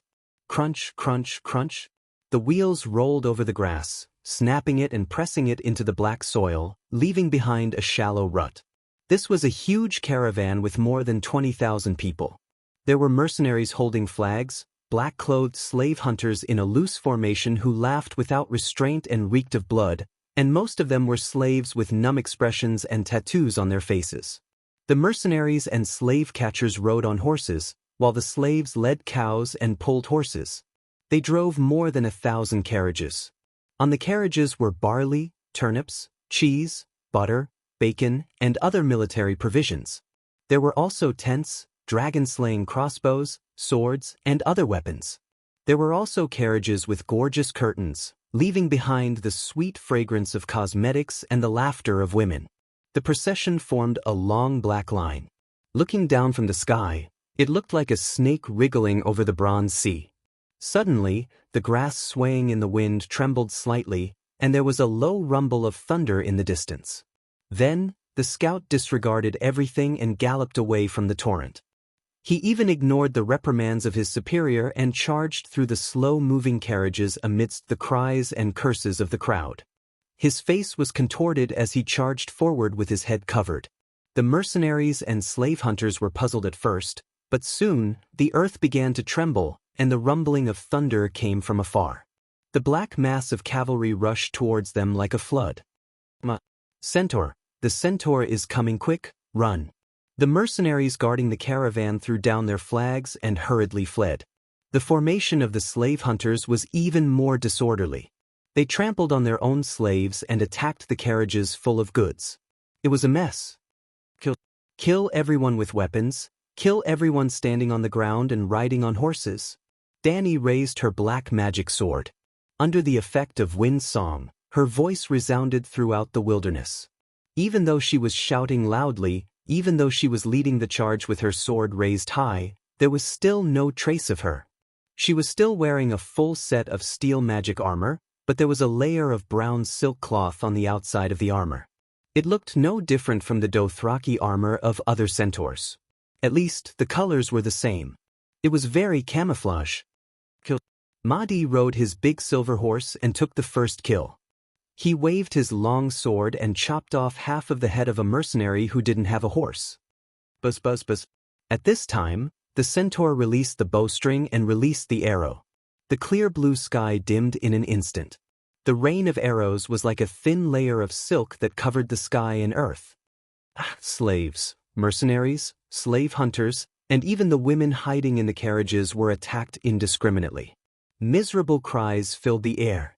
After a wave of arrow rain, Mahdi was the first to rush into the caravan. The roaring warriors followed closely behind.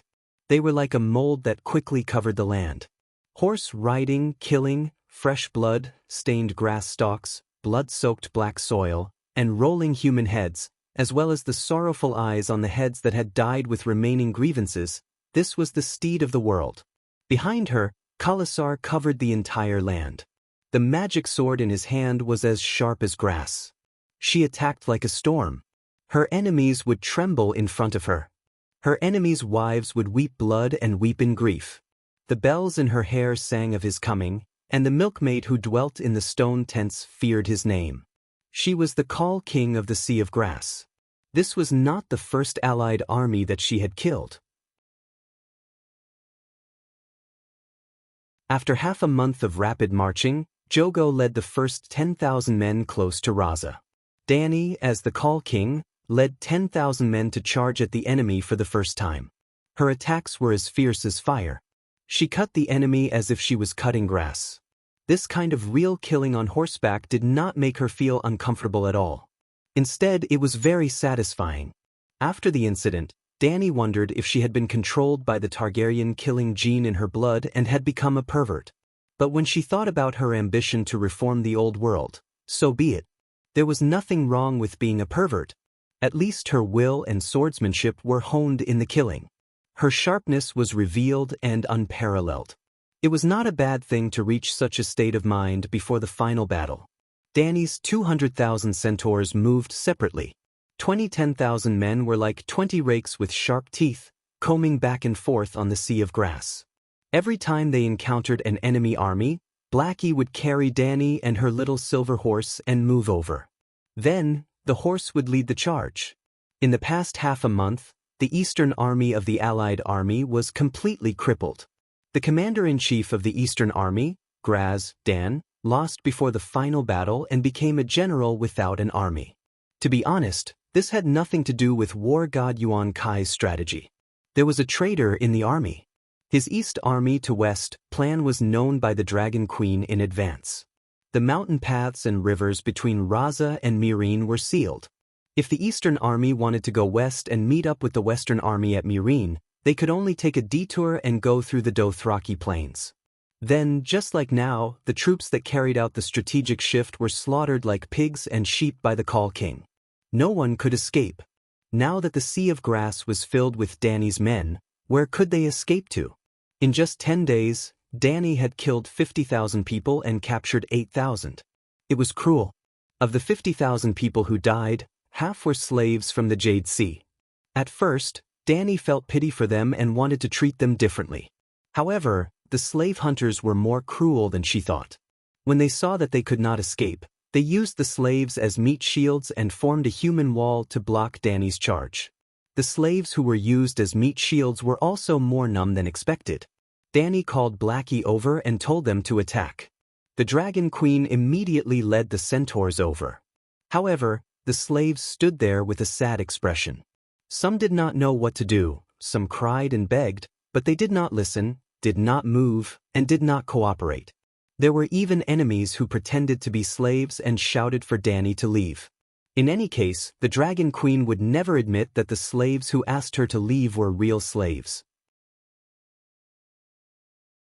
Hence, the opening scene. The Khal King charged at the front and the centaurs at the back indiscriminately fired a wave of arrows to let everyone know her determination. Then she put away her bow and used her scimitar to finish off the enemies who wore leather armor and held weapons, as well as any slaves who did not kneel on the ground. It was not that the Alliance did not counterattack. At first, they deliberately used bait to lure her. For example, a group of horses was advancing on the grassland, and then a group of pterosaurs carrying kerosene bombs was hiding nearby. When the Dragon Queen attacked the group, the pterosaurs would attack. However, Slave Bay now had a pterosaur army that was evenly matched with the Alliance. This caused the three Megalosaurus, Blackie, Little White, and Little Green, to no longer have to worry about the city. Little White and Little Green still had patrol missions, but Blackie was completely free and became an aerial force that could move freely. With Blackie hovering above Dany's head at all times and her shape-shifting animal companion monitoring the surroundings, who could sneak attack her? After losing 4 pterosaurs, the Alliance became completely honest and did not dare to think of ambushing Mahdi. On this day, Dany led 2 groups of 10,000 people close to Giant Snake City. Suddenly, she received a thought that she had hidden in Dr. Wargrave's mind. This could only mean one thing. A great writer of a generation had passed away. Without any warning, the writer who was deeply respected by the world had died. What was the cause of death? It was definitely not due to illness and aging. Illness and aging had a process. Just yesterday afternoon, before Dany went to bed, she habitually let the thought write. Using the great writer's avatar, she wrote a mid-length fantasy novel about Dark Princess Cania. Yes, it was about Princess Cania who lost her country and family. Her country was destroyed and her home was destroyed. She wandered the streets and accidentally saved a faceless. Then, she took an iron coin and went to the Black and White Academy of Bravos to learn. Before the article was finished, the great writer fell asleep and did not wake up again. He was assassinated. Who did it? Soon, Dany knew the answer: a faceless. Dr. Wargrave was once only a little famous in Westeros. Other than the scholars, only intellectuals like Tyrion and Littlefinger who loved to read knew of him. But in the past 6 months, the old doctor had suffered from dementia. After he recovered, it was as if his brain had been blessed. His literary ideas gushed out like a fountain, and one masterpiece after another appeared. Now, he had become the world's #1 writer, in the hearts of some playwrights. How could the sudden death of the #1 writer not cause a stir in the world? The next day, the City of Knowledge issued an official statement. Due to the repeated use of literary works to expose the dark side of the faceless and criticize the ugliness of the people of Bravos, the faceless made a move against the respected Dr. Wargrave. They arranged for the faceless to assassinate him. The scholars and people of the 7 kingdoms immediately believed it. After Marvin passed the news to Dany, she immediately agreed with the City of Knowledge's statement. The drama lovers across the narrow sea did not have any doubts. Even the people of Bravos and the Black and White Academy themselves cursed the City of Knowledge for slandering them, but they were secretly happy that the assassination was successful. Only Arya had doubts. After the failure of the Templars' assassination, she stayed in the King's Landing for a while, waiting for her body to recover before heading south to the Old Town. Cersei had to be killed, but the assassination of her shapeshifter partner had failed, so she only had one last move left, face-changing. But her Reaper's Bible was not complete yet, and she was not 100% sure that she could avoid the hounds of the Red Keep. And the City of Knowledge was not as well guarded as the Red Keep, so she could easily retreat if she was discovered. So she thought, why not practice with the scholars first, increase her experience, and then come back to kill Cersei? But as soon as she stepped into the Old Town, she saw the people of the Old Town filled with righteous indignation, together with the singers and poets on the streets, cursing the faceless to go to the 7th level of hell. A great writer of a generation who had just risen was killed tragically. This was a long night in the history of human literature. Dr. Wargrave died at the hands of a faceless a few days ago? Arya was dumbfounded. The Black and White Academy would also send multiple faceless to attack the same target at the same time, but they would always give notice in advance. Otherwise, there was the possibility that a faceless intended to replace another faceless who had changed identities. Who killed Wargrave? The mission was completed inexplicably, but Arya did not immediately leave the Old Town. While she was gathering information in the tavern, she also heard many operas by the great writer Wargrave, one of which, Rosie's Dream, caused ripples in the heart of the ice-cold assassin. The villain in the story was her dear uncle Jiakuin. She had to see what Rosie looked like.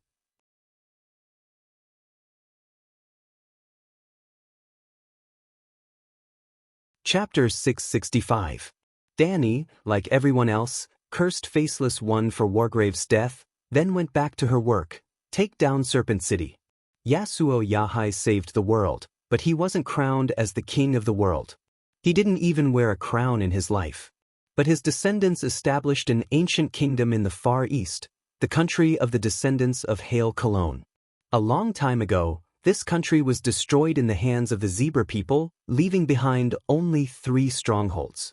Among them, Biasabad, known as the Serpent City, was located at the intersection of the Dothraki Sea, the southern foot of the Skeletal Mountain, and the Jade Sea. The Eastern Army of the Alliance used Serpent City as a bridgehead, passing through the Dothraki Plains and entering the Raza River Valley. In terms of strategic position, Serpent City was equivalent to the Dzingis of the Eastern Army. When the Alliance gathered in Serpent City, Dragon Queen sent a messenger to warn the father of the city, "You can join the United Nations, and it's okay to blockade Slave Bay, but if you act as the Eastern Army's landing point and logistics base, it's tantamount to declaring war on the Dragon Queen." Yes, the Eastern Army consisted of 50,000 Jade Sea mercenaries and slave hunters. They all came ashore from Serpent City, where they bought slaves, hired caravans, and transported military supplies. When the Dragon Queen's messenger said, "Don't say I didn't warn you," the father was enraged and cut off his tongue. Dany was angry and regretful. Angry that a small country with few people dared to insult the messenger of the Celestial Empire. Regretful that she didn't let the dwarf be the messenger. At that time, the dwarf hadn't run away. Serpent City was next door to Slave Bay, 2,000 kilometers. Dany was confident that sooner or later, she would give it retribution. But she initially planned to punish it after the Meereen War, because in her original plan, the Centaurs would backstab the Western Army of the Alliance at Slave Bay instead of scattering across the plains to clean up the Eastern Army of the Alliance. The Eastern Army came from the Jade Sea, and the Centaurs chased them to Serpent City. In that case, why not take down this knockoff Amazon female warrior kingdom? Yep, this city was quite strange. It was famous for its female warriors who wore iron rings on their breasts and rubies on their cheeks. 99% of the men here would be castrated before they reached adulthood, leaving behind only the strongest and smartest 1% to continue growing. Shang Fu was the king of the humans. 2 groups of 10,000 Dothraki men approached the Jade Sea, and when the High Father failed to persuade them to leave, the Ruby Warrior took the initiative to come out of the city to meet them. 20,000 centaurs vs 5,000 female warriors. Giant Snake City was built on the shores of the Jade Sea, east of the Skeleton Mountain Range. To the west were steep cliffs, to the east was the sea, and there was only a narrow and rugged mountain path to the north, connecting it to the Dothraki Sea of Grass.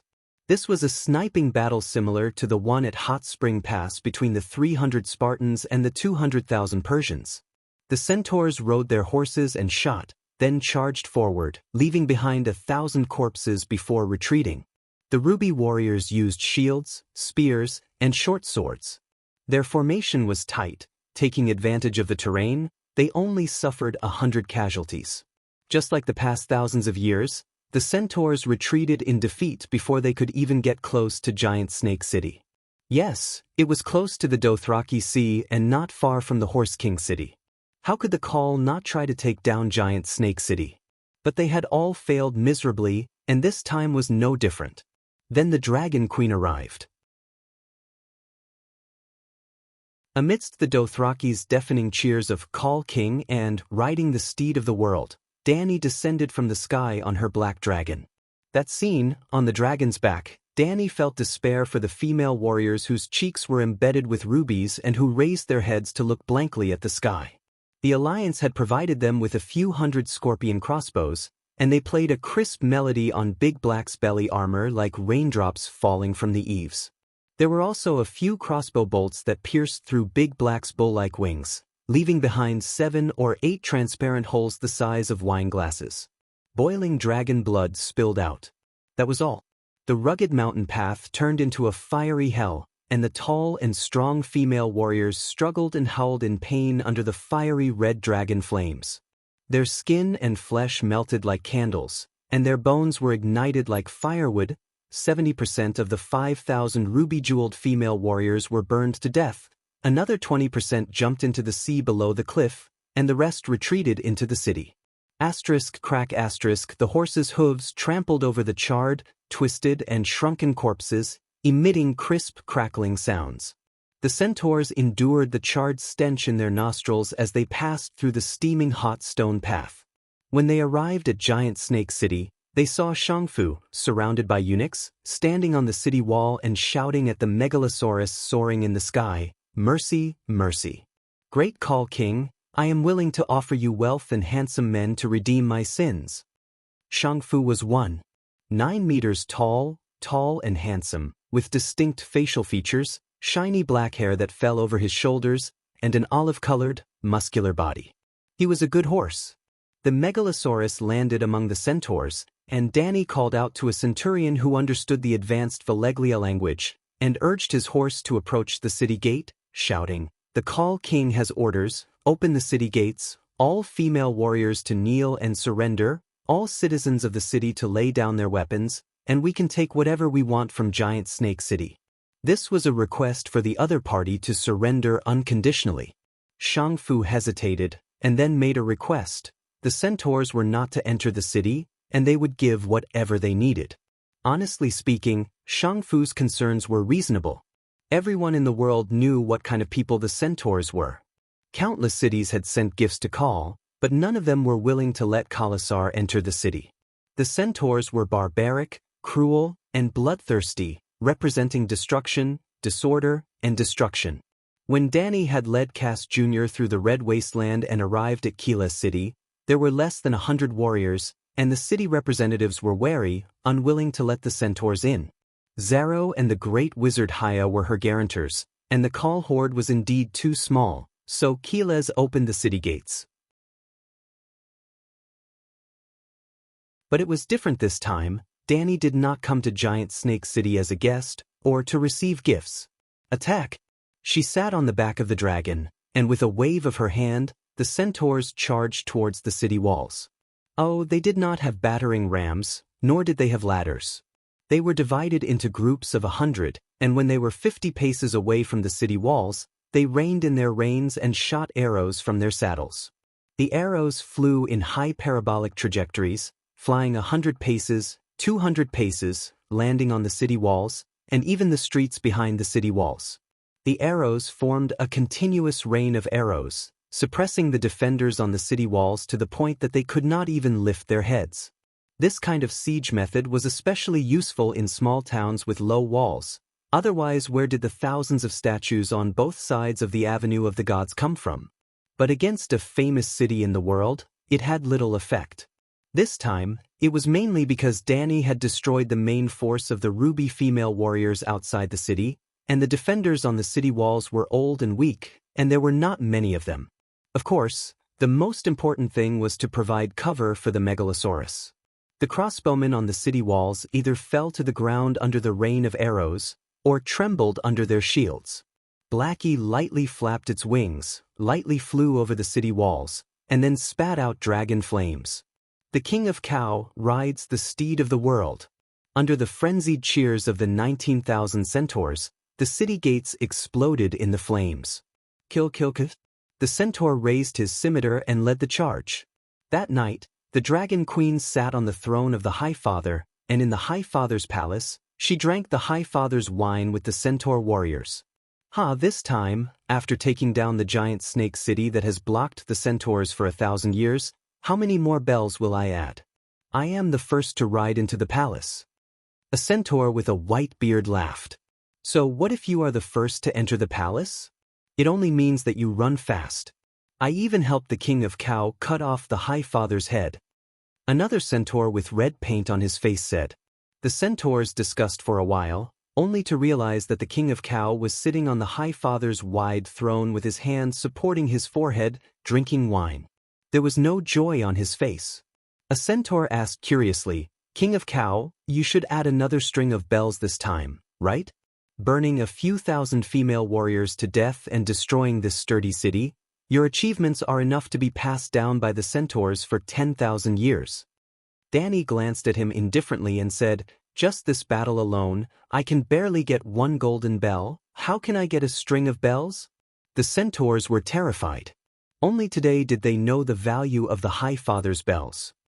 2 days later, a terrifying news began to spread throughout the Jade Sea. The famous city with thousands of years of history, Biasabad, was destroyed by the High Father because of a messenger's penis. The men were all slaughtered, the female ruby warriors were all killed in battle, only the eunuchs, slaves, and children survived. From today onwards, there will only be 2 cities left in the descendant country of Higher Cologne. The men were all killed. It sounds scary, but the centaurs only killed a few hundred strong men, and there were more than 100,000 eunuchs in the city. They were not slaves. Those eunuchs were all the brothers and uncles of the female ruby warriors. Dany skillfully freed the slaves, distributed the land and houses, established the Mother of Dragons guards, established the household registration system, and arranged the officials and the acting city lord. By the time she leaves, there will only be old people, eunuchs, new freedmen, a large number of prisoners from the Alliance army, and 1,000 centurions to maintain order in the city. The centurions and kiliarchs are all familiar centurions from Slave Bay. The familiar centaurs led the wild centaurs to strictly abide by the rules set by Dany in Slave Bay. The adult women, young children, and children were all taken away to build Kali-Shi City on the south bank of Raza. The women would be married to centaurs or shepherds, the boys would no longer be castrated, the girls would take off the rubies on their faces and the iron rings on their thighs, dressed and educated according to the customs of Slave Bay. They had to give up the god of darkness, P.S., that they once believed in, and convert to the glorious 7 gods. Those who disobeyed, beheaded. Dany destroyed their kingdom, executed their royal family, destroyed their ancestral temple, moved their citizens, changed their customs, and snatched their hero's statue. The Cow King also abided by the centaur's customs, and arranged for 1,000 men to transport the tall hero's statue from the city's central square back to Horse King City, and place it beside the Avenue of the Gods. The statue of Yesor and Ahai holding the light emissary, roaring with their heads held high. From now on, this city would be renamed Fury Hall City, and Biasabhard would completely disappear. After returning to Meereen and telling the results of the battle to her officials, they were only happy for the queen's victory, but old Yimont was very surprised with the map in his hands. Fury Howl City's geographical location is very good, easy to defend and hard to attack, close to the mountains and sea, rich in resources, and located on the Jade Sea's Golden Sea route. We can't let the centaurs ruin it. In the future, we can build a city-state and arrange for a Targaryen to be the king. The old man said excitedly when there was only him and Dany in the Dragon Queen's study. Do as you see fit. Dany casually replied as she flipped through the information in the magic mirror.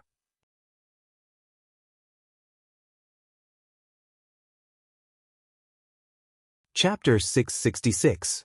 There's also new Gith, Queers, Volantis, Jade Sea's Ko Chang. It's also one of the main forces of the Alliance. We can't let it go. 7 gods above, how many kings have there been? Old Ymont said agitatedly. Dany was puzzled. You didn't seem to care about this before? Sigh, you weren't even married in the past, and I'm old. How long can I live?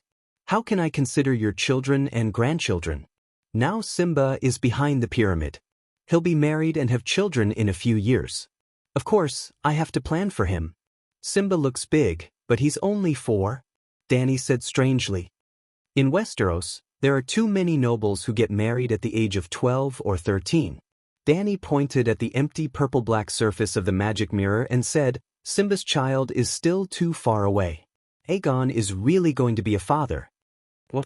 Old Ymont looked away from the map and raised his head in surprise. Sansa is pregnant? Whose child is it? Whose child is it? That's a good question. Aegon thinks it's his. I don't think Sansa needs to. Dany looked conflicted and said uncertainly, Littlefinger is dead. If it's not true love, she doesn't need to give birth to a child for a dead man. I still have some doubts. Ymont frowned. After Queen Cersei and Queen Marjorie's actions, the Queen's reputation was on the verge of collapse. Now, the people of the 7 kingdoms would unconsciously label the Queen as someone who'd murdered her husband, stole men, and raised bastards. Sigh, in recent years, Westeros have really lost their humanity and etiquette. In the past, who would suspect that the prince wasn't the king's son? The old man shook his head and sighed. Dany smiled playfully. Aegon swore that he wouldn't let the child's mother lose her home. He would go north to Winterfell and kill Roose Bolton. It's still uncertain who the child is, but it's certain now that Sansa has Aegon under her control. Forget it, let them be. Westeros, maybe it's not suitable for the Targaryens to settle down. Old Ymont said despondently. Taking down Furious Howling City meant that the eastern army of the Alliance was completely finished. Dany stayed in Malin City, practicing magic and martial arts while waiting for the arrival of the final battle. She no longer wandered around the grasslands. However, even though she was in the Great Pyramid of Meereen, the centaurs on the grasslands did not cease their activities. The centaurs did not need to provide additional rations, and grazing on the grasslands was enough to satisfy their basic needs. However, if the 200,000 roaring warriors were to gather together, even the mud would be eaten clean. Therefore, they were still scattered with the 10,000-strong colossus as a unit. At the same time, the 20 brigades were divided into 3 large armies. The first group, about 40,000 people, stayed in the Raza River Valley, migrated the natives of Furious Howling City, and built Khaleesi City to hide from the long night. The second group of 80,000 people began to move towards Meereen in a net-like formation. They would participate in the cleanup work of the Battle of Meereen. The third group was also made up of 80,000 roaring warriors. They led their own colossus to engage in animal husbandry. They gave up on fighting and expanded their herds, hoarding beef, mutton, cheese, fur, and other supplies for the long night. The location of grazing was not limited to the Dothraki Sea. 8 groups of 10,000 people represented 8 colossus. The Dothraki Sea, the Core Forest, and the Lone River Valley were all their herds. However, the long night might fall before they could even reach the Lone River area, and they would have to run back again.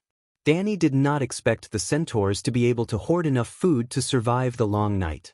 She only hoped that through animal husbandry, they could reduce the food pressure on Slaver's Bay.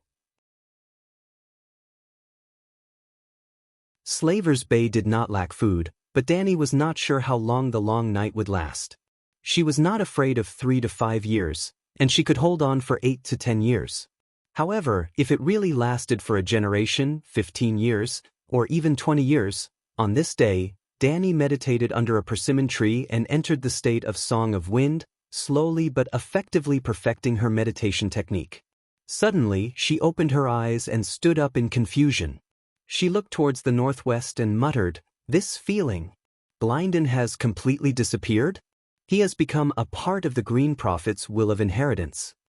Dani caught a glimpse of Wuni holding a small water bottle, flapping her dragonfly wings at a high frequency as she hovered in the air and looked towards the Westeros. She asked curiously, "Little Mist, what do you feel?" "Something's wrong, something's very wrong." The little elf looked confused as she muttered softly, "What's wrong?" "The inheritance has failed, the new generation?" Little Mist suddenly paused. She looked even more confused.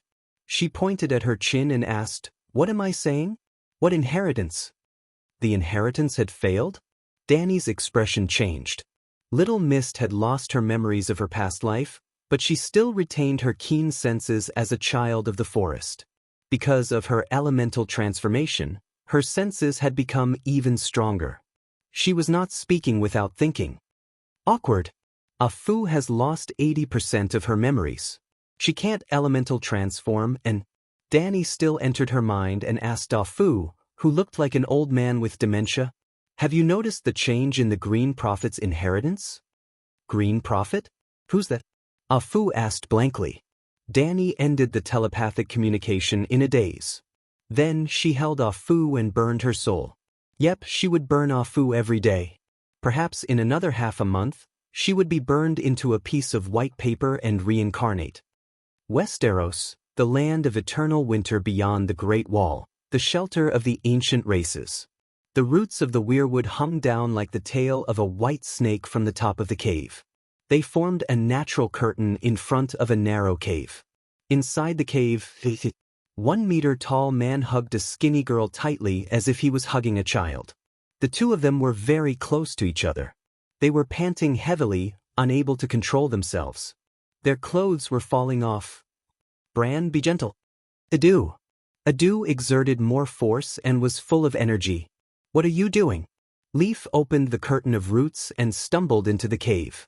He shouted at the two people who were entangled together. Mara blushed. She buried her face in the man's chest and said in a muffled voice, "Leaf, are you here?" "Adu." The man wanted to move but could not. He hugged Mara with his back facing the squirrel man. He shouted impatiently, "Adu! Get out! Evil creature!" Leaf's cat eyes burned with fury. Mara's face paled. She mumbled, "Didn't you already know? You even agreed. I agreed with Bran using Adu's body to make up for the regret of not being fated to be together. However, Bran is not just Bran. He's also the three-eyed crow of this generation. However, he rejected the Green Prophet seal because of his personal desires." Leaf shouted. Adu ignored her and moved gently. Mara moaned and asked, "What? What are you talking about?" Leaf ran over and clenched her small fists. She hit Adu's white buttocks hard and shouted, "Lord Blinden has completely disappeared.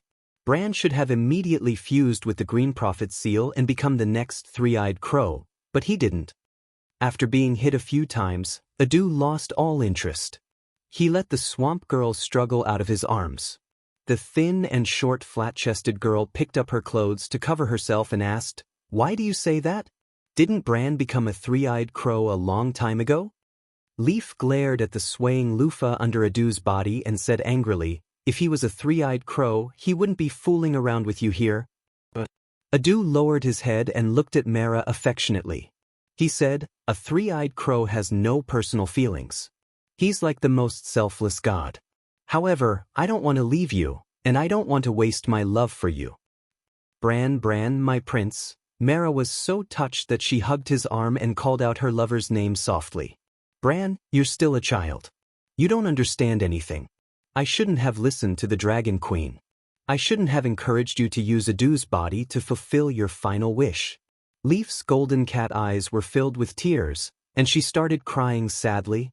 I was once a child, but after spending hundreds and thousands of years in the tree roots, I'm older than you, and I'm also more mature than Danny and Rise. I understand what I need. Adu's brown eyes, which were once pure and ignorant, became wise and experienced. Leaf shook her head and sighed. You don't understand. The Green Prophet's seal contains a great will, and it's difficult for an ordinary person to control it. In the past, Lord Blinden spent a long time to perfectly fuse with it. If you had inherited the seal the moment he completely fused with it, you would have been able to instantly fuse with the seal with the help of Blinden's final thought. However, you deceived Lord Blinden and let down everyone's expectations. The longer the Green Prophet seal is without an owner, the harder it will be for you to perfectly fuse with it in the future. The long night is coming. Are you worthy of Zhejian, who sacrificed himself for you? Zhejian? Mara's thin and rosy cheeks suddenly turned pale. Adu's eyes were red, and his rationality was gradually replaced by impulse. He shouted at Leaf, "You're the ones who don't understand." When Blinden became the three-eyed crow, he was already more than 70 years old. He had loved and made contributions. He had lived a life that was almost like a legend. The past Green Prophets were more or less the same. They all had lives that truly belonged to them, and they all lived them. What about me? I broke my leg when I was 7, and I started to accept this shitty fate passively. I came to the Great Wall to obtain power to change my fate, but what happened? I was like a deer that fell into a swamp. The more I struggled, the deeper I sank. When he said this, a string of bean-sized tears rolled down from Adu's large brown eyes. He choked with sobs as he said, "From the age of 7, a normal person's life has already ended. After 4 years of suffering, I finally encountered a ray of warm sunlight in my gloomy journey, but I had to kill it immediately. I can't accept this. Among all the Green Prophets, I'm the youngest. My life hasn't started yet, and I haven't truly lived. I won't forget my responsibility, but I must truly live once." Brand. Mara's green eyes were filled with pity and concern. "If you don't immediately fuse with that seal, isn't Bran a three-eyed crow?" she asked. "No, he is." "If that's the case, why are you still arguing? Isn't this good?" Mara was puzzled. Without the Green Prophet seal, his power is only equivalent to the first-generation three-eyed crow. What's the difference? Yi glanced at the resolute Adu and said helplessly, "A person's power is limited.